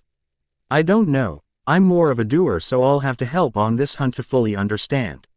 What do the hunters do when you are not on a hunt? Well, archery is a must for all hunters even when we have downtime. When we aren't hunting monsters, we're usually scouring the country for abused girls and try to give them a good home. Some of the little girls join us, and others we simply drop off at one of the orphanages in the know of our world and worship with her Hera or Artemis. Wait, there are adults that actually know about our world. There are a few. Many of the adults that are aware are actually the parents of the demigods. Some of the mortals just happen to be clear sig. HTED, so they know that the gods are real and can be worshipped. A few of them are demigods, as monsters seem to lose interest in the demigod once they get around 19. Granted, not a lot of people make it, but there is a bit of hope. Oh look, we're here. The guardian of the camp was there, as was its pups. It made sense that the giant wolf was female, but it never did occur to the boy with the lightning scar. He guessed that he had fallen into the trap in thinking that a vicious beast would be male. There's what? The boy with the lightning scar counted the pups, 8 of them. Indeed, Zoe answered. They were born just under a year ago, so they'll be with the camp for about 3 more years. Then what happens to them? It just depends. 1, maybe 2 of them will join Ares' dogs of war, which is why Ares is usually Lady Artemis' staunchest supporter on the council. A few of them get lucky and find a companion among the demigods or hunters. There's more wolves in the camp after all. Or they will be released into the wild and start their own packs. The guardian will keep one of the ladies and train her to be the next guardian. Even though they live longer than the average wolf, she is reaching the end of her life. Quote, having most of his questions answered, the boy with the lightning scar motioned for Zoe to show him what needed to be done. The hunt, when finding food for themselves, got about the same for their furry companions. However, since there were pups within the camp, someone was designated to bring a deer to the designated area and skin whatever animal was captured. What made the job so undesirable is when the first incision was made into the fur of the animal, the pups went wild. The boy with the lightning scar soon found this out and was swarmed with vicious fur balls with wet, pink tongues. It was difficult to complete. Later that night, after the boy with the lightning scar was sufficiently cleaned from the saliva of wolves, Talia had found the boy with the lightning scar around one of the campfires with Zoe and a few of the magicals. Hey, the boy with the lightning scar, she greeted him as she took the available to his right. Well, hey Talia, how was the tour? This is awesome. Oh man, everything about the hunters is just what I needed, well except for the feeding of the animals, but that's why we have you, right? Talia batted her eyely DS at him and the other girls joined in as well. Girls, the familiar voice of Artemis called out from behind them, are you using your feminine powers against the boy with the lightning scar here? She inquired with a stern look on her face and hands on her hips. The girls had a worried look on their face while the boy with the lightning scar had the beginnings of a smug feeling welling up in him. That was quickly reversed by Artemis' next words, I am so proud of all of you, and she delivered that with a smile which earned a groan from the boy with the lightning scar. Oh, cheer up, the boy with the lightning scar. Even if you are a far better example of the male population than anybody else, I know that you aren't complaining about being around all these beautiful girls. The boy with the lightning scar smiled as he shrugged. Guilty as charged, mum. That's something I wanted to ask you about the boy with the lightning scar. Why do you call Artemis your mom? Talia inquired. It just came up in one of our talks. At the confused looks, the boy with the lightning scar laughed. What, you didn't think that I wouldn't stay in contact with Lady Artemis after she basically gave me a returning invitation to camp? I am one of the richest wizards in the world, so I can afford a few of drachmas. That, and I learned how to do simple enchantments, so we have a journal and mirror to keep in contact. I told her once that she was the closest thing I ever had to a mother, and she unofficially adopted me then. Of course there were the AWWS from all of them around the fire. Yes, well, enough of that. Get some rest, everyone. We hunt tomorrow. These next few chapters will be solely the boy with the lightning scar and the hunt, and they won't go back to camp until the Battle of the Labyrinth. He may have a few flashbacks of time spent at camp, but nothing is definite. So, what monsters should the boy with the lightning scar hunt, and should he go back to England for a brief trip before the battle? He will be going back afterwards to clean up Britain, so there's that. Also, should I heal Serious Mind? Until next time. The end of Bessie. Hunting aquatic creatures was an X on land. It wasn't fishing, but if they were normal, they also couldn't have followed any of the trails. However, the group was made up of demigods that had pledged themselves to Artemis, Artemis herself, and the strongest wizarding team of the time. They were able to throw normal right out the window. It did help that the boy with the lightning scar had managed to teach those with magic in the hunters the EU tracking spells that he had managed to discover. Since the hunters that he had been teaching had been a part of the demigod world for so long and thus had a deeper connection to magic, wandless magic came easy to them. The boy with the lightning scar was gaining that connection, but he had been using magic with a wand for almost 5 years. It was hard to break that habit. With all the experience, CE and tracking and all the advantages they possessed, finding the amphitheater was pure chance for the boy with the lightning scar. The hunters had taken a break from the hunt, and while the boy with lightning scar loved them like sisters, except for Zoe, who he was now fully aware of his obvious crush for, but he was still a male and he needed some time alone. Since they were hunting in the early January, not many beach goers were out and about, putting his feet into the water and just enjoying the sounds of the surf when he was interrupted by a loud moo. In front of him, appearing just above the water, was the very monster that they were hunting. The boy with the lightning scar had a sudden urge to go to Vegas. When the creature approached the boy with the lightning scar to be pet, the boy with the lightning scar sent off a Patronus message to him, Mum. When the silver buck burst into the camp, it was riddled with arrows. The hunters had seen the boy with the lightning scar's Patronus before. But it was a natural reaction for a group of hunters when a deer came into camp. If it was possible for a Patronus-formed deer to look offended, the boy with the lightning scars came close to pulling it off before the buck continued on to deliver its message. Artemis was worried for a moment before she heard the message and couldn't help but to smile at her adopted son's antics. Hey Mum, I beat the hunters and you. The amphitheater is down by the beach and I have it occupied. Approach with caution. On an unrelated note, do you know if the mist could allow me to enter any casinos? Shish. Acting her head in amusement, Artemis exited her tent and rounded up the girls. Girls, I am disappointed in you, she remarked in fake disappointment, which was obvious to all of the girls. It seems the boy with the lightning scar is a great hunter to have found the monster all by his lonesome when he wasn't even looking for the creature. He seems to have a natural ability that rivals my own. She smiled and many of the hunters laughed. Come on, let's go help him take care of the monster. The hunters, with Artemis, Talia, and Zoe in the front, arrived to a scene that had Zoe blushing furiously. Apparently, the amphitheater had a playful spirit and with its constant mooing and splashing had drenched the boy with the lightning scar, resulting in the boy with the lightning scar discarding his shirt. Gone was the pale, skinny, malnourished child and in place was the body of a warrior. The boy with the lightning scar half-heartedly splashed back as he knew the creature wasn't long for the world. Talia of course could not pass up this opportunity to mess with her best friend and whistled to get his attention. Damn, she remarked with a grin forming on her face, hunk. Alert. The rapid color change of the boy with the lightning scar was comical to almost all the hunters. Zoe couldn't stop her own red face and not so subtle gazing at his body to do much of anything. You know that you were already accepted as part of the hunt, you didn't have to prove yourself. Again, Artemis teased. What can I say, I'm an overachiever, the boy with the lightning scar shrugged, the monst. R was now wary and slowly swimming away as to not draw attention. I need all those who can use magic to help me freeze the water around it so it can't escape. With a solid wall of ice surrounding it, as well as it being 2 feet above the water to prevent escape, the amphitheater lost all pretense of being sneaky. It was not a fighter, so the creature resorted to swimming around quickly and slamming into the ice to try and find an escape. The hunters sprang into action and quickly surrounded the creature on the ice or shore with spears at the ready.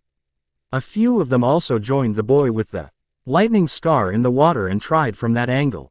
The amphitheater tried to escape, but it did not have unlimited stamina and with the shallow cuts that the boy with the lightning scar and the hunters managed to place on the creature, it took a little over 10 minutes to wear the monster out. Thrusting her spear into the water, Talia managed to land the killing blow and the hunt cheered as one of the threats to Olympus was partially taken care of. Dragging the creature to shore, the hunters watched as the body of the beast dissolved, leaving only its entrails behind. Now what to do with these? Artemis wondered out loud. We can't keep the entrails at camp as it would be too easy for someone to attack the camp and somehow spirit them away, but we also can't leave them here to be disposed of. Any suggestions? Well, I've got a question, then a suggestion maybe, the boy with the lightning scar volunteered. As all of the entrails required to be burnt to give the power to destroy Olympus. Well, almost all the pieces are required, at least 75 I would say. Then let's divide it up into 12 parts and give a part to each of the Olympian Council members. As long as 4 of you are able to keep up with their piece, you should be safe. Excellent idea, the boy with the lightning scar, but what do I do with my part? I still don't trust that monsters won't be attracted to the pieces. Well, you've remarked that you enjoyed your Aunt Hestia and trusted her. Why not send it to her? And that was the plan that was followed. 10 minutes later the ice had melted and the remains were distributed amongst the gods. Later that night, as the boy with the lightning scar was relaxing near one of the fires and listening to stories go around, Bianca approached him. The boy with the lightning scar. Can I speak to you for a moment? Sure, Bianca, the boy with the lightning scar remarked as he got up and followed Bianca out of earshot. So, what's up? My dad wanted to thank you for my safety and the fact that he received one of the pieces to protect. He sent me a message earlier today to share the gift that he wanted to give you. Okay, not that I really need anything, but what did Lord Hades decide on? The boy with the lightning scar, how would you like a chance to talk to your parents? My parents. The boy with the lightning scar gasped as he tried to process what Bianca had laid on him. Yes, the boy with the lightning scar, my father has given you a few hours where you can contact your parents. This is a one-time deal, of course, as it breaks most of the ancient laws. But he got permission from both Zeus and the Fates. So what do you say? The boy with the lightning scar could only nod as emotion overwhelmed him. Gather anybody you want to be there then. I'll be on the outskirts of camp preparing the ritual. You deserve this, the boy with the lightning scar. The boy with the lightning scar was so emotional as he gathered Artemis, Talia, and Zoe, that he could only ask for the 3 to follow him. Bianca was ready for them as they entered the clearing that had been picked out for the ritual. When everybody was in position, Bianca summoned a portal and 2 spirits walked out. The 2, even though they were a ghostly image, were unmistakable to the boy with the lightning scar. Mum, Dad, the boy with the lightning scar managed to get out. Hermione, Ron, and Ginny had a plan to enact and they were ready. September 1st saw for the first time ever the Weasley family show up at the platform early. Instead, rain pulled out. The betrayers knew that he Dursleys were not kind to the boy with the lightning scar and loathed his presence, so the boy with the lightning scar would undoubtedly be dropped off early. They waited for half an hour, with Mrs. Weasley ready to smother the boy with the lightning scar in one of her famous hugs and slip him some potion-laced food for the train ride. Since the boy with the lightning scar was a kind person and would most likely share the food, those in the plan had already ingested the antidote which would protect them for a full week. They waited and as the whistle blew, they sighed in their lack of success in finding the boy with the lightning scar. It wasn't a guarantee that they would see him through the crowd, but it would have made the plan so much easier. Wishing her children and Hermione good luck, Mrs. Weasley left the platform while the students climbed on board. Since Hermione and Ron were selected as prefects for the year, it was up to Ginny to find the boy with the lightning scar and get him the food. The betrayers couldn't believe their luck. They had searched every compartment throughout the train ride and they had seen neither hide nor hair of the boy with the lightning scar. When inquired, no one had seen any sign of the boy with the lightning scar. They had even inquired Draco because he seemed to always know where the boy with the lightning scar was and show up to try to get a rise out of him. Ha! Draco laughed, so Scar had finally wised up and dumped. You losers. I bet he's feeling pretty foolish for turning down my rather generous offer of friendship first year. No, I haven't seen your golden boy, I have much better things to do with my time. Draco puffed out his chest in obvious pride in his self-importance. Thinking that the aging headmaster had just grabbed the boy with the lightning scar from his relative's house and hadn't told anyone of his plans so there would be no danger. Satisfied with their made-up scenario, because Hermione came up with it and she was the smartest witch of her age, the 3 settled in and prepared to get the boy with the lightning scar at Hogwarts. Others on the train had also conducted their own search for the boy with the lightning scar. But they did it to confirm the letters that the boy with the lightning scar had sent during the summer. The girls were slightly disappointed, but Daphne Greengrass discovered that Draco had already taken the dark mark and she had a good laugh with the boy with the lightning scar's secret friends. When they got to Hogwarts, the false friends once again could not find the boy with the lightning scar Potter. Professor McGonagall, Hermione began that night after the feast. We can find the boy with the lightning scar and he wasn't on the train. Do you know where he is? I'm sorry, Ms. Granger, but the boy with the lightning scar has withdrawn from Hogwarts and did not give any information about his future education plans. I'm afraid you will have to search for him during breaks. The horror-struck faces of those three put a smile on McGonagall's face as she turned around. It served them right for planning to harm one of her all-time favorite lions. When Molly and Sirius found out the information the next morning from letters from the children, one question was on their mind. Where in the world is the boy with the lightning scar Potter? Does anybody want me to send the boy with the lightning scar to England before the Battle of the Labyrinth? I plan on sending him right after and picking up his allies for the final battle, but I can send him before if you want. I am going to heal Sirius, for those of you who were complaining, because I feel the same as you all. He was the good thing in the boy with the lightning scar's life. He needs to be healed. Though he spent 12 years in hell on Earth. What monster would you like to see the hunt go after next? The Minotaur is out, but most every other monster is fair game. Until next time, meet the parents. Silence filled the clearing as the one male demigod stared at his parents and they stared back at him. No one dared to move as they saw the emotional scene before them. It took all of the boy the lightning scar's willpower not to run to his dead parents and wrap them in a hug, but he knew that they weren't corporal, which now that he was facing them sucked. Finally getting his emotion under enough control that he could speak, the boy with the lightning scar stepped forward. Seeing this as a signal, the spirits of James and Lily also moved closer towards the boy with the lightning scar. I see now why people always commented on my likeness to you. The boy with the lightning scar stared at his father. Although they weren't corporal, there was a bit of color added to them, so the boy with the lightning scar was able to see what they glanced like when they died. But you have your mother's eyes, James continued. Those eyes are weapons, the boy with the lightning scar. Promise me you aren't using them for evil. Oh please James, our eyes are lovely, Lily remarked, taking up a spot near the boy with the lightning scar and turning towards James.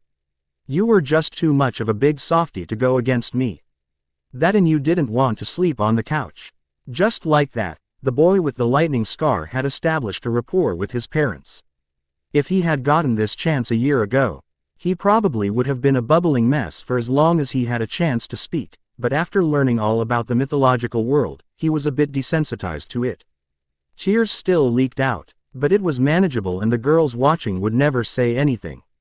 We've been watching you all your life, son, and we couldn't be any more proud of you. Especially this past half year. And I am so sorry for what my sister did to you as a child. Lord Hades has already set up a special place in his domain for the Dursleys. He's even allowed me to design a few punishments for them. Lily remarked with a grin and a hint of madness in her eyes. The boy with the lightning scar was slightly scared of his mother at the moment and turned to look at his dad. If there is one piece of advice I can give you, the boy with the lightning scar, in your life, it is to never piss off a redhead. Honestly, that goes for all women, and especially if they have anything sharp and pointy nearby. Lord Hades was slightly disturbed at some of her punishments and the mad glint in her eyes when she began planning. Believe me Dad, I know. Artemis smirked as she heard the father-son banter and how they were right to fear the redheads. It was also a good idea for the boy with the lightning scar to be good to all women since he was in the Hunters' camp. It was then that the boy with the lightning scar remembered the group of girls that he had grabbed to come with him to this chance. Oh yeah, Mum, Dad, there's a few people I would like you to meet. Grinning, the boy with the lightning scar went over and dragged the three girls and Artemis over to meet his parents. He released them all except Zoe, whose hand he kept in his. Somewhere in his subconscious, even though they were dead, he still wanted his parents' approval on what girl he was crushing on, and Zoe seemed to only tighten her hand around his. Mum, Dad, I'd like for you to meet my best friend Talia. Talia shyly waved at the spirits of her friend's parents. She was a daughter of Zeus, so death wasn't something she enjoyed.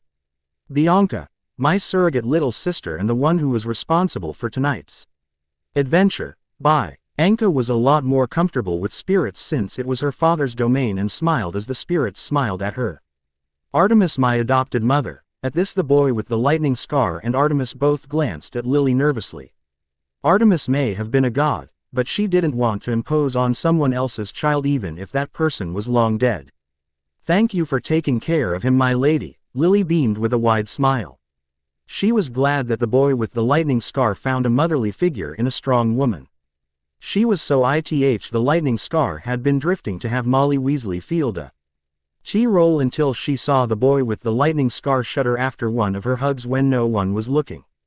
She howled with laughter and cheered her boy on when he began distancing himself. Smiling, the boy with the lightning scar continued. And Zoe, my friend, he managed to get out. Talia and Bianca chuckled at their friend's discomfort and they still hadn't let go of each other's hands. They acted like this in a hunter's camp, so their relationship was found out fairly quickly. Since Artemis remarked nothing and indeed glanced like she was actively encouraging, nothing was ever remarked. Right now, the relationship could be what it was, but if anyone mentioned it, Artemis would have to do something about it. Lily and James knew this and simply smiled at Zoe, which placed a smile on both the boy with the lightning scar and Zoe's face. So, the boy with the lightning scar, I know this a lot to ask from you, but is there any way you can get back to England when you are able to and get Sirius some help? I know you don't have much of an attachment to him, but he was a good friend that was put away without a trial and to prove his innocence. Azkaban is not a nice place, the boy with the lightning scar, and although I don't expect you to have as good a relationship as I wished you would have with my brother in all but blood, he would be a good person to have in your corner, James inquired, slightly pleaded. His son, Sirius, was James's best friend and he never would have wondered that his friend could have turned against his son like he had. The boy with the lightning scar had nothing against Sirius, and in a better world, he knew that he would have grown up with Sirius as an uncle. He wasn't sure though, so he turned to his mother who was the least biased in the clearing. I think you should get Sirius some help, the boy with the lightning scar, Lily remarked after the boy with the lightning scar's prompt. I was never great friends with him, but no one deserves what he went through. For another hour, the boy with the lightning scar and his friends were able to talk to his parents until they started flickering. Honey, remember that we love you and we will always be watching over you. Nothing can make us truly disappointed by you. Also, my lady, Lily remarked, turning to Artemis before she completely disappeared, the fates have many plans for the two and yours is only one.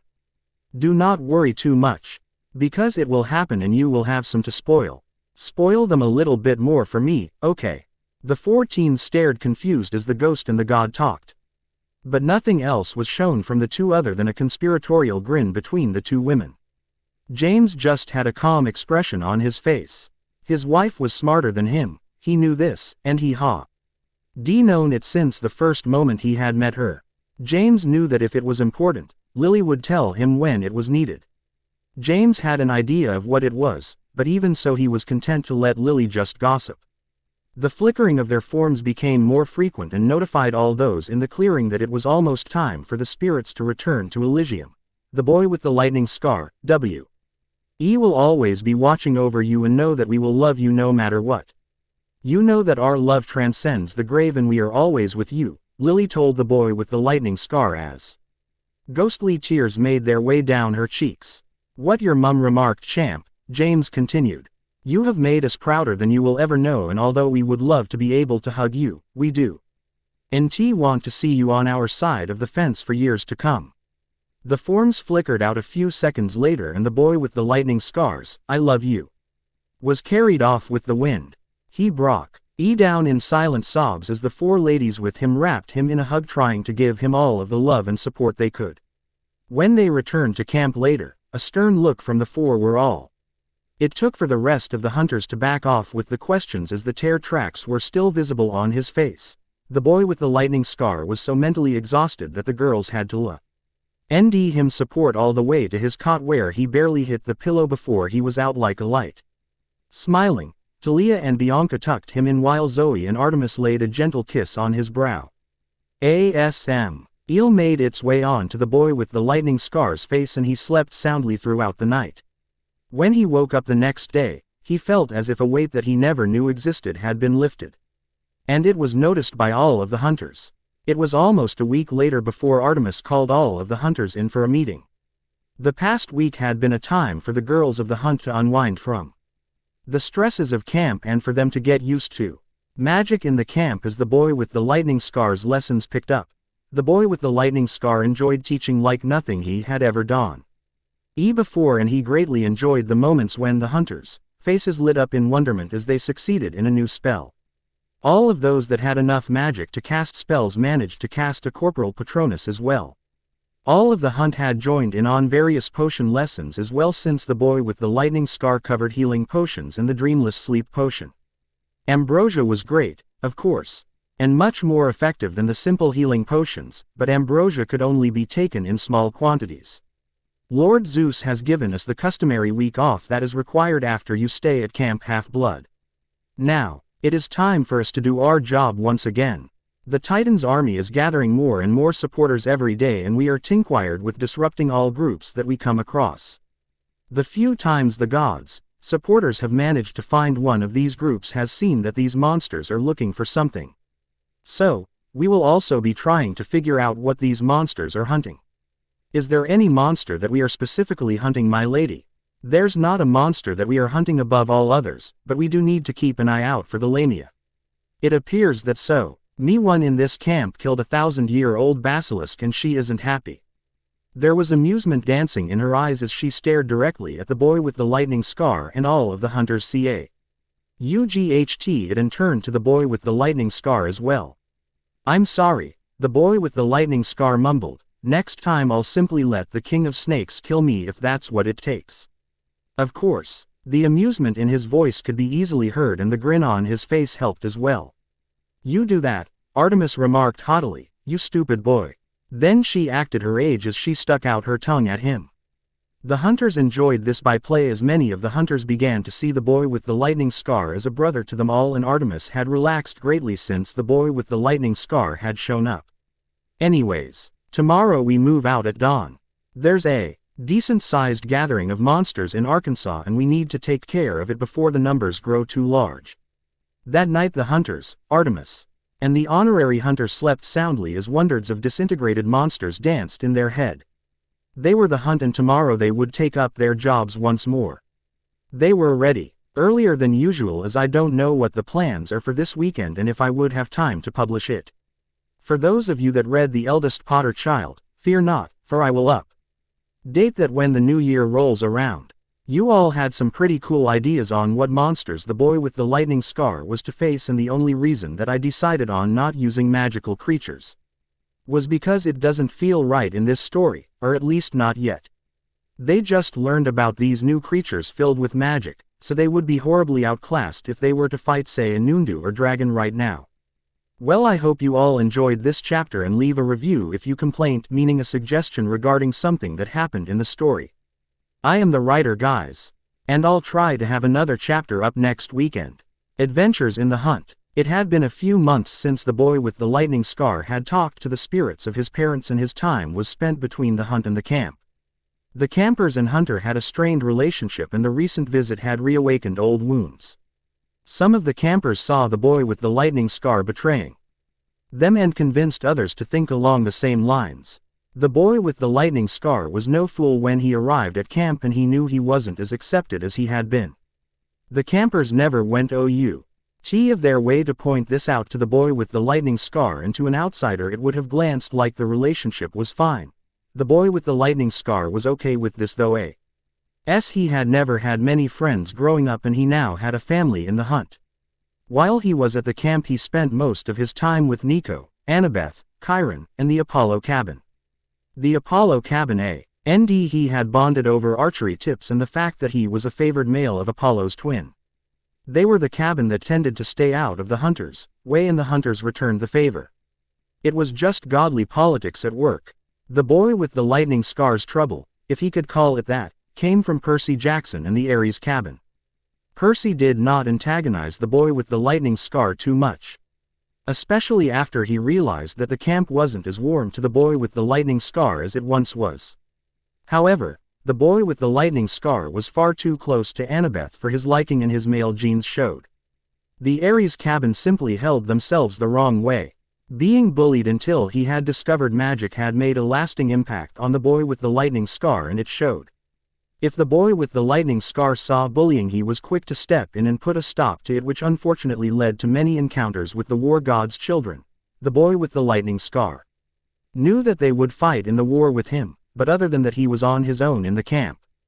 During the last few months, the boy with the lightning scar had also learned a bit more magic, mainly offensive and defensive spells and runes.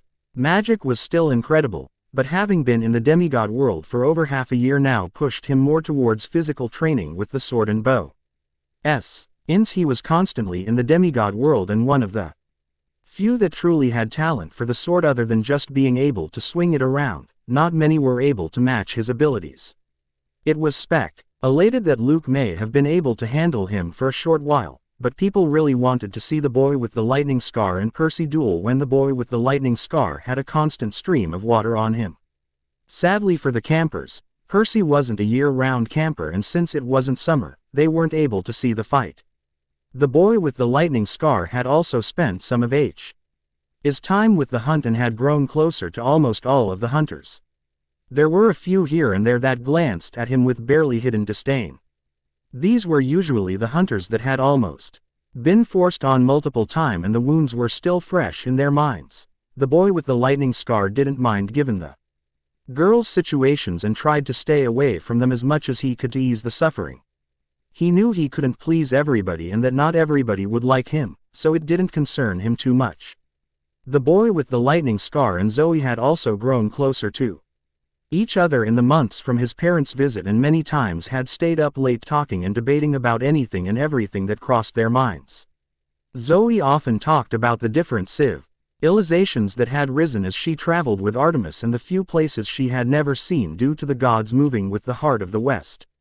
Many of their conversations lasted well into the night, and one ended up in an embarrassing situation. The sun was up, but that was not what woke the boy with the lightning scar. No. What woke the boy with the lightning scar was the laughter and not so quiet whispering of the hunters around him. He didn't have to be up yet though, as today was a rare day off for the hunt. Trying to ignore the girls, the boy with the lightning scar burrowed into his comfortable pillow. One which must have been replaced during the night as it was much softer and warmer than it had ever been before. "You know, my lady," Faye's voice grew over the others, "I would have never pegged the boy with the lightning scar as a cuddler." "Oh, I don't know," Talia remarked before Artemis spoke. "We all know the boy with the lightning scar's just a big softy, especially when it involves her." From her smile, Artemis piped up, "I can tell that Zoe doesn't mind his cuddling." It took a few moments for Artemis' words to sink in before the boy with the lightning scar's eyes shot open and he discovered his pillow. The intensity of his red face soon had the girls around him falling to the ground in laughter. They were loud enough that Zoe was finally stirred from her slumber. The boy with the lightning scar froze in the process of moving as he stared wide-eyed at Zoe's opening eyes. When both fully registered their position, it was almost as if they were burned, how fast they had moved apart. Of course this did not help the hunters and their laughter. "Did you enjoy your sleep?" the boy with the lightning scar, Zoe, Talia inquired, chuckling. Dumbly, all that they could do was nod their heads. The entire day, the boy with the lightning scar and Zoe refused to meet each other's eyes, and this set off many hunters into a laughing fit. They were fine by the evening, and from now on, their late-night discussion generally took place in the boy with the lightning scar's tent. Nothing was remarked when both of them walked out from the boy with the lightning scar's tent late in the morning some days. While the boy with the lightning scar was with the hunt, there were many monsters to fight. The boy with the lightning scar grew quite proficient with offensive curses and shields. He was just glad that most of the magical creatures would run away when they sensed Artemis' godly presence within 10 miles of them. Facing some of the darker creatures that could only be affected by spells, and he was the only one in camp that used his magic consistently, would have been a real pain. Especially if a Nundu had ever made its presence known. Of course, after one of the boy with the lightning scars magical creatures lessons where they discussed the Nundu, many of the hunt had stars in their eyes. Something about hunting and big cats just went together no matter how dangerous the hunt. That's not to say that all creatures shied away from camp. The hunt had had occasional sighting of pixies, unicorns, and nifflers, but when the boy with the lightning scar arrived and magic became more widely used, the sightings became more and more common. Fox was also a regular sight in camp as the boy with the lightning scar had taken to riding the aging headmaster. Many obscure charms had been given to the boy with the lightning scar and new spells had been passed on to the aging headmaster from America's books. The content of the letters also varied greatly in inns, and ramblings by both were found in the letters. The boy with the lightning scar soon found out that he should never broach the subject of socks after he received a book that was penned by the aging Headmaster himself exalting the wonders of woolen socks. It was volume 1 of a 12-set series. The hunt was rather amused by the great Albus the aging headmaster. Not all the monsters were cakewalks however, and sometimes the hunt would come back bloodied and bruised. This was especially true whenever they went up against a band of cyclops with more than 10 members. The giant buggers were hard to kill. One of the hardest fights was when Lamia finally caught Lightning Scar and the hunters. Many hissing noises was what first alerted the guards of the camp and the alarm was quickly raised. The first snakes were harmless in the fact that there was nothing magical or mystical about them although they were still poisonous. Luckily, the hunters were good enough that all of the snakes were killed before anyone was bitten. The boy with the lightning scar tried to speak to the snakes, but in the end had to kill all that approached. What did they say? The boy with the lightning scar, Zoe, inquired after the last snake was dispatched. It seems the rumors of Lamia hunting me were true. All they really remarked was that the snake mother had called and they obeyed. That isn't good, Art. Emmys remarked overhearing the boy with the lightning scar and Zoe's conversation, although it was slightly difficult with all the hissing going on. Lamia is a beast to deal with at the best of times, and judging on the volume of hissing she brought along quite a few of her babies. We are just lucky that those of dragon origin refused to spend time with the snake mother.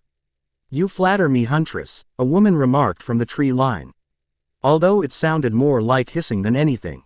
Give me the boy who killed my baby and I shall leave you and yours alone. Zoe and the rest of the hunters began knocking arrows in their bows while Artemis laid a hand on the boy with the lightning scar's shoulder. Come and get him. The boy with the lightning scar wasn't going to argue at the moment.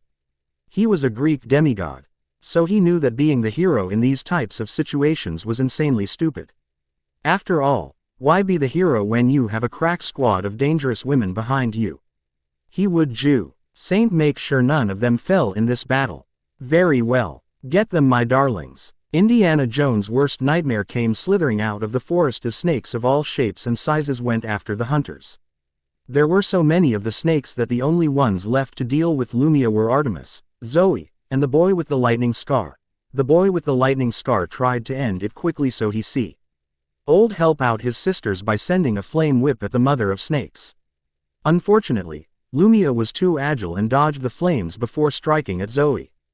The size of Lumia did not diminish her speed, and it was all the three of them could do to avoid her poisonous strikes. The only comfort that the three could draw was the fact that the hissing steadily diminished as the twang of bow strings and the sound of metal ripping scales were heard in abundance. Zoe and Artemis tried to shoot arrows at the mistress of snakes, but they could never draw fully back before Lamia turned to strike at them. This meant that the arrows did not have their usual force and would glance off of the scales. Occasionally, an arrow struck true from a luck shot and would find a weak point, but it never seemed to slow the creature down. The boy with the lightning scar was having the hardest time of the three as he could never get a verbal spell off before having to dodge and his nonverbal repertoire still needed work. At least he knew what to work on once they were done with this fight. Hedwig tried to help the boy with the lightning scar in his fight, but after near misses that distracted the boy with the lightning scar he managed to convince her to help the hunters out with their own fights. The fight had been going on long enough that the boy with the lightning scar and Zoe were slowing down. Their near misses became closer and closer and Artemis was worried. Right before the boy with the lightning scar was struck, a bird-shaped form sprang out of the fire and sung the song of the phoenixes. Fow. Kess had once again saved the boy with the lightning scar's life from a deadly serpent as Lamia thrashed on the ground. No evil could stand the sound of the phoenix cries, but the defenders gained strength as their energy was restored. Soon Lamia's babies were taken out by the hunters and all that was left was Lamia herself. Each hunter and Artemis took turns to shoot one arrow at the mother or one slash with their knives. The hunters were a bit sadistic, especially when their camp was attacked and many would be having nightmares of snakes for weeks to come. This had happened once before in N. Gland and was why there were supposedly no snakes on the island country. The final honor was given to the boy with the lightning scar as he easily lopped off her head. Fox had already started crying his tears on the hunters' wounds and healing them of their poison. Although they would never have an immunity to poisons like the boy with the lightning scar did from the basilisk, they all had an increased immunity after that day. As the sun rose over the battlefield, the boy with the lightning scar noticed while much of the camp was covered in golden dust, there were still bodies of normal snakes littered across the grounds. Artemis noticed this as well. "All right everyone, pack up camp. We'll move a few miles out of the way and rest up for the rest of the day and tonight." Getting no complaints from any of the hunters, the hunt broke camp and then set up again in record time. All were soon asleep, whether in their own tent, or the boy with the lightning scar's arms, it did not matter. Chapter will be the Battle of the Labyrinth, and then it's off to Britain where we will discover how the boy with the lightning scar will be able to stay with an immortal hunter. Not that Zoe will be a hunter for too much longer. So, I've finally started reading The Blood of Olympus, I know, but I've been busy, so I'm looking forward to finishing up that book. For those of you who keep saying you want the boy with the lightning scar to end up with Artemis, write your own dang story. Ever since I've read The Queen's Champion, that is a fanfiction story on here in the Percy Jackson section, I haven't felt confident in writing an Artemis pairing. Until next time. Maze and Britain, which is worse? The boy with the lightning scar took a breath as there was a small lull in the battle surrounding him. The hunt had arrived at camp just a few hours ago, early enough for them to help set up defenses as a portion of Chrono's army was coming through the labyrinth entrance. The boy with the lightning scar wanted to know why they simply hadn't destroyed the entrance or set a lot more traps around the entrance before they knew that the army was coming. After all, they knew the army was looking for a way into camp. So they probably should have been more prepared than simple barriers. That was a point that the boy with the lightning scar was going to bring up after they got out of this fight. Feeling danger approaching from behind, the boy with the lightning scar ducked and was brought back into the fight. Twirling around, the boy with the lightning scar's sword bisected the creature, then had to hastily jump back to avoid a pair of rather sharp claws. He moved his sword to catch the claws, and then the monster turned into a shower of golden dust by two separate, but rather familiar, arrows.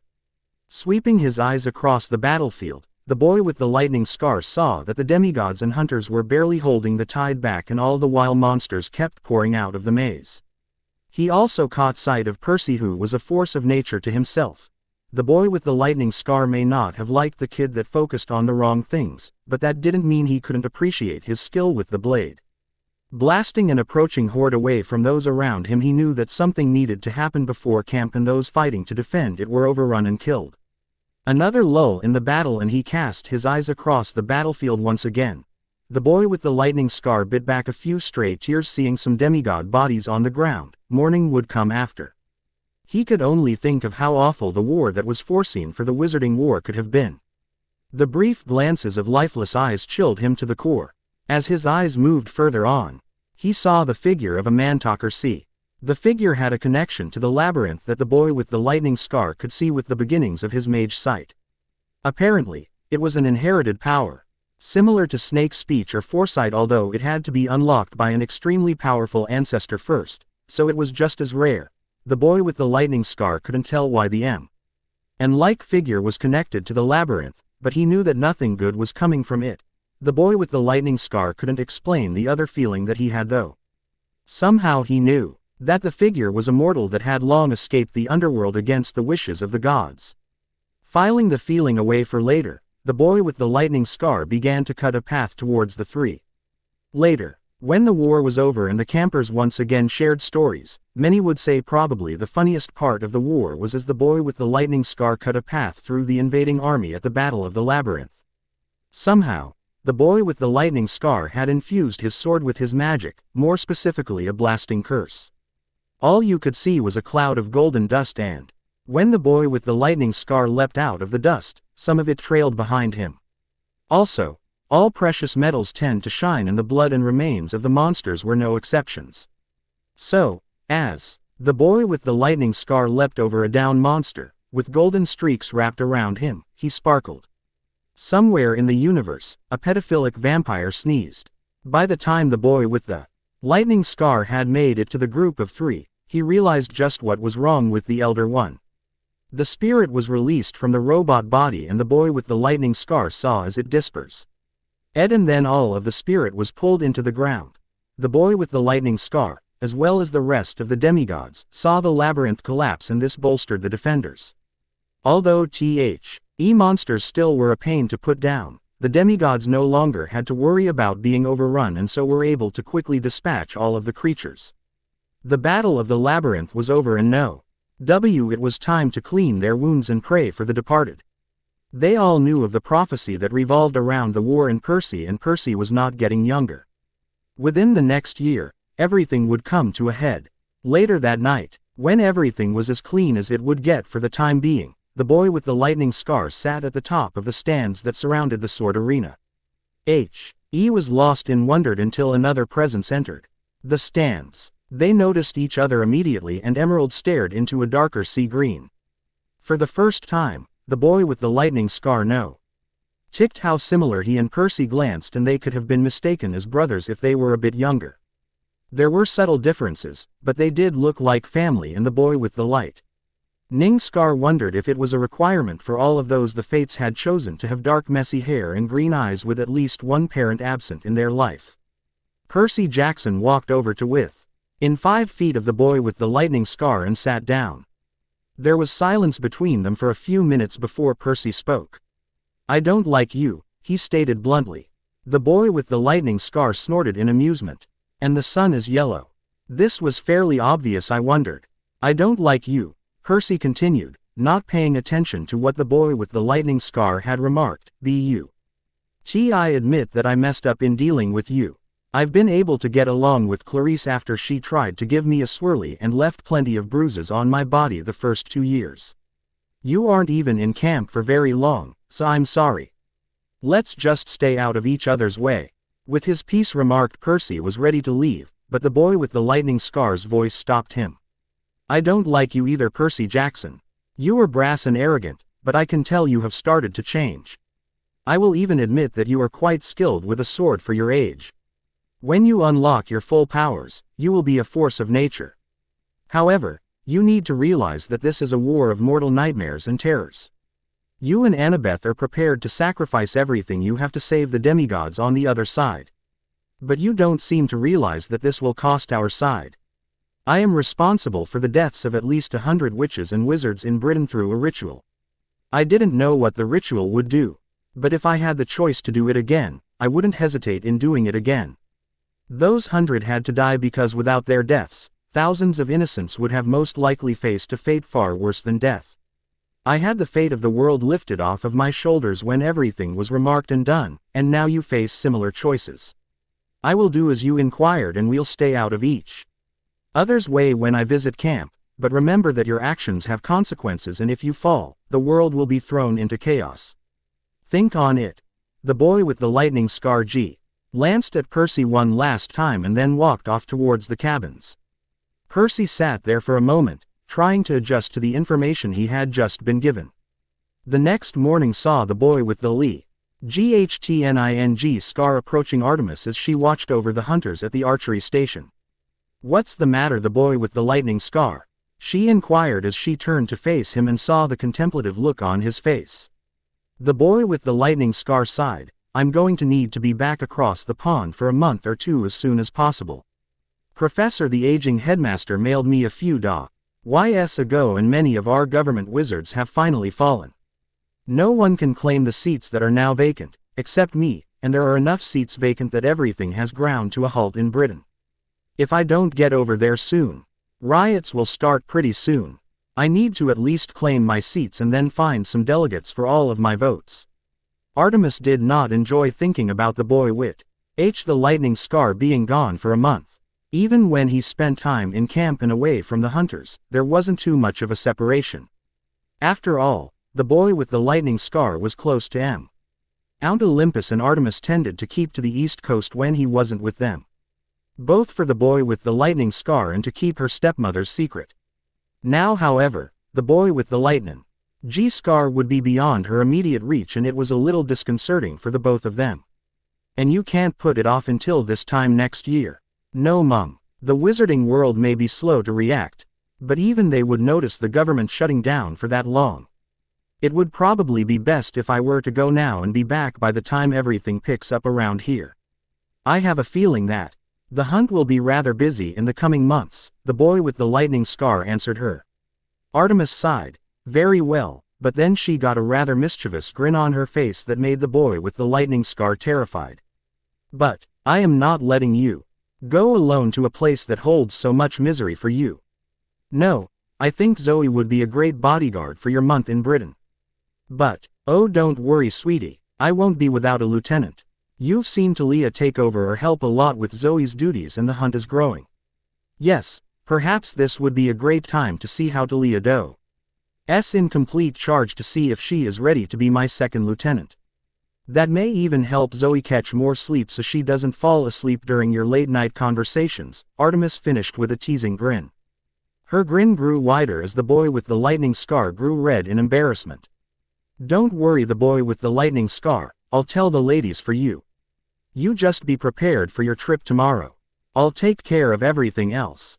Artemis walked off to find the two mentioned girls, leaving the boy with the lightning scar on the small hill. What the hell just happened? The boy wit inquired after a moment of silence. The boy with the lightning scar discovered something about portkeys the next morning on their trip to Britain. Apparently, the more people that the portkey carried, the faster it spun. The boy with the lightning scar was very woozy at the end of their trip and could barely keep himself up, along with supporting Zoe as she fared no better. I do not envy you two and your trip. The voice of Albus, the aging headmaster, remarked from the right of them. The aging headmaster approached the two as their knees finally stopped wobbling. I haven't taken a long distance international portkey since the end of the Muggles' World War II. After all, Western Europe is quite a bit closer than America. Come, Gringotts is waiting for us. As they walked through Diagon Alley, Zoe's eyes darted around, trying to take everything in. Do they know how haphazardly this area has been thrown together? Zoe inquired as she leaned into the boy with the lightning scar a bit to be heard over the bustle. All of the hunters had visited a magical alley since the boy with the lightning scar had joined to simply explore, and all of those alleys were rather organized. Apparently, the aging headmaster's ears were rather sharp as he chuckled. They do, my dear, but you can't deny a bit of charm with the way the alley is put together. Anyways, we are here, he remarked as he stopped in front of the ornate doors of Gringotts. Now the boy with the lightning scar, you know of their policy on wands in the bank, and Olivator has mentioned wanting to see your wand again. Would you mind if I took your wand to his store while you deal with this mess? The boy with the lightning scar found this odd, but remarked nothing as he passed his wand to the elder wizard and then entered the bank with Zoe on his arm. Approaching a teller, the boy with the lightning scar stated his name. He quickly figured out that it would be an interesting day as all the goblins within Gringotts gave a toothy grin.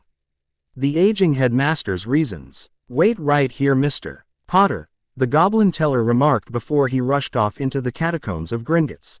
The boy with the lightning scar and Zoe were confused, and their confusion did not diminish when a much burlier goblin walked out into the front of the bank, causing all of the goblins to fall into a bow.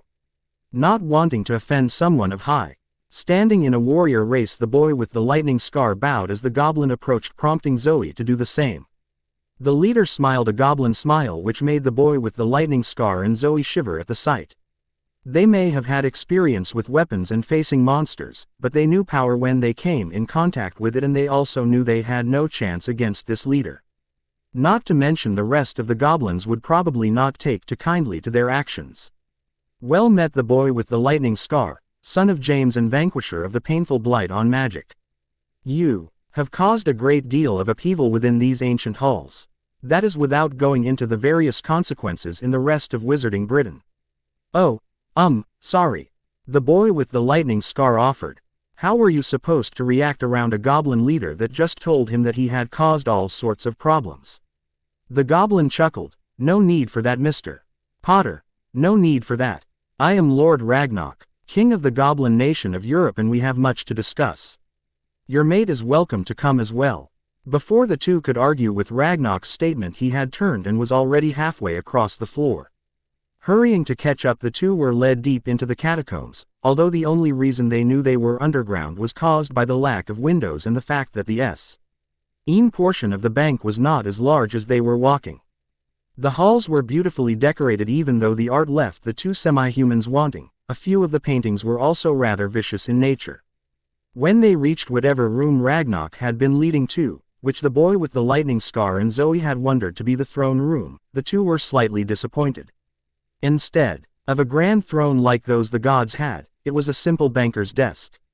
Well, on closer inspection it wasn't so simple, as there were intricate designs carved into the desk, but it was different than what they were used to.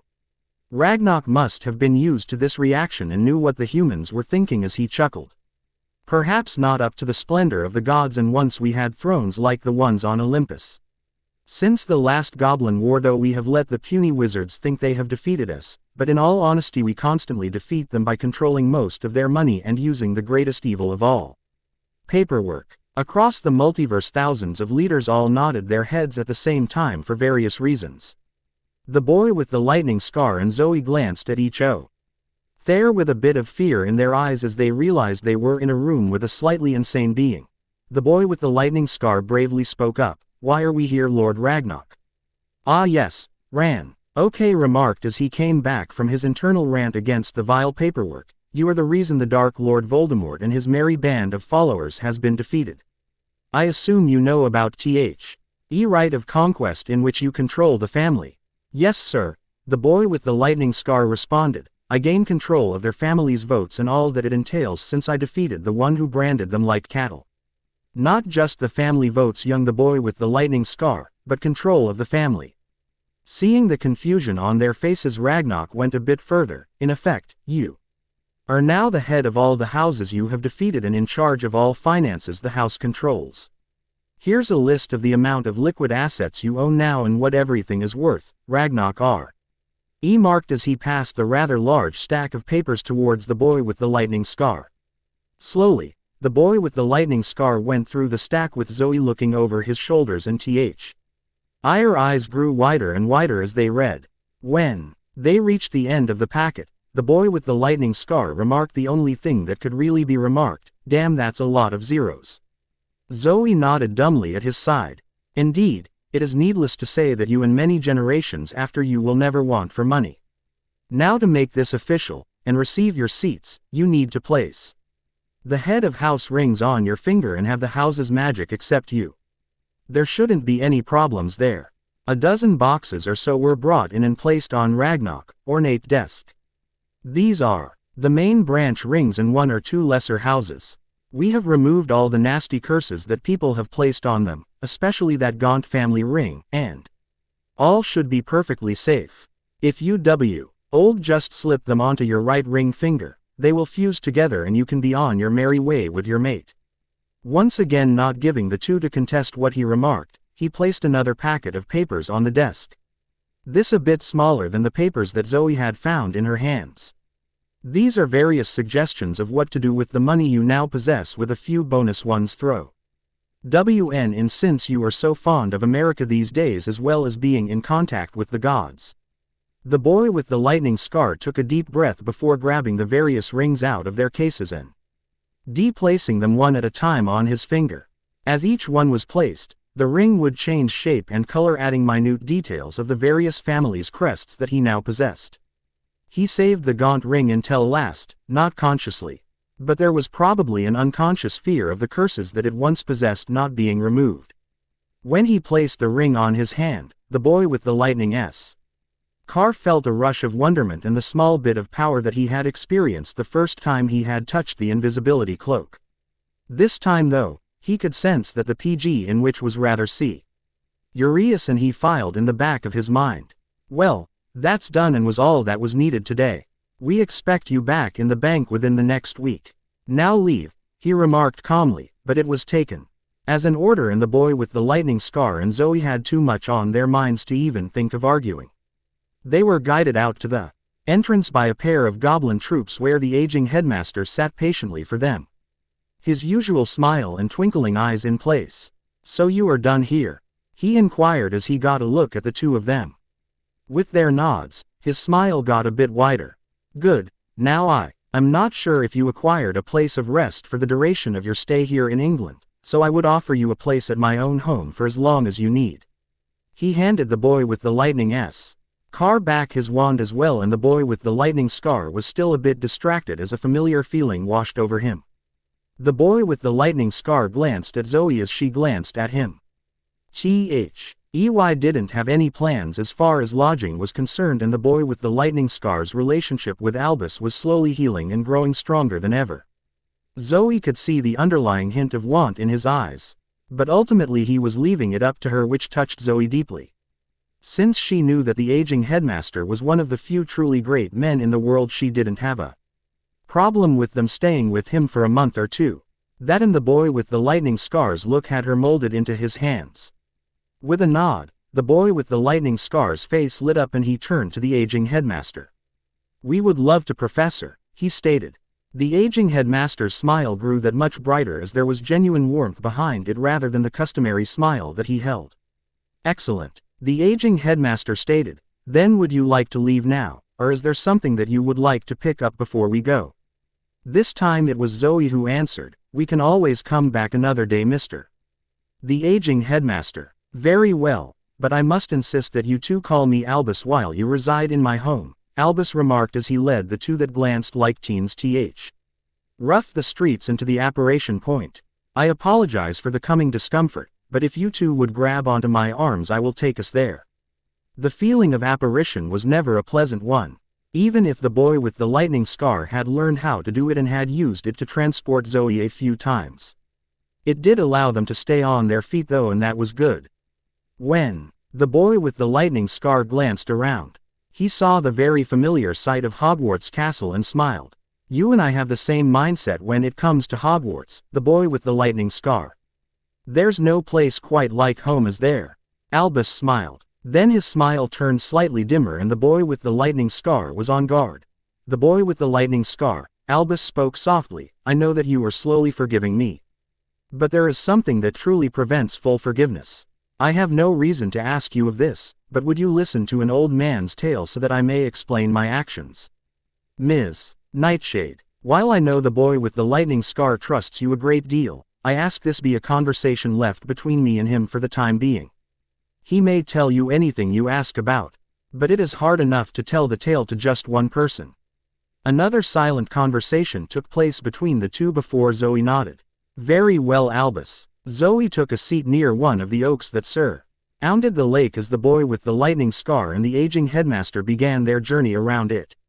It took a few minutes before the aging headmaster spoke. "She is an amazing girl, the boy with the lightning scar, and I truly wish you the best of luck for making your relationship work." The boy with the lightning scar didn't react anyway, but to smile at the aging headmaster. He had grown confident in himself and his feelings for Zoe, but wouldn't dare voice them until they had found a way to be together. The aging headmaster turned his gaze to Hogwarts for a minute before launching into his tale. "When I walked the same halls as every student does, I was lauded as a genius. The nation expected great things from me at the time after the customary trip around the world. However, before I could even truly plan my trip, my mother died and I was forced to take up my duties as head of the house and watch over my siblings. My brother Abe runs the Hog's Head now, but my little sister Ariana," here small tears formed in his eyes, "did not get to see her 13th birthday. I had let the tales of my superiority get to me and I was stuck in Godric's Hollow taking care of my family. Don't get me wrong, I loved each family member dearly, but I felt I was ready for bigger things.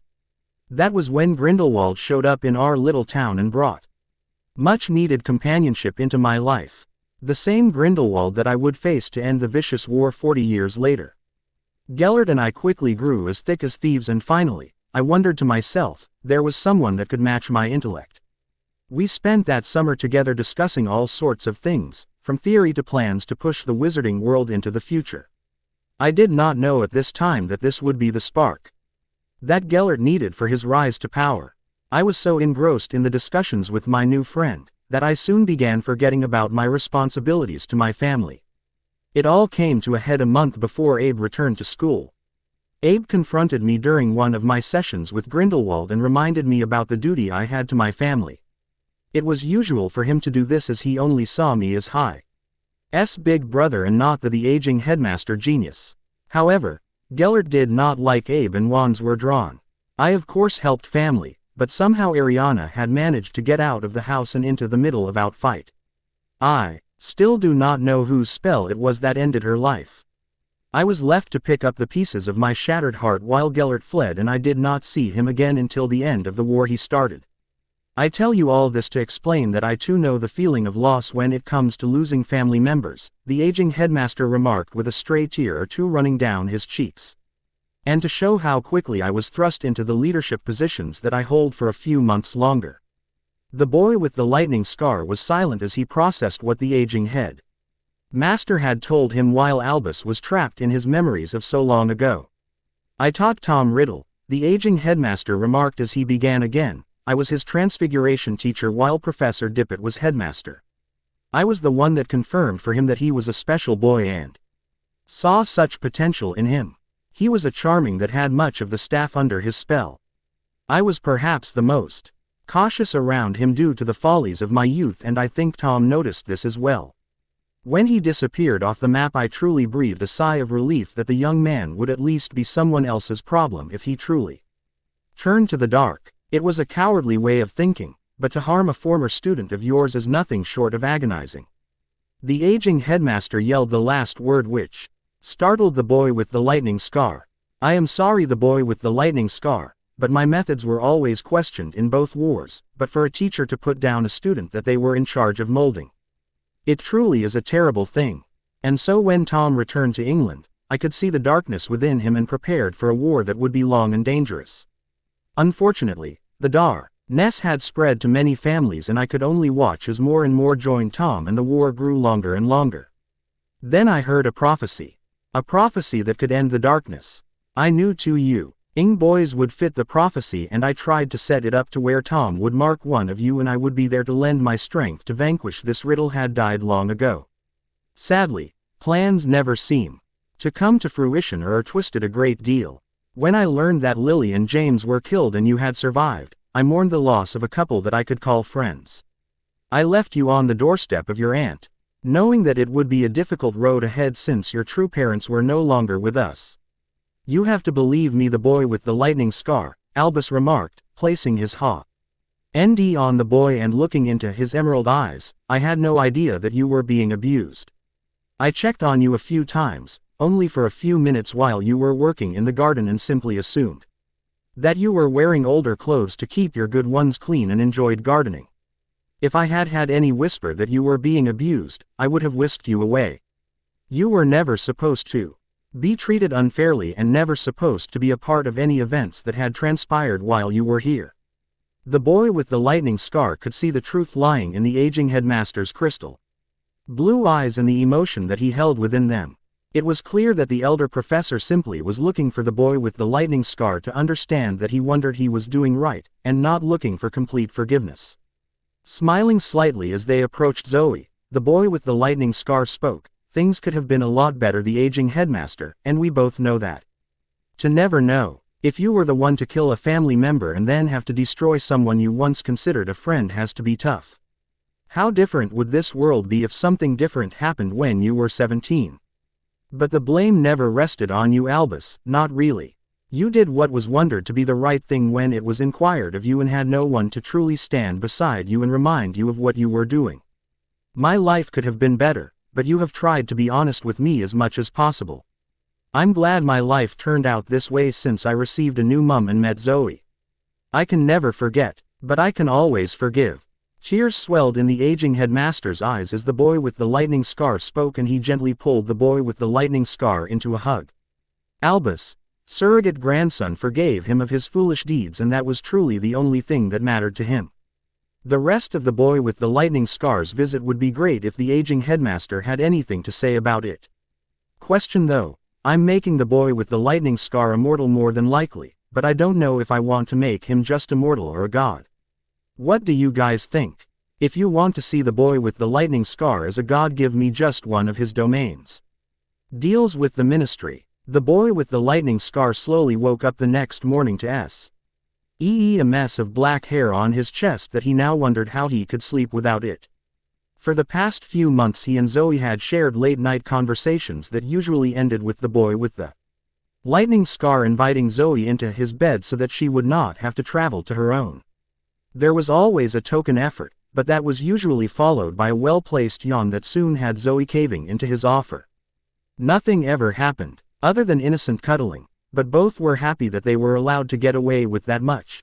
The boy with the lightning scar hoped that they would find a way for Zoe to stay with the hunt, but also have room for him in her life, as she was the one and he knew it. Therefore, it would suck if he was stuck in the friend zone for the rest of his life and as a wizard of a large power. His life would be long. Slowly the mass of black hair, and what it was connected to, stirred and yawned, signaling that Zoe was up as well. Black eyes met green as both smiled in greetings. Morning, the boy with the lightning scar, Zoe greeted. Good morning, Zoe, the boy with the lightning scar responded, squeezing her arm as well as the rest of her body into a hug. Are you ready to get up? Give me a few more minutes, she remarked, snuggling a bit deeper into the covers, enjoying the warmth that she was currently wrapped in.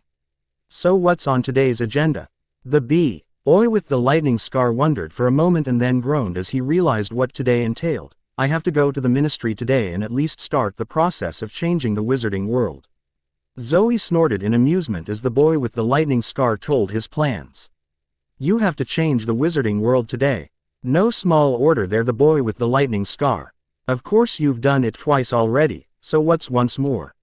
Quote. The boy with the lightning scar smiled a little at Zoe's words. I've never wondered of it like that. Of course this is technically just an extension of the second time, so I'm already halfway here.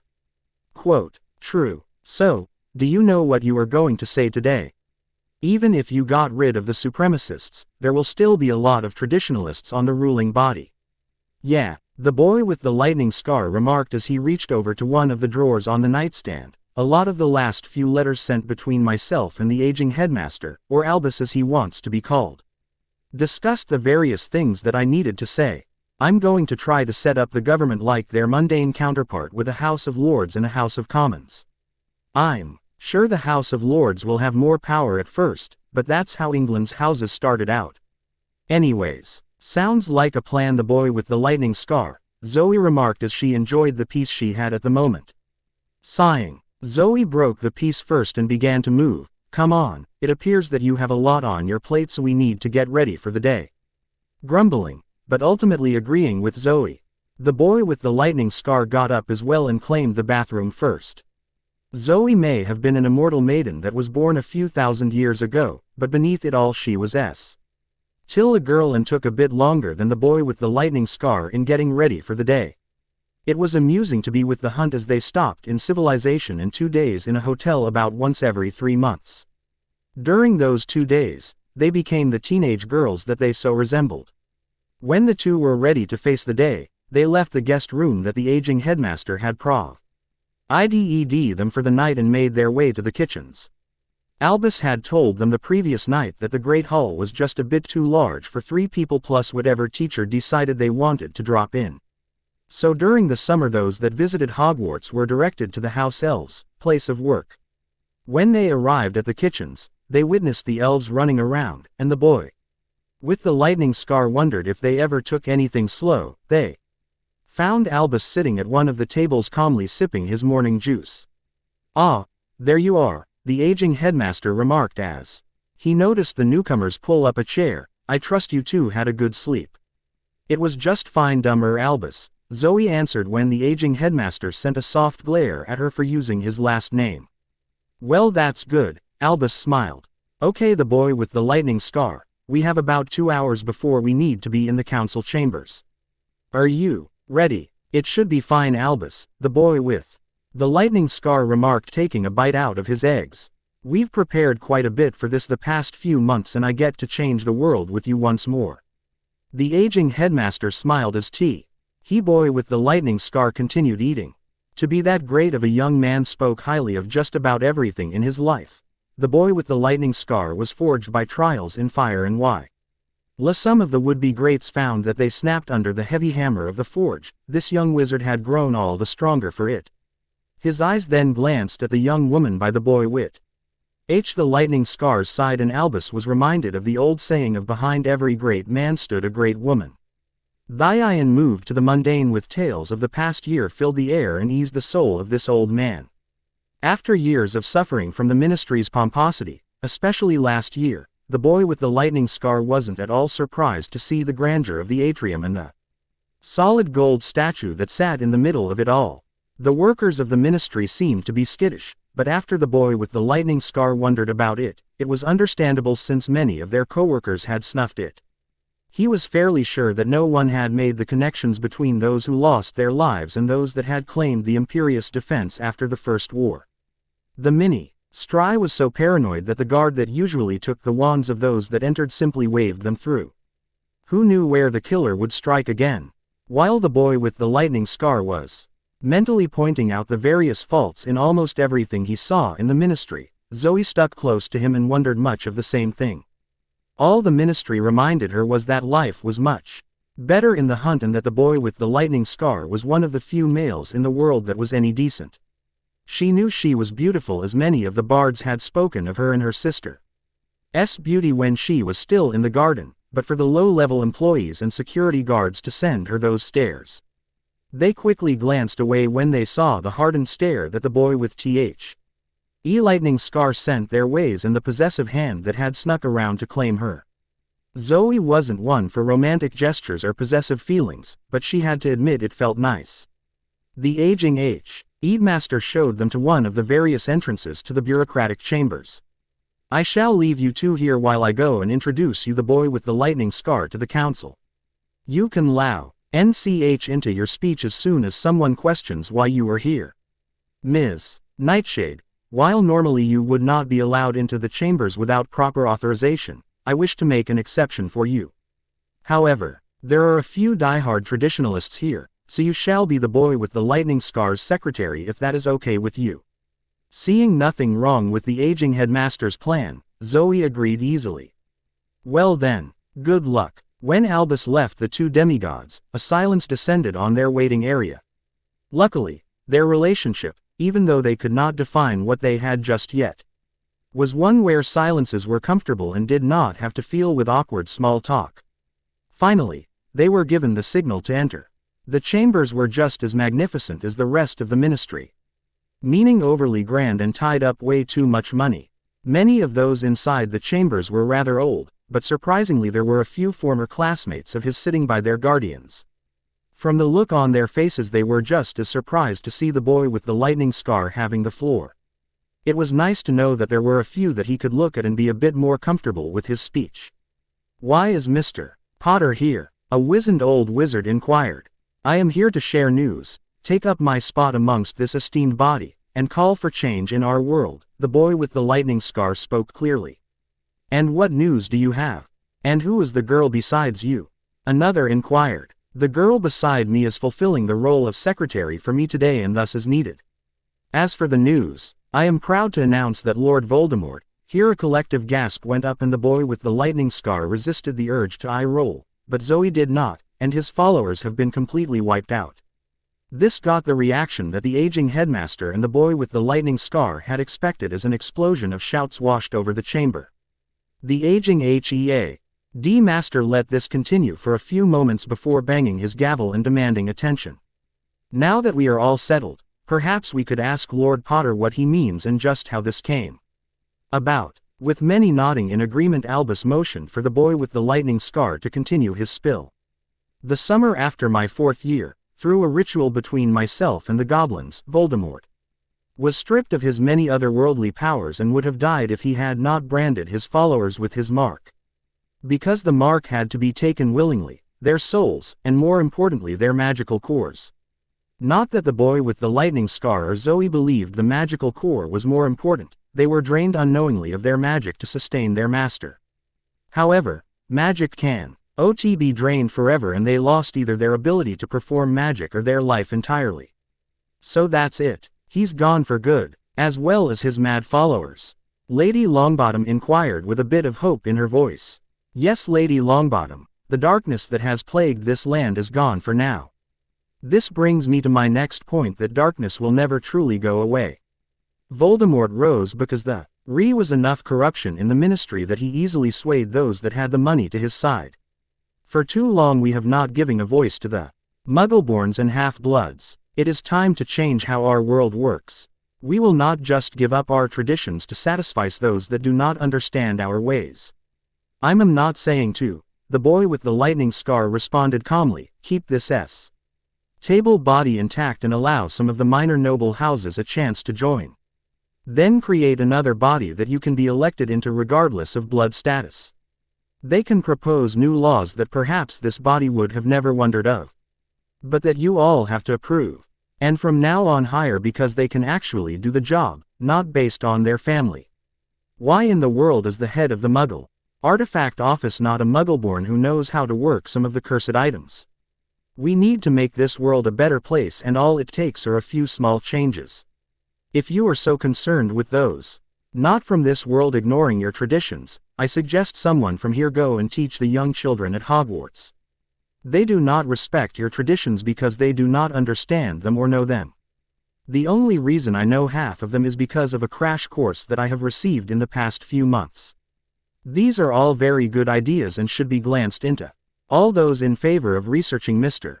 Potter's suggestions? Amelia Bones inquired, calling for a vote. With a chorus of ayes, the meeting continued, and the boy with the lightning scar and Zoe desperately wanted to get away from it all. An hour later, and the meeting was finally over. Neville had made his way over to his former roommate and both were catching up when the aging headmaster came by. Oh hey Professor, the aging headmaster, Neville remarked cheerfully as he caught sight of the colorful robes.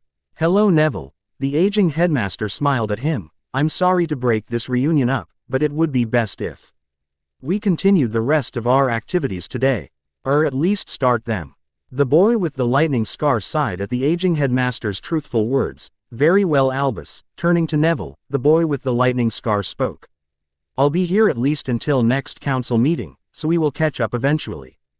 See you soon then. The boy with the lightning scar, Neville waved the group of three goodbye and made his way over to his grandma. So are you ready? The boy with the lightning scar, Zoe, Albus inquired cheerfully. Sighing, the boy with the lightning scar shrugged at the aged headmaster. I guess we can't really put this off any longer, can we? Zoe sensed the distress in her very good friend and squeezed his hand in support. That did the trick as the boy with the lightning scar broke out of the depressing wonders with a smile as he squeezed her hand back in thanks. The aging headmaster smiled at the interaction before speaking. Very well, the boy with the lightning scar, if you would grab my arm and Ms.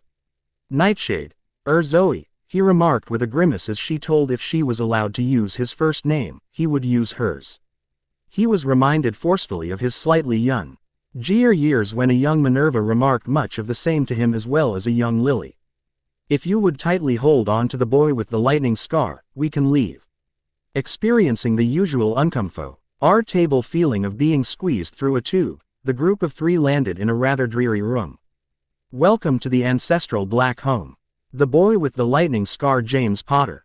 Also, a lot if you wanted me to have the boy with the lightning scar, Artemis pairing, but I'm not changing this story. I have ideas though, and when I finish this story, I'll work on that. Until next time. Sickness of an unfortunate man. The boy with the lightning scar, James Potter. Where have you been? The harpy-like voice of Molly Weasley reverberated across the house. The boy with the lightning scar cool. D say with certainty that Molly's screeches were harpy-like since he had spent time at Camp Half-Blood and it was not a pleasant sound. Unfortunately, her screeching brought another problem to the fore. Efront as dozens of feet started towards the entrance. The first person that made it to the room was Remus Lupin, who smiled at his cub and moved to wrap him in a firm hug, completely ignoring the fuming Molly Weasley. It's good to see you again, cub. You look really good. I mean really good. What happened? Remus inquired as others started to trickle into the room. This is apparently how I should have glanced if I had led a healthy lifestyle and didn't have a leech from the Dork Lord latched onto me for 14 years, the boy with the lightning scar remarked, smiling at his honorary uncle. Remus. This is Zoe Nightshade, she's my friend, he remarked finally, and Remus knew there was a story behind that. Zoe, this is my uncle in all but blood, Remus Lupin. It's a pleasure to meet you, Miss Nightshade, Remus remarked in his usual cultured tone. Zoe stiffened slightly as she shook his hand, but the boy with the lightning scar's reassuring squeeze helped her relax. Of course, the boy with the lightning scar's actions did not go unnoticed by those that could see them, and instantly caused a reaction by all redheads in the vicinity. While the twins and Bill smiled at the two raven-haired teens, Molly, Ron, and Ginny had the telltale signs of a welly eruption. Ginny was the first to break. The boy with the lightning scar. Why are you touching that skank? You should leave her and be with me, where you belong. She screeched, trying to immolate her mother, and she was getting close. She started her way towards the two, but couldn't take another step when the temperature seemed to plummet, and the boy with the lightning scar's killing curse eyes stared at her with such intensity that she was scared to breathe. She had wanted an intense look to come from the boy with the lightning scar to her. But this was not what Ginny had planned. What did you call Zoe? The boy with the lightning scar inquired calmly, but all could hear the poison lacing his words. Unfortunately, Ron, who was considered a great strategist by many, was not known for his common sense or tact. Duh, he remarked blandly, and the rest of his family tried to stop him from drawing the ire of the wizard he was talking to. He called the slut on your arm a skank. Come on, mate, you can do better than that, like my sister. He reached out to lay a hand on the boy with the lightning scar and pull him away, but Ron, nor any others, were expecting for the boy with the lightning scar to grasp the offending hand and then have Ron on the floor. It was then everybody truly got a truly good look at the boy with the lightning scar and saw his changes. It wasn't only that the boy with the lightning scar had grown taller and lost the glasses. No, instead of the scrawny boy that they had come to know, they were refaced with an athletic young man that obviously had been training in the last 2 years, and it showed. He wasn't a bodybuilder by any means. His body was more along the lines of an Olympic athlete, meaning streamlined and simply solid. Although he was only 16, it didn't stop the younger women of the order from briefly imagining the young man a few years older. If you call Zoe any of those foul words in my hearing again, you will have a personal taste of what I have gone through these past 2 years. Understand, mate? The boy with the lightning scar bit out in a whisper, but everyone heard it. Zoe was by no means a girly girl and despised any of the females that relied heavily on their boyfriends, but at that moment, she could almost understand why everybody loved to feel that protected. The moment was easily brushed aside, but it was a nice feeling to have, and Zoe wouldn't mind feeling it again. Shall we adjourn to the kitchen? The aging headmaster inquired, breaking the silence. After all, it is getting quite crowded in here, and we may have a few that are claustrophobic. Those that had decided to betray the boy with the lightning scar were fuming as they saw all of their plans unraveling. But they still held hope. After all, the aging headmaster had agreed to their plans, and he would be able to get everything back on track. As they made their way to the kitchen, Fleur had managed to slide next to the boy with the lightning scar and Zoe. Hello, the boy with the lightning scar. She smiled while giving him a one-armed hug. I have heard from a few of my cousins in the hunt since you were last here. You have been quite busy, have you not? The boy with the lightning scar grinned unrepentantly at his blonde French friend. I started my adventures in America as soon as I landed. Since then I have been quite busy, but it's been fun. Then I am happy for you. Then Fleur leaned a little to face Zoe. I have also received letters about the lieutenant of the hunt, and her description looks remarkably like you. I didn't think that you would be allowed to come overseas, with a boy no less, and be away from the hunt for a few months. The boy with the lightning scar here is a special case. Zoe snorted. My lady has all but blood adopted the boy with the lightning scar and is quite partial to his well-being. Since the hunt has had quite a few new initiates in the past years, she has decided that it would be for the best if we had 2 lieutenants. Her trial run is for however long I am here watching the boy with the lightning scar, since he tends to get in a bit of trouble every time we walk outside. The boy with the lightning scar pouted a bit as Zoe teased him, but could not in good conscience refute her claims. It wasn't his fault that he was a trouble magnet and Murphy had it out for him.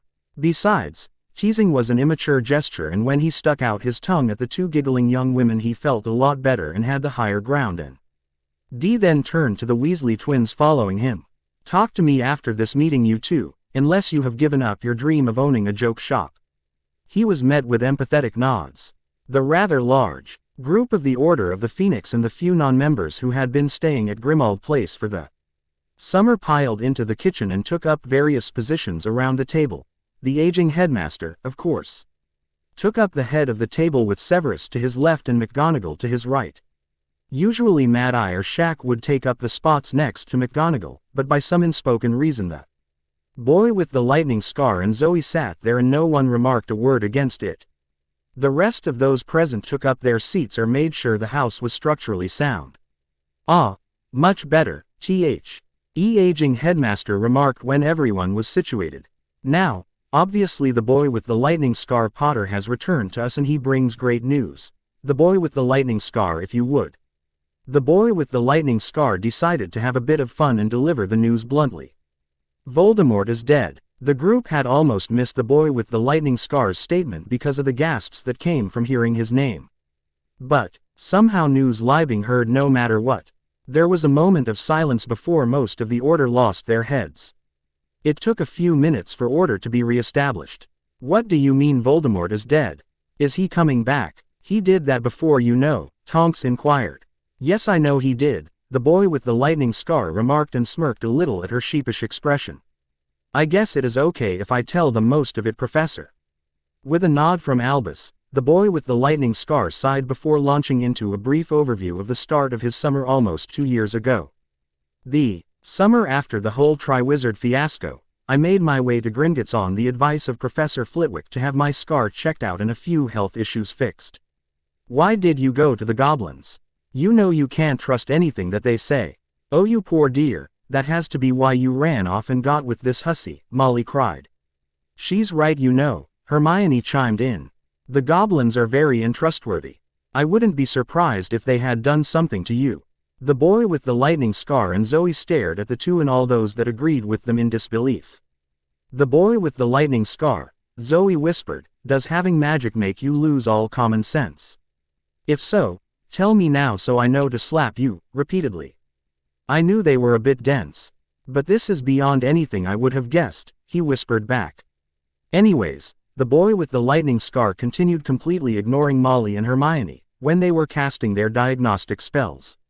They noticed a dark leech that never should have been there. Apparently, Voldemort had split his soul and made certain devices to try to extend his life unnaturally. Unfortunately for him, the goblins have a ritual that only required one piece of soul and a few minutes for a ritual to take place, and Voldemort's days were numbered. The only reason he lasted as long as he did after the ritual was because he had marked his followers and siphoned off magic to help keep him going, which is why almost all of the known Death Eaters are no longer with us." "You lie," Ron yelled. "If you were telling the truth, then Snape and his slimy snakes would be dead. Especially that filthy Malfoy." The boy with the lightning scar blinked before turning towards Snape. "I would have wondered that Draco would have taken the dark mark instantly. How did he avoid it? The Dark Lord was too busy these past 2 years to bother with witches and wizards that weren't even legal," Snape answered in his usual silky tone. "Draco did not want to join the Dark Lord's forces anyways. He is just a product of his environment." "Fair enough. I'm glad he has a chance to grow then and didn't succumb." Many that knew the boy with the lightning scar before he left were surprised at the young man in front of them. Before, he would have blown up at the mere wonder of Snape or Draco being called good. But now he sat calmly in front of them, glad that Draco had been given a second chance. "You are a disgrace to your family if you are nice and wish the best of luck to Death Eater scum," a dark-haired man spat. It was the first time Sirius Black had spoken up, and it was shocking to see how far he had fallen. Where he was pale and his face sunken during the boy with the lightning scar's 4th year, he had improved from 3rd year. However, it seemed that the last of the blacks had regressed as it glanced as if he was only skin and bones, and his skin was so pale that it glanced like it was simply paper thin. "You should have died that night in the place of your parents." The only things keeping the boy with the lightning scar from pouncing on Sirius and making him eat his words were Zoe's hand clutching his heart and knowing that he was unhinged. Even Severus glanced taken aback by what Sirius had just remarked. Turning slowly so as to not let out his frustration, the boy with the lightning scar spoke to Albus. Am I needed at the moment? It would probably be for the best to take care of my so-called godfather before anything else is blasted out in the open. Yes, of course my boy. The rest of the meeting was simply to cover your news. I'll ask everyone that wants to talk to you to wait here. Shall I? That's fine Albus, the boy with the lightning scar remarked, which shocked many people that such a young person was allowed to call the aging headmaster by his first name. Sirius, shall we go somewhere else to talk? He inquired, rising with Zoe and making his way out of the kitchen. When the three dark-haired individuals left the room, McGonagall had to ask the question that was on everyone's mind. You let him call you Albus? I inquired him too. Albus chuckled. Why? Sometimes I will go months without hearing my first name and I am not getting any younger. I may one day forget it. In the library, the atmosphere was tense as Sirius and the boy with the lightning scar sat across from each other in the library. Zoe stood behind the boy with the lightning scar with her hand calmly resting on his shoulder so his temper wouldn't get the best of him. Finally, the boy with the lightning scar broke the silence. What's this all about, Sirius? I know you wouldn't have remarked what you remarked anything like that while I was in the tournament, so what happened? Sirius snorted. I realized the truth. You should have died that night as you haven't acted like you were supposed to since you were one. Ronald came up with the perfect plan to leave the Potter fortune in capable hands and then take care of you. Then you upped and disappeared for 2 years and came home with your own girl. Now we'll have to change up the plans a little, but I won't stop until Lily and James are satisfied. The boy with the lightning scar and Zoe stared at the pale imitation of what was once a fatherly figure in the boy with the lightning scar's life in disbelief. You followed a plan made up of someone whose IQ probably doesn't reach 80. Who else was with you? Sirius began to grin and it was slightly disconcerting to see his already taut skin grow tighter across his face and a hint of madness in his eyes. Molly, Ginny, and Hermione were all in on it. It was pretty fun to be among like-minded people after so long. Sirius, what happened to you? The laughter brought in those waiting outside and they saw the sight of a horrified teenage couple staring at a deranged middle-aged man on the floor. Nobody wanted to see such a sight. A few hours later, the boy with the lightning scar and Zoe had joined Bill, Fleur, Remus, and Tonks in the sitting room. The rest of the group had either gone home, were in another part of the house, or helping Sirius at the moment. Well, this wasn't how I wanted to introduce you to, but the boy with the lightning scar, Remus began. This is Dora Tonks. She's Sirius' cousin. Smiling at Remus' emotion as he introduced the young woman, the boy with the lightning scar extended his hand. It's nice to officially meet you, though I wish it was under better circumstances. You and me both. So where have you been these past 2 years? The boy with the lightning scar smiled at his new acquaintance and the looks on the other three faces before he launched into his tale. They were all fairly impressed at the boy with the HTNING scar's tales, even though he left out the mythological part of his stories. He trusted the four of them, and Fleur already knew of the other world, but he wasn't sure what rules he was under and whether or not he could speak of such things. The boy with the lightning scar was working under the assumption that everyone had to find out for themselves. Finally, the aging headmaster and Snape descended from the stairs. I'm afraid we have done all that we can do for today, the aging headmaster remarked wearily. Neither of us are registered mind healers, so we will only be able to do so much. We need to get Sirius cleared of charges against him for him to be truly healed. The occupants of the room all grimaced slightly at the bad news. I will retire back to Hogwarts for the evening. The boy with the lightning scar, old man. Of course, Albus, Zoe remarked, standing up. It was great to meet you all, and I'm sure we will be back later on for the boy with the lightning scar to share more stories. Of course, Remus spoke up for the group. Do you mind if I borrow the boy with the lightning scar just for a moment? Albus and Zoe nodded their permission and Remus dropped back a little with his cub. I'm proud of you, cub, and how you've grown. Also, I don't know how much this will really matter, but as the last sane member of the Marauders, I approve of Zoe. Thanks, Remus. The boy with the lightning scar smiled as he wrapped the longtime family friend in a firm hug. Smiling, The boy with the lightning scar took a hold of Zoe's waiting hand and then the aging headmaster's arm before they disappeared with a pop. Better than just saving Sirius, and it will explain why I don't want him in the story anymore. I'll make sure he gets help, but that's all I want to do.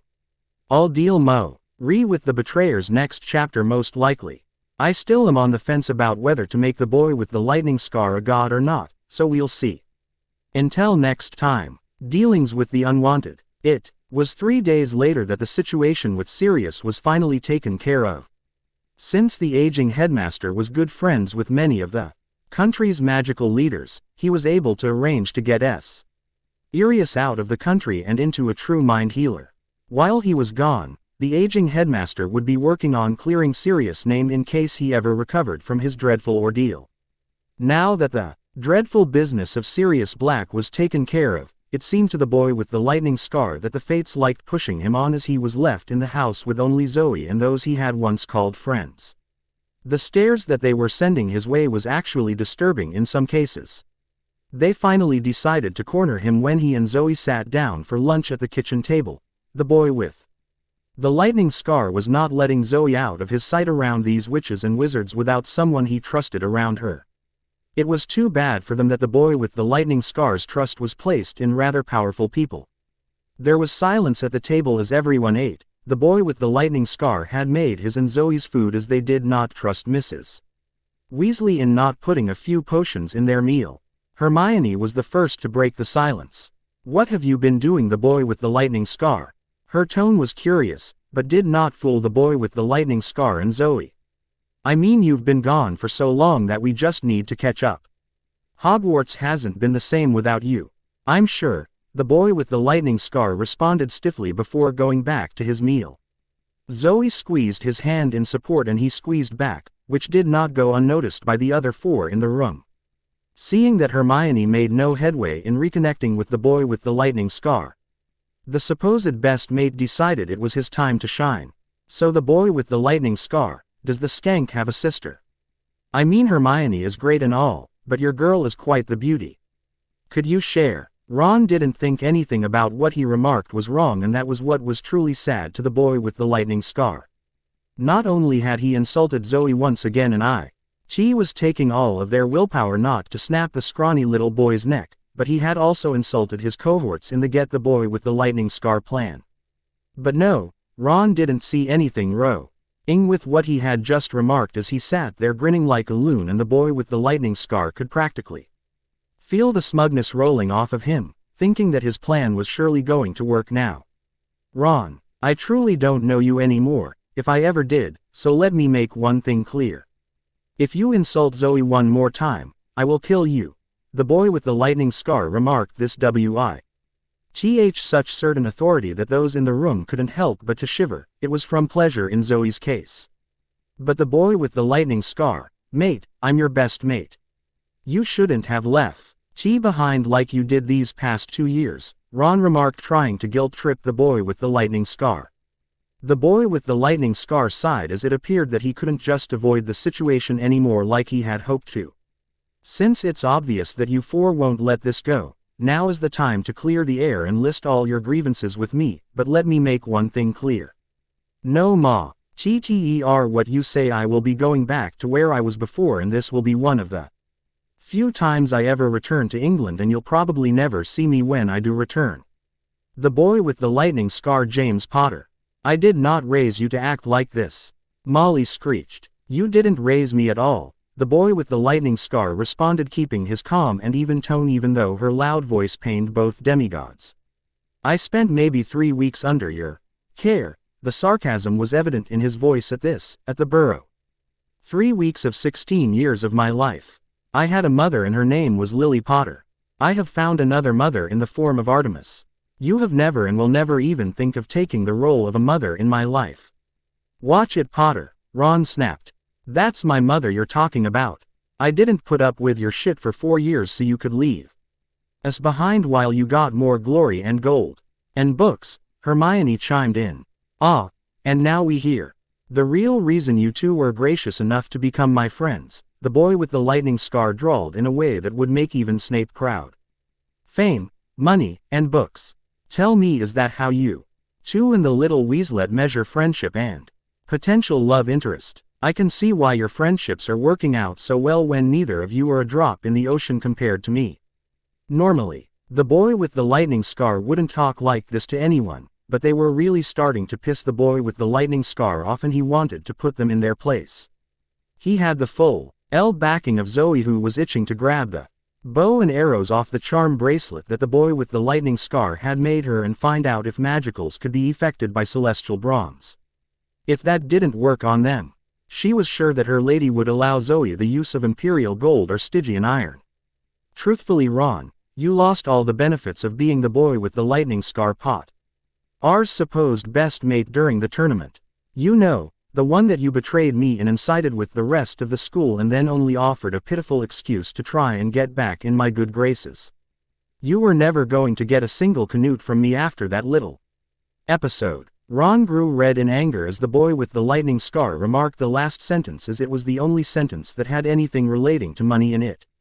Hermione, you lost your chance in third year when you went behind my back and took away probably the greatest gift I had ever been given up to that point. You didn't ask my permission. Your explanation was lacking, and you never did apologize. The bushy-haired bookworm sat there with her mouth open in disbelief in the fact that the boy with the lightning scar would keep her from any book. And Ginny, who the hell are you? Zoe couldn't help but to snort in amusement at the boy with the lightning scar's last question, which got her an appreciative smile from him. Hermione saw this and decided that she needed to attack from another angle, going straight for Zoe. Who the hell is this girl, the boy with the lightning scar? What is she, some kind of dark hair, Ed bimbo that can't even cast a simple Lumos with her wand? Well, she isn't wrong about you not being able to cast a spell, is she, Zoe? The boy with the lightning scar inquired with amusement, reaching his eyes. It would be difficult to cast any spell seeing as I'm not a witch, the boy with the lightning scar.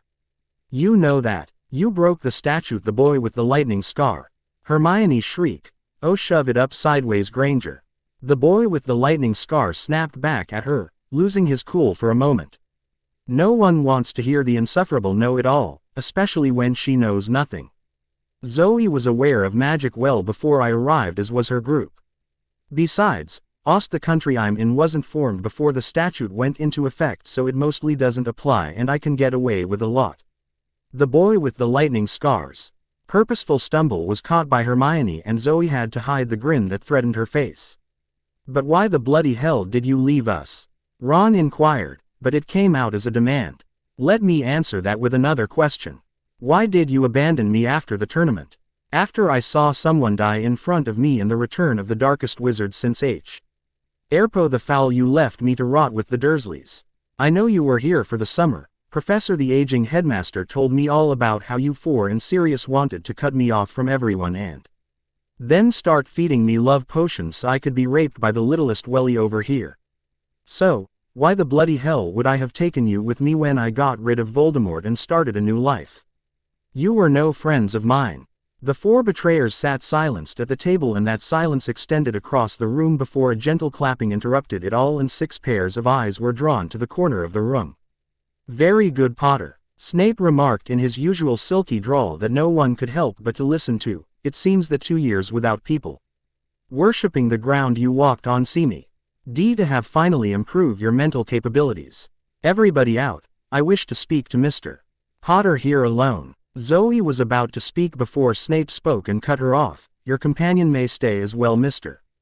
Potter. Ron was about to retort that he would never listen to a slimy snake had to say, and really Ron was quite unimaginative, as that seemed to be his only insult, but Hermione was too much of a rule follower to go against any professor's orders. Ginny and Molly were too scared to go against Snape and so left as quickly as the other two did. Snape sat across from the boy with the lightning scar and stared into those emerald eyes that reminded him so much of the ones that used to bring him such joy. Those emerald eyes that the boy with the lightning scar had inherited, that glanced at high last with such loathing that Severus had wanted to curl up and die right then. The boy with the lightning scar stared right back at the man that had caused him so much pain in his 4 years at Hogwarts, and yet couldn't bring himself to feel anything for. Snape was a bastard, plain and simple, but there were many that were worse than Snape and many that were better. Spending the last 2 years fighting for his life. The boy with the lightning scar couldn't summon the energy to truly care about the man in front of him. The aging headmaster had shared a little of Snape's past in their correspondence by Fox, and the boy with the lightning scar knew that there was more to Snape's hatred than a schoolyard grudge match that had carried over a generation, but it truly didn't matter. That was quite a performance, Potter, Snape remarked, breaking the silence, and I am glad that I was able to witness such an act. The boy with the lightning scar did not reply, but to give a small nod of his head in recognition. Snape reached into his robe and pulled out 2 small vials and placed them on the table in front of him. The vials contained a potion that was golden in color. This is a potion, known fondly to the masses as liquid luck. You defeated the Dark Lord, even if it wasn't the way many expected or wanted it to happen, and allowed me the chance to remove the stain on my soul that I had borne for the last decade and a half. I know that you did not kill Voldemort for me, but I must thank you and pay back my debt. These vials contain 24 hours each of the effects, and the potion is not an easy thing to make. Liquid luck does just as the name applies and grants the drinker of it unimaginable luck for the duration of the effects. The boy with the lightning scar and Zoe glanced at the 2 vials with a little higher regard at the obvious potential such a potion had. I do not care what you do with this, but I was in your debt, and one Potter already died before I could pay him back. Your father and I were bitter enemies, Mr. Potter, but I do not need to tell you that, and your father did save my life at one point during our school careers. Your mother, on the other hand, was my greatest friend until my 5th year of school, where I remarked something that I have regretted every day since, and was then wooed by your father. You reminded me so much of how your father asked when you arrived that I could not help but to lash out at you for all the memories you had drug up. I will not apologize for my actions, but I am glad that you seem to be finally showing a bit of Lily in you after being drowned in James. I will not wish you a well and happy life, Mr. Potter, but for Lily's sake I will hope you stay safe. If only so an angel won't cry before her son was supposed to join her. Snape, having remarked his piece and not wanting to look at the boy with the lightning scar any longer, stood up and walked to the doorway. Just as he was about to close the door behind him, the boy with the lightning scar whispered just loud enough for Snape to hear, "She forgives you." Snape never admitted that a tear rolled down his cheek for the first time in 16 years. Wordlessly, the boy with the lightning scar grabbed the 2 vials in front of him and handed one to Zoe after casting half a dozen unbreakable charms on it. Don't try to argue, Zoe, you are much too important to me, and I feel that we will soon need all the luck we can get. Knowing that the boy with the lightning scar would not be moved on this subject, Zoe bit down on her argument and placed the liquid luck in her pocket. That was pretty smooth with the Granger girl and your supposedly accidental slip up, she remarked, trying to cheer him up a bit. The boy with the lightning scar smiled a little. I wondered it was as well. I know that those 4 will never give up on their plans, but since the British ministry is a joke in the national community at the moment, they'll have to go manually explore a few countries, which could take years. That was about all I could do to them, other that right, Hermione's parents, who will be getting my letter the day after we leave. Any debt or penalty that I forced them to abide under would affect all the other Weasleys, and I am on pretty good terms with the rest of them. I understand, the boy with the lightning scar, Zoe remarked, placing her head on his shoulders and tracing small circles into his hand. I'm just ready for all of this to be over with so we can go back to the hunt. The rest of the lords and ladies are moving surprisingly fast, so hopefully we can go home soon. That would be nice, Zoe agreed. Never see him as the hero that Rowling and others say he is. 6 years of mental abuse is not able to be wiped away by 1 or 2 good deeds. So I dealt with the betrayers and sorry for those who were wanting more, but I don't see the boy with the lightning scar caring truthfully after 2 years of fighting myths that were out to kill him. He told them to leave him alone and then sent them on a wild chase if they did not.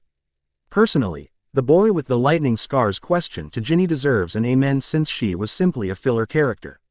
Next chapter we are back to the States and most likely the Battle of New York. I have figured out what I want to do as far as godhood and immortality. We only have a few chapters left before the end of the story, and I can't wait. Until next time, visit from a god. The boy with the lightning scar and Zoe ended up in a pile as the portkey deposited the 2 back in America, but neither could bring themselves to care as they were finally away from the insanity that was wizarding Britain. The boy with the lightning scar's former friends had been sullen foe boy with the lightning scar laid into them. But they were nothing if not persistent, and they chose to bug the boy with the lightning scar for hours in a day. Luckily, the boy with the lightning scar and Zoe were able to leave Grimald Place and explore the mundane side of Britain. Plus, England no longer had monsters, so it was a very relaxing vacation for the few weeks they were there.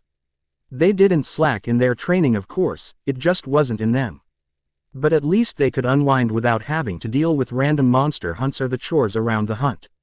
The wizarding government had also implemented many of he boy with the lightning scar's suggestions, or enough that things could finally begin to change, and the boy with the lightning scar felt no remorse for leaving after only a month. He had gotten word from the wizarding hospital in South Africa that Sirius had a chance to make a full recovery, but it would be a long process. The boy with the lightning scar wondered the life was such a waste, and he wondered what his life would have been like if Sirius would have never gone to Azkaban. Of course he quickly stopped that train of wondered when he felt Zoe brush against him that day, as he knew he never would have met her or his mother. "Wow, my lady, I didn't know that they were so close," the teasing voice of Talia spoke, breaking the peace that had settled over the two. Her voice also brought attention to the position that they were in, and the boy with the lightning scar and Zoe couldn't help but to grow red. Zoe had ended up on top of the boy with the lightning scar and was currently straddling his waist. One of her hands was on his chest while the other was interlocked with one of his, and her head was tucked over his left shoulder. The boy with the lightning scar's free hand as on Zoe's back and was precariously close to her butt. Indeed, Talia, I shudder to think what they got up to without our supervision. Laughter was evident in Artemis' voice. Quickly, but not as quickly as they would have 4 months earlier, Zoe and the boy with the lightning scar untangled and stood up, and it might have been so they could get their blushes under control. "It is good to see you two again," Artemis remarked as she moved to hug the two with Talia close behind her. "You don't have to go back there, right? It wasn't the same in camp without the two of you here," Talia half whined. "Ah, did you miss me that much?" the boy with the lightning scar teased as he broke out of the hug. "Who else were we supposed to tease every day? After all, you two are just too cute," Talia eased right back and showing her hidden feminine side. The boy with the lightning scar pouted for a moment as his teasing was turned against him, which brought forth laughter from the three ladies around him. "Come," Artemis remarked as she turned to walk, "let's return to camp, the others are also excited to see you back." As the sun set and the hunters gathered around the fire pit after a day celebrating the boy with the lightning scar and Zoe's return, Artemis spoke to them all. "There is an ancient being stirring in the west, and although it is not Olympus' greatest threat, Typhon is something we cannot ignore." There were gasps from the hunters with the mention of Typhon, and they knew that this was quite serious. "When, and it is when and not if, when Typhon breaks free of his prison, the gods will be called to try and subdue the beast. That means that I will not be with the hunt, as all my attention will be on trying to slow it down. Talia and Zoe are to lead you all while I am gone, and the hunt is to stay on the east coast. The war is reaching its peak soon, and we will be in for the fight of our lives soon. So, until Typhon breaks free of his prison, we will be training and hunting the larger groups of monsters. After I leave, you will all continue to hunt and be within an easy distance of the camp to help them if they need that much help. I don't want to scare you girls." The boy with the lightning scar coughed, bringing a few smiles and breaking the melancholy mood that had settled over the hunters. "And the boy with the lightning scar, but we are moving into the endgame. This time next year, we will be free of this war, because I have no doubt we will be victorious." The hunters soon broke apart for their respective tents to try and get a bit of sleep before tomorrow and what promised to be a very tiring day of training. After hugging Artemis once more, the boy with the lightning scar and Zoe made their way to the boy with the lightning scar's tent and settled in for the night. When the boy with the lightning scar opened his eyes, he knew instantly that his consciousness was no longer in his tent within the hunter's camp. He found himself in a white room that had a vague resemblance to King's Cross Station. In the center of the room were 2 chairs, one of which was already occupied by a man. The man was no man though, as he had a pair of black wings attached to his back as well as golden eyes. He wore a cloak that reminded the boy with the lightning scar of his own invisibility cloak, and the skin color he chose was as black as the abyss. His presence dropped the area's immediate temperature by a good 10 degrees, and the boy with the lightning scar was able to see his breath.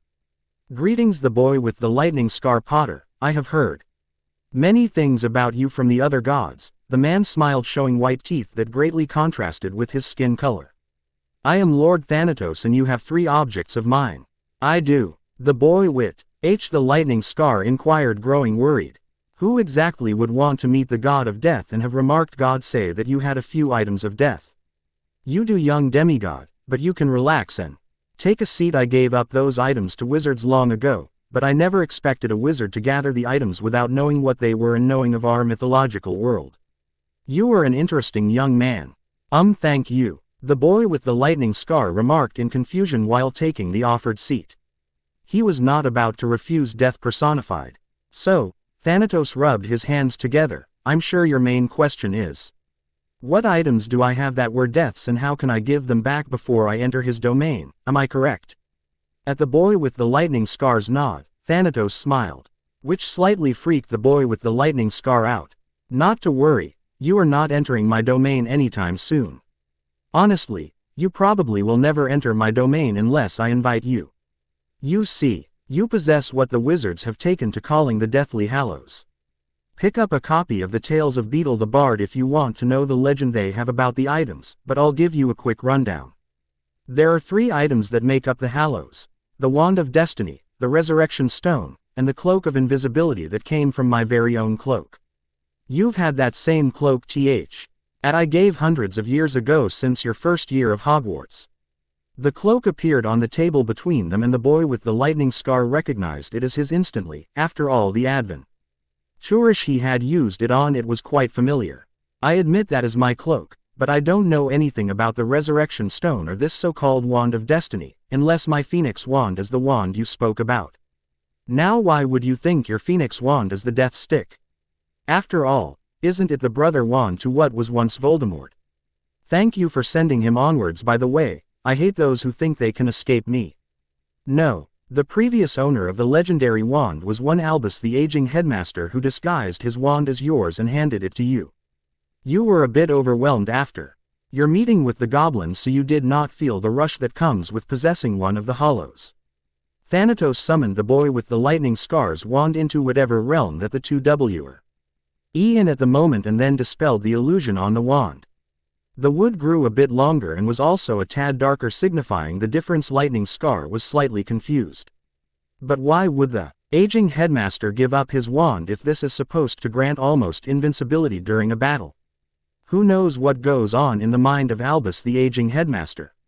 Perhaps he simply had a feeling that you would be in quite a battle soon and wanted to give you just a bit more firepower. Or perhaps Albus simply lost his marbles. Who is to say? Okay, the boy with the lightning scar ventured tentatively. But what about the Resurrection Stone? The last thing I want is to deal with those from beyond. Thanatos smiled at the boy with the lightning scar's words. This is good, and you never avenue to use the stone if you don't want to, but you have it. An old wizarding family found the stone and didn't know what it was, so they placed it in their family rings. You found out within the last month that you took over as head of that house, which was also Riddle's family. Which family? I learned that I was head of over 20, so I didn't catch which one was Tom's. The Gaunt family, then. Otto's remarked while waving his hand once again and bringing the Gaunt family ring to the forefront.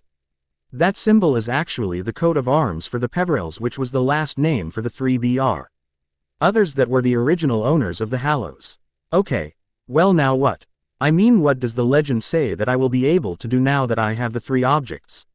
The boy with the lightning scar inquired, his curiosity making its way up now that he wasn't terrified of the god before him or what would happen if Zoe and Artemis found out that he had died during the night. If you were to go by the legend from the wizards, you would be classified as the Master of Death, which is a laughable notion in itself. Let me make one thing clear: if you try to order me around like you would those TTLE house elves, I will take your soul and make it my new plaything. Are we clear? Thanatos inquired as the temperature around them dropped another few degrees. With the boy with the lightning scar's slightly terrified nod.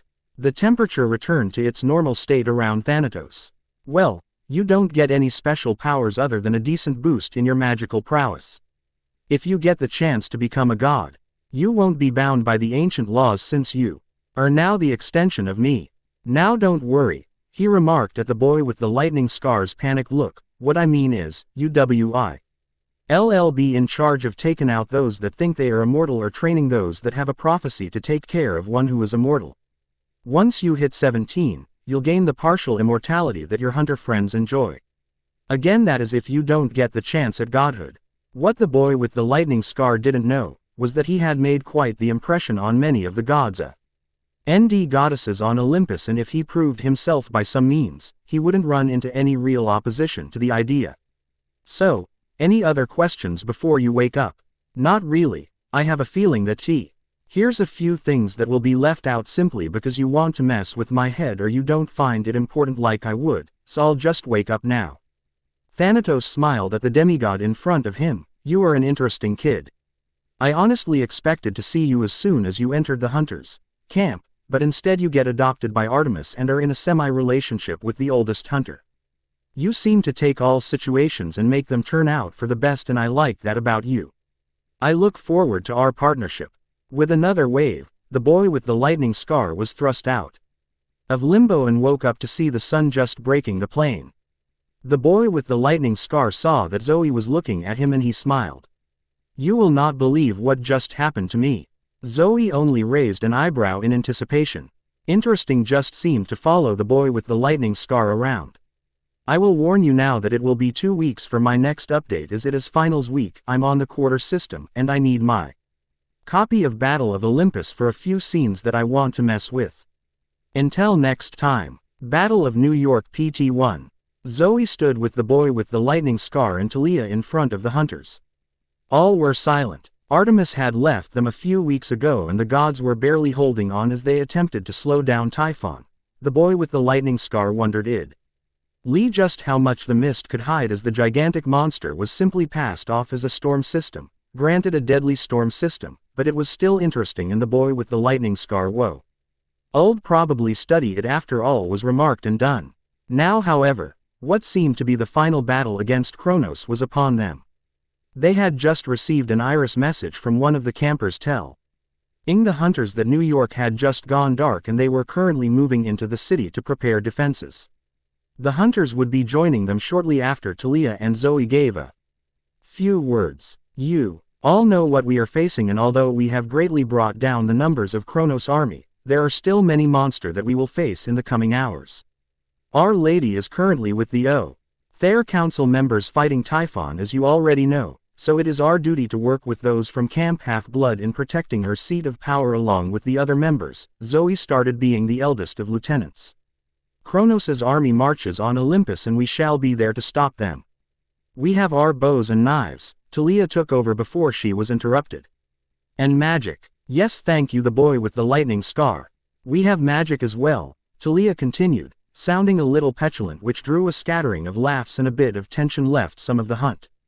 They had planned the IR speeches just before Artemis left, and the boy with the lightning scar's interruption was planned to ease the hunters for the battle ahead, and none of the hunters wondered it. Strange for the boy with the lightning scar to have a place in front of them. As Artemis' adopted son and Zoe's unofficial boyfriend, many of the hunters had taken to look at the boy with the lightning scar as one of their OWN and a brother to many, as many of the girls, like Bianca, had brothers before they joined the hunt.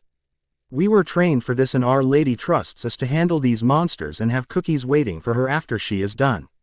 Let's not disappoint her, shall we?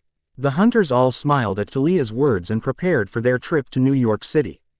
There was a battle to be had, but they were ready. With a nod from all of them signifying that they all held a piece of the portkey, the boy with the lightning scar activated the unfavored form of magical travel and deposited the hunt just outside the boundaries of New York but within the monster encampments. The defense of Olympus was in disarray as the hunters arrived to help out with dozens of demigods running around trying to gather their weapons and go to wherever it was that they need to go. The hunters were not impressed, especially when not a soul tried to stop them as they headed towards what appeared to be the command center. "Hold it, Percy," they heard a demigod say. A son of Hephaestus, if the boy with the lightning scar remembered right, not that that mattered too much at the moment. "You forgot Lincoln Tunnel. How about you leave that to us?" Talia yelled out, making their presence known. The faces of the demigods lit up at the sight of all the hunters that stood near them, and why wouldn't they? The hunters were a force to be reckoned with when dealing with monsters. Talia exchanged warm greetings with those that she had grown close to before the hunt, and Percy and the boy with the lightning scar gave cordial nods to each other. They weren't friends, but right now was a bit bigger than their disagreements. After Talia and Percy exchanged a bit of smack talk, it was time for the hunters to take their positions. If they were quick enough, they could lay a few traps down as well. Even though they found themselves in a bay much determined the fate of the world, the boy with the lightning scar was actually enjoying himself, which slightly freaked him out. Perhaps it was the godly blood that he possessed, or perhaps he enjoyed himself more than he wondered at the end of the year at Hogwarts, but his heart's as another one of his arrows sent another monster down to the pits of Tartarus. His sisters in the hunt were doing well with containing their entrance to New York, and there were many times that he saw magic save a hunter's life, and he was so happy that he had taught them those spells. He was also happy to have learned warding, as he had had just enough time to set up a bottleneck that prevented all of the monsters from charging at them at once. It wouldn't hold forever, but it did give them enough time to really hurt their numbers. Just as the hunters were ready to push back the tide once again, a presence was felt that caused the monsters to bow and the hunters to tense up. A figure strode out of the tunnels and casually broke the boy with the lightning scar's wards that had held so many monsters back before him. The new Titan, for his power could be nothing but, had dark brown hair the color of bark on a tree and a rather impressive beard the same color. He carried a spear in one hand, and a hawk rested on the point of the spear. "Greetings, hunters. I am Lelantos," Zoe and a few of the oldest hunters gasped in shock. "Ah, I see some of you remember me, but quite a few of you seem to not even recognize my name. Allow me to clear the confusion. I am Lelantos, Titan of Air, the Unseen, and the hunter's skill in stalking prey." The way that he stressed the word prey caused many of the monsters to shiver in fear, and those of the hunt felt ill at ease. "You do your mistress proud, and I must say I am impressed with how the hunt has evolved all these years, so I offer you a choice. My daughter, Aura, has always been jealous of Artemis, who was able to have hunting companions while she was banished just for me being her father. She is also Daddy's princess and has expressed desire in her own companions, and I shall not deny my daughter much of anything. So your choice is surrender to me now and pledge your allegiance to Aura while renouncing Artemis, or be destroyed. Anne D. The boy with the lightning scar Potter, my daughter has a keen eye on you." Zoe stepped closer to the boy with the lightning scar a little possessively at Lelantos' last sentence, and all the hunters' eyes grew hard at the wonder of betraying their mistress and surrogate mother. Seeing the determination of his sisters and receiving various nods from them, the boy with the lightning scar stepped forward to attract the attention of the Titan. "Ah, you must be the boy with the lightning scar Potter. I assume you will be the first to pledge your allegiance to me and my daughter."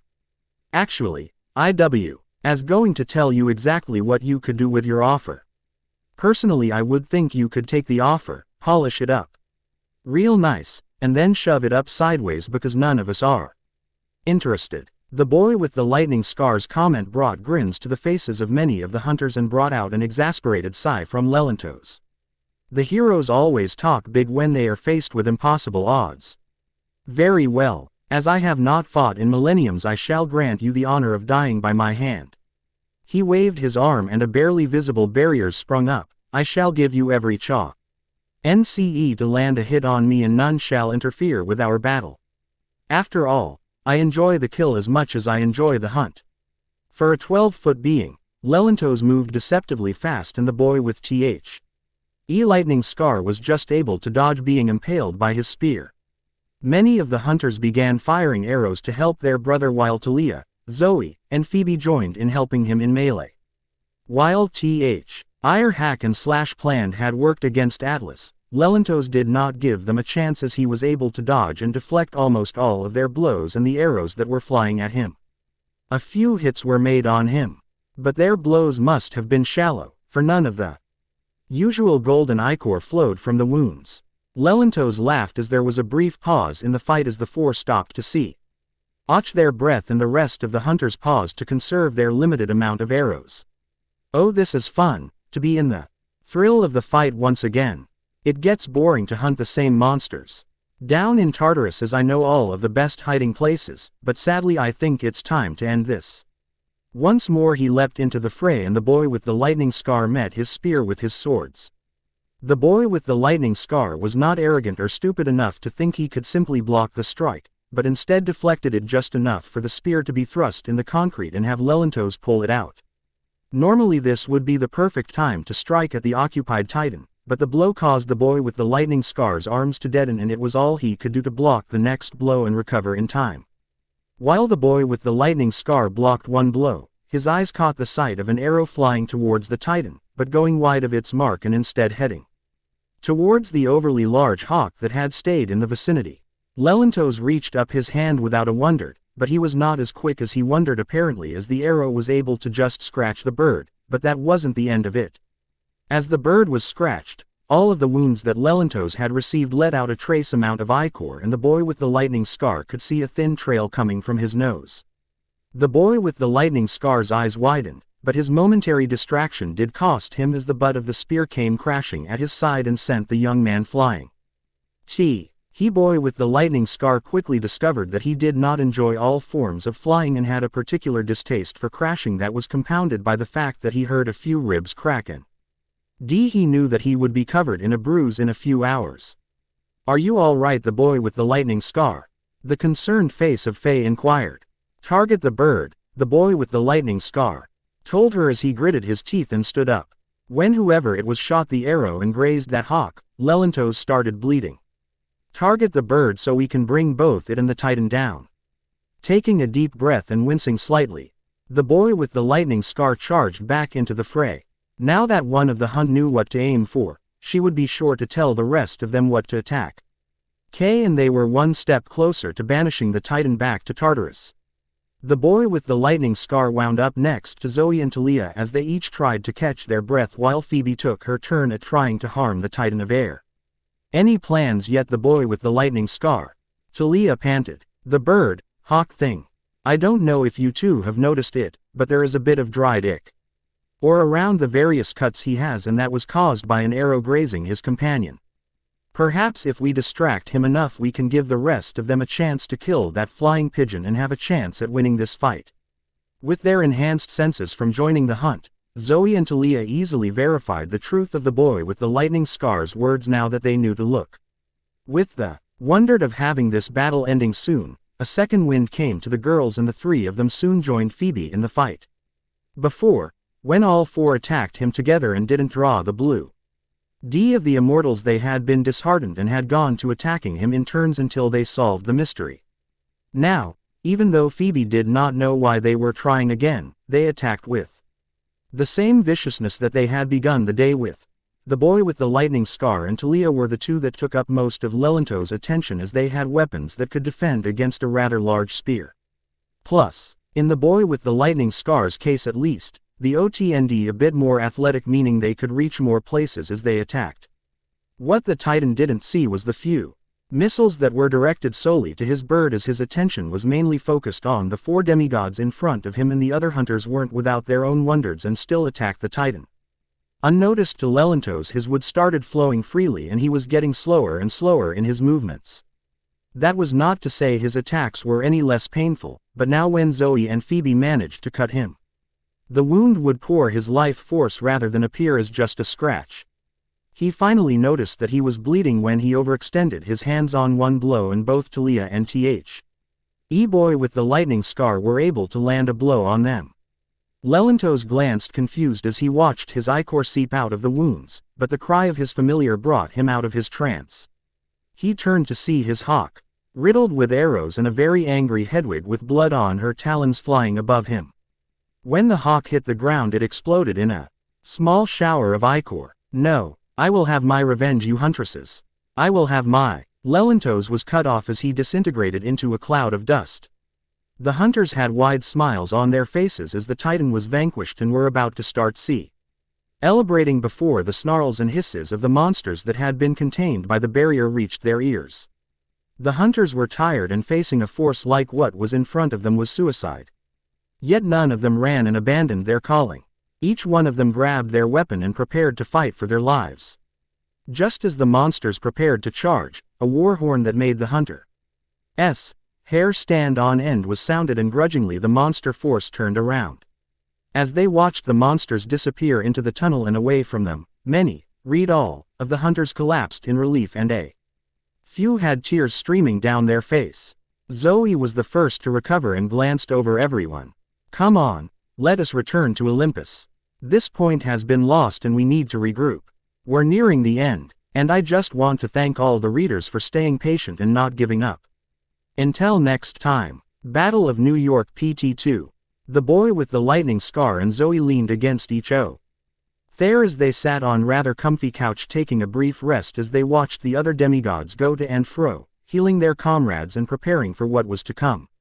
It was a few hours from dawn and for now they were safe. "You know, after all of this is over," the boy with the lightning scar whispered to Zoe, "I think I deserve a vacation. 4 years of defying death at school and then running around with the hunt these past 3 years, I think I deserve one." Zoe hummed in agreement as the boy with the lightning scar's hands gently stroked her hair, attracting a few curious stares from those from Camp Half-Blood, as they were not aware that the boy with the lightning scar was so close to one of the hunters. That and they glanced even closer than what was allowed for a hunter and male. "What do you plan on doing?" "I'm not sure. I'd like to travel, probably to the Orient or at least the Polynesian Islands, somewhere I can relax and have fun. Hopefully, where no monsters love to reside." "That does sound fairly nice. Of course, you'll be welcome to come with me, not that Mum would let me go alone and you know she would send you to supposedly keep me out of trouble." "Then I'll to see if Thanatos can give you at least the partial immortality that I have." "Wait, why would I need to have the immortality from another deity? I already have it partially from my lady." "Fair enough. But that immortality has stipulations and I really want to be able to kiss you." The boy with the lightning scar remarked this so casually, that if one were just going by the tone of his voice, they would assume that the boy with the lightning scar had just remarked it was going to be sunny tomorrow. "That would be nice," Zoe agreed in the same tone of voice, but snuggled deeper into the side of the boy with the lightning scar, showing her appreciation for the idea. "I don't know if I would be able to leave the hunt, but it would be nice to do some of the things that regular couples in this age do." "Who remarked anything about you leaving the hunt?" the boy with the lightning scar inquired, and Zoe glanced up in confusion. "After all, Artemis has all but confirmed the adoption and loves having me around. I highly doubt that she would say no to my girlfriend if it meant that I wouldn't be around camp as much." Zoe's eyes lit up at the boy with the lightning scar's words and burrowed into his side even more. "Now I really want to kiss you," she stated matter-of-factly. "You are making it very hard to stay true to even the loosest definitions of my vows." They both chuckled a little and just enjoyed the feelings that they were currently enjoying. "So did you get the story of why there are no Ares kids here helping out with the defense? You would assume, if nothing else, that they would be here to protect their father's throne," the boy with the lightning scar questioned after enjoying a few minutes of utter silence and contentment. Phoebe inquired one of the Apollo campers. "Since she's a daughter of Ares as well, it seems they are tired of being overglanced and only appreciated when battles roll around. Plus, they are seen as the camp bullies, so unless they get a PR. Omise to be treated better, Clarice has decided that she would keep her cabin at camp. Stupidity has no bounds," the boy with the lightning scar sighed. "They want things to change, but if this defense fails all they will do is die. If this defense succeeds and they don't show up, their treatment will only get worse as they won't be considered bullies anymore, but the cowards of camp. Plus, even though it isn't rational, every one of these deaths will be laid at their feet." He shook his head ruefully as he tried to make sense of it all. "Don't try to make sense of it all," the boy with the lightning scar, Zoe chided. "It's not your place to figure out what people are thinking. Besides, you're more of a man of action, not thinking." She descended into a teasing tone with a small smile on her face. "Oh, you wound me." The boy with the lightning scar swooned, dramatically getting a giggle from Zoe. Before they could descend into any more seriousness, Percy came out wide-eyed and frantic awing for all the counselors, and even though Talia was the designated spokesperson of the hunt, they were not above going to the meeting and figuring out what was going on. The boy with the lightning scar and Zoe may not have agreed with Percy on a lot of things, but he was a calm one on the battlefield or anything pertaining to it. The boy with the lightning scar idly wondered if Beth was pregnant, and that was why Percy was panicking at the moment. "I just had a demigod dream and it isn't good," Percy intoned, and Lee Fletcher couldn't help himself. "When are they ever good? For once I would love to have a dream where I wasn't about to die and instead had directions to an island full of beautiful women that want to love me." This got an amused snort from everybody, and Zoe couldn't really get mad at that, as demigod dreams tended to be very bad. Not that she passed up the chance to glare at the Apollo counselor. "Kronos is sending a Draken soon, and he remarked that we couldn't beat this monster. Apparently our spy is rather good, as he knows we're missing a child of Ares from our forces, and this Draken is destined to fall to a child of Ares." It appeared that Percy forgot about the hunters. But now was not the time to remind him. "Okay, we really need to find out who this spy of ours is, because they are really starting to piss me off," the counselor of Hermes' cabin stated. "Now is not the time for that," Annabeth remarked. "In case you have forgotten, there's currently a Draken flying towards us and we don't have a plan to stop it. Where are we going to find a child of Ares? We'll just have to hope that our defenses will hold. Come on, we need to take up our positions.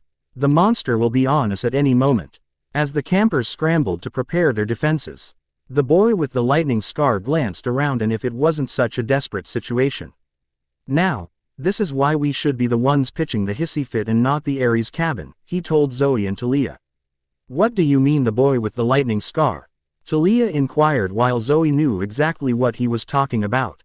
"Seriously, Talia, look at Every running around and preppa ring for this fight and not expecting to win because there's a prophecy that only a child of Ares can defeat this monster."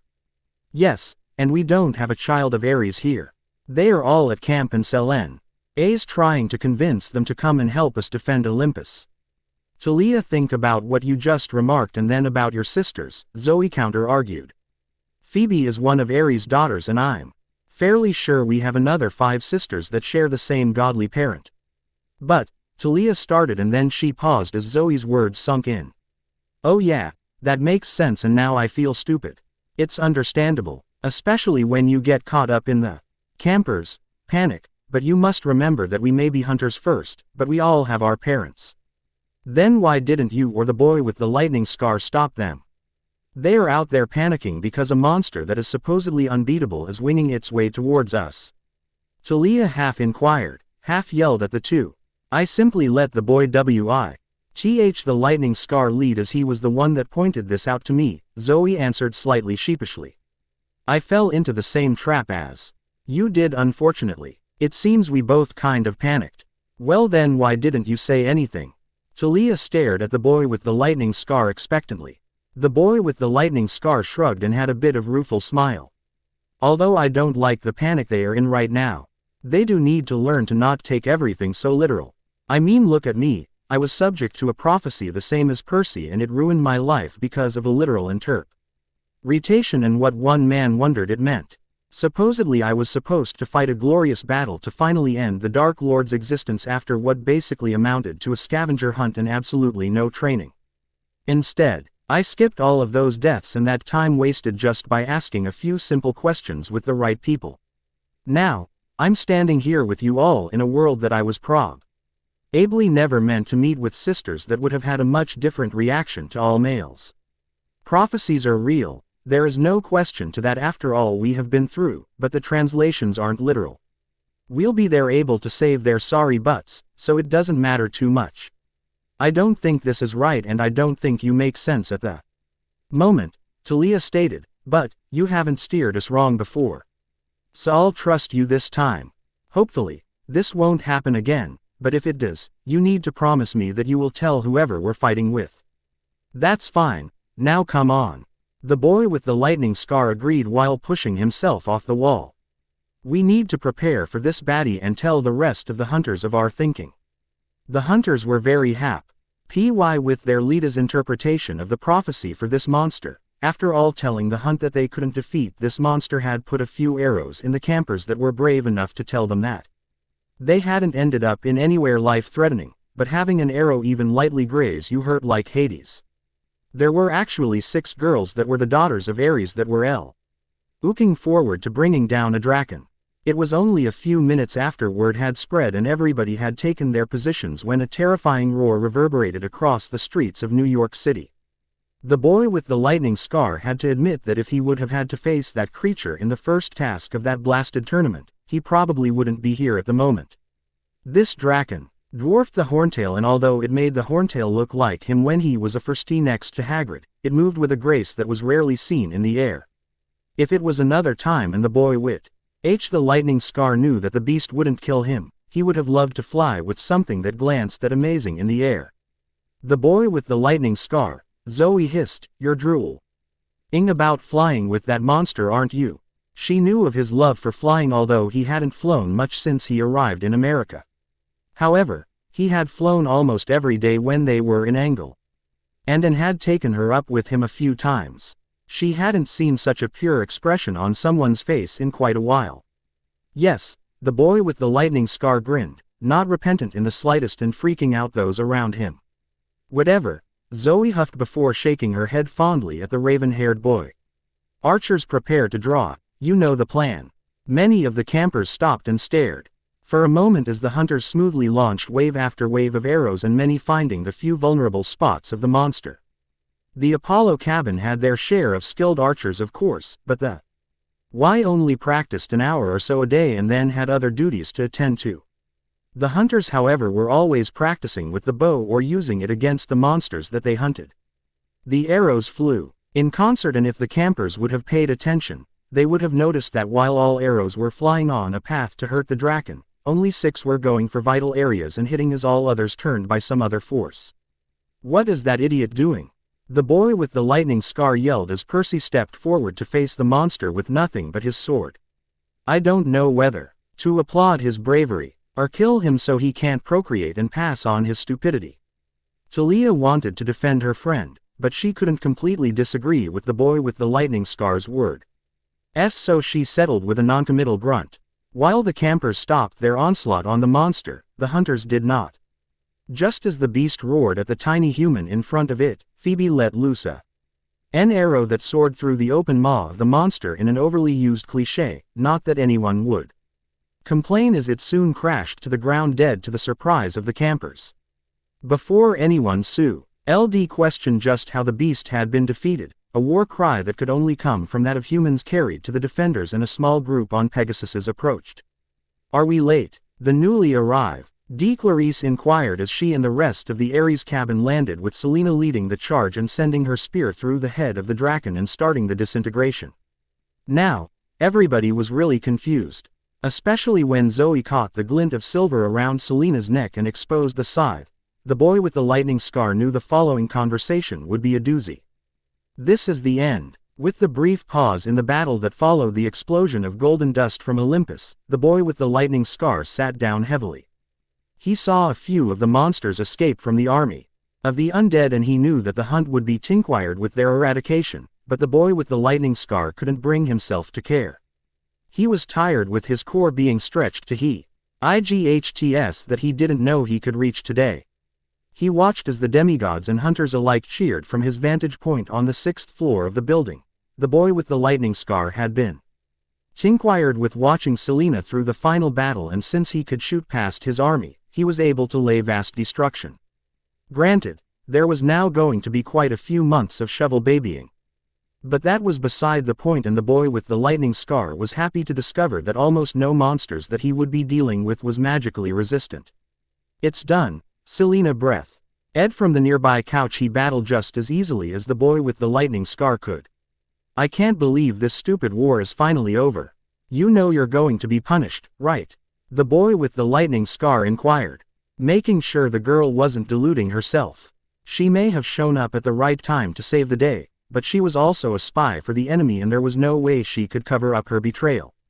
He didn't want her punished too badly, but giving out free second chances was what led magical Britain in need of a thorough cleaning. "Don't worry, the boy with the lightning scar," she answered. It glanced like she was going to wave off the question, but her hands were bound at the moment. The boy with the lightning scar trusted her and her change of heart for the most part. But he wasn't naive and she was going to be bound if the boy with the lightning scar was watching her. I'm not like Percy and his group. I know I'll have to make up for my betrayal of the gods, as long as I'm not giving some impossible task that can't be completed for 100 years, I'll be good. After a moment of silence, the boy with the lightning scar spoke up, you know as much as. I would like to say that this is completely over, I don't think it is. It's just a feeling I have, but I think there's something coming that would make us wish for something as simple as fighting Kronos. Selena had to snort at that. The boy with the lightning scar, we all love you even though you aren't a first-generation demigod, but you keep up that pessimistic attitude and we will be likely to forget that. A moment's pause as they listened to the cheers of the defenders and the wild parties the centaurs were planning on throwing. I truly hope you're wrong about whatever is coming, the boy with the lightning scar. But I won't deny I feel dark clouds on the horizon. One can only hope that we've done our part and whatever is coming will be kind enough to stay away until the next generation. But we're demigods, the boy with the lightning scar pointed out, and our luck is historically unjust. But we're demigods, Selena echoed, closing her eyes. She shook off the dark wonders that threatened to consume her. Now isn't the time to worry about it no matter what's going to happen. We just won, and although I won't really be welcome at the party, I really want to. The two logged head lightly, and that was how Artemis found her son, laughing with the traitor. Well, hello you two, she remarked, gaining their attention. While Selena stopped laughing in an instant, the boy with the lightning scar's smile grew wider as he calmly walked towards her and swept her in a bone-crushing hug. It was a good thing that Artemis was immortal. I'm glad you're okay, Mum, he whispered. The boy with the lightning scar wouldn't admit it to anyone, but the last few weeks had been nerve-wracking for him and he had refused to look at the so-called storm system that was moving through the country. Briefly, before the armies of Atlantis had managed to drag him down, the boy with the lightning scar had felt the power of Typhon and he shuddered at how insignificant he felt.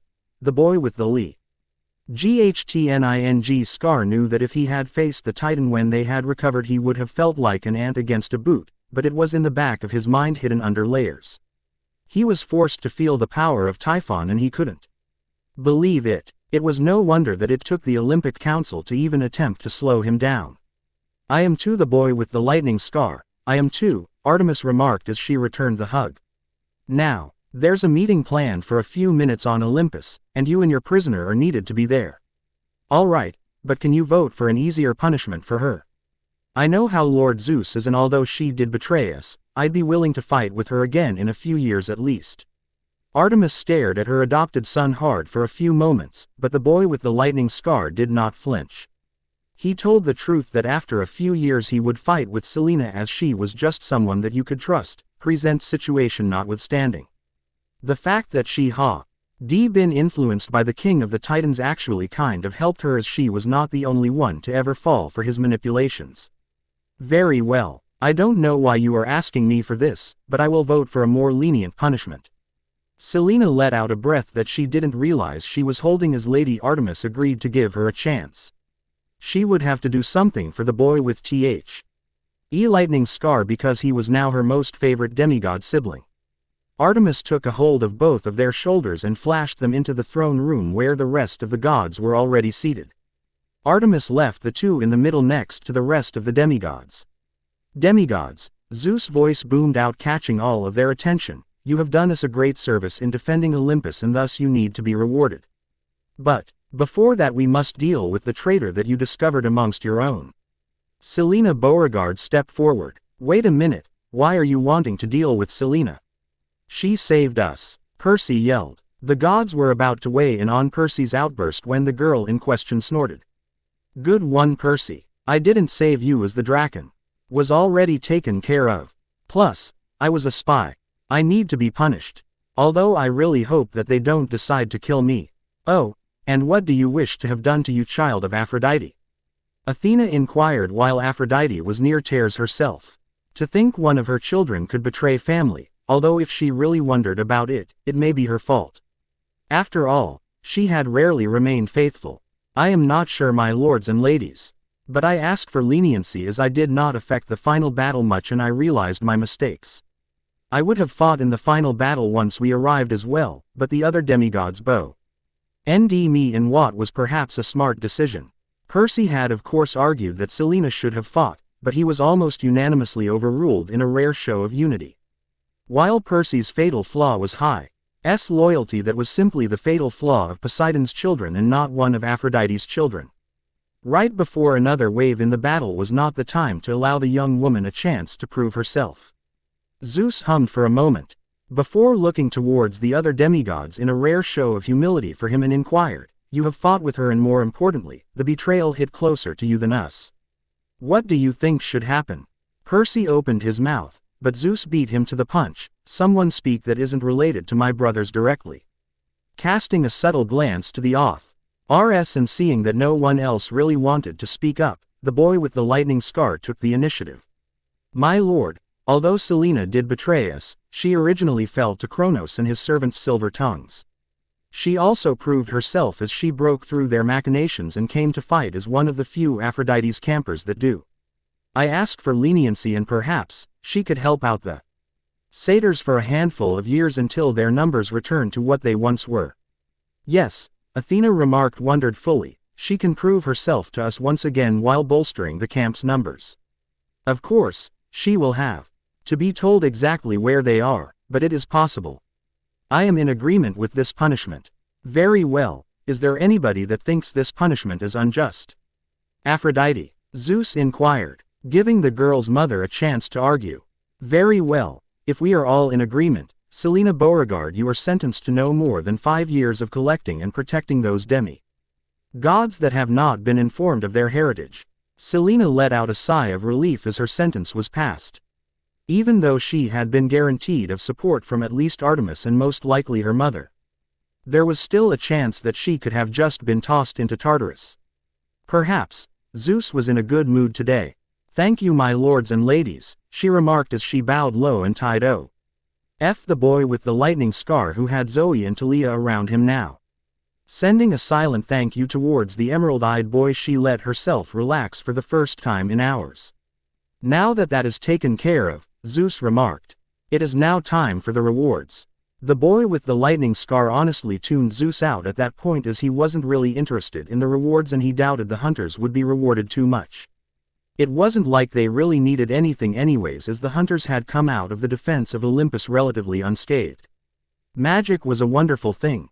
The boy the lightning scar had focused a little more when Percy was offered Godhood, but he was impressed with the concessions that the younger man had gotten instead.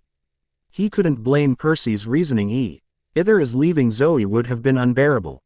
"And now, we come to those of the hunt," Zeus' voice boomed, "those that provided needed support for the defense. The boy with the lightning scar, Potter, Talia Grace, and Zoe Nightshade stepped forward. Before anything more could be remarked, 3 new presences entered the throne room, and just as he was about to bellow about being interrupted, he ticked just who had entered and bowed low to the newcomers. "Fates, what do we owe for this honor? There are 2 new gods that shall be introduced today, ones that will not be bound by the ancient laws. But welcome all the same," the 3 ladies remarked. This shocked many of those present, as Godhood was offered rarely and to have it offered 3 times was something unbelievable. Although he boy with the lightning scar found that it was rather amusing and had been too long since he heard twins speak. Zoe Nightshade, and the boy with the lightning scar, Potter, "Step forward so we may carry out Lord Chaos, will." Seeing as they had no choice, the boy with the lightning scar and Zoe stepped forward and were instantly enveloped in a bright light.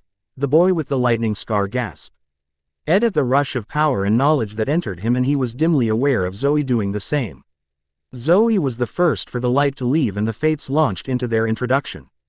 "All hail Zoe Nightshade, daughter of Atlas and lieutenant of the hunt, goddess of perseverance and loyalty, a guiding light to women everywhere. And now minor goddess of the hunt.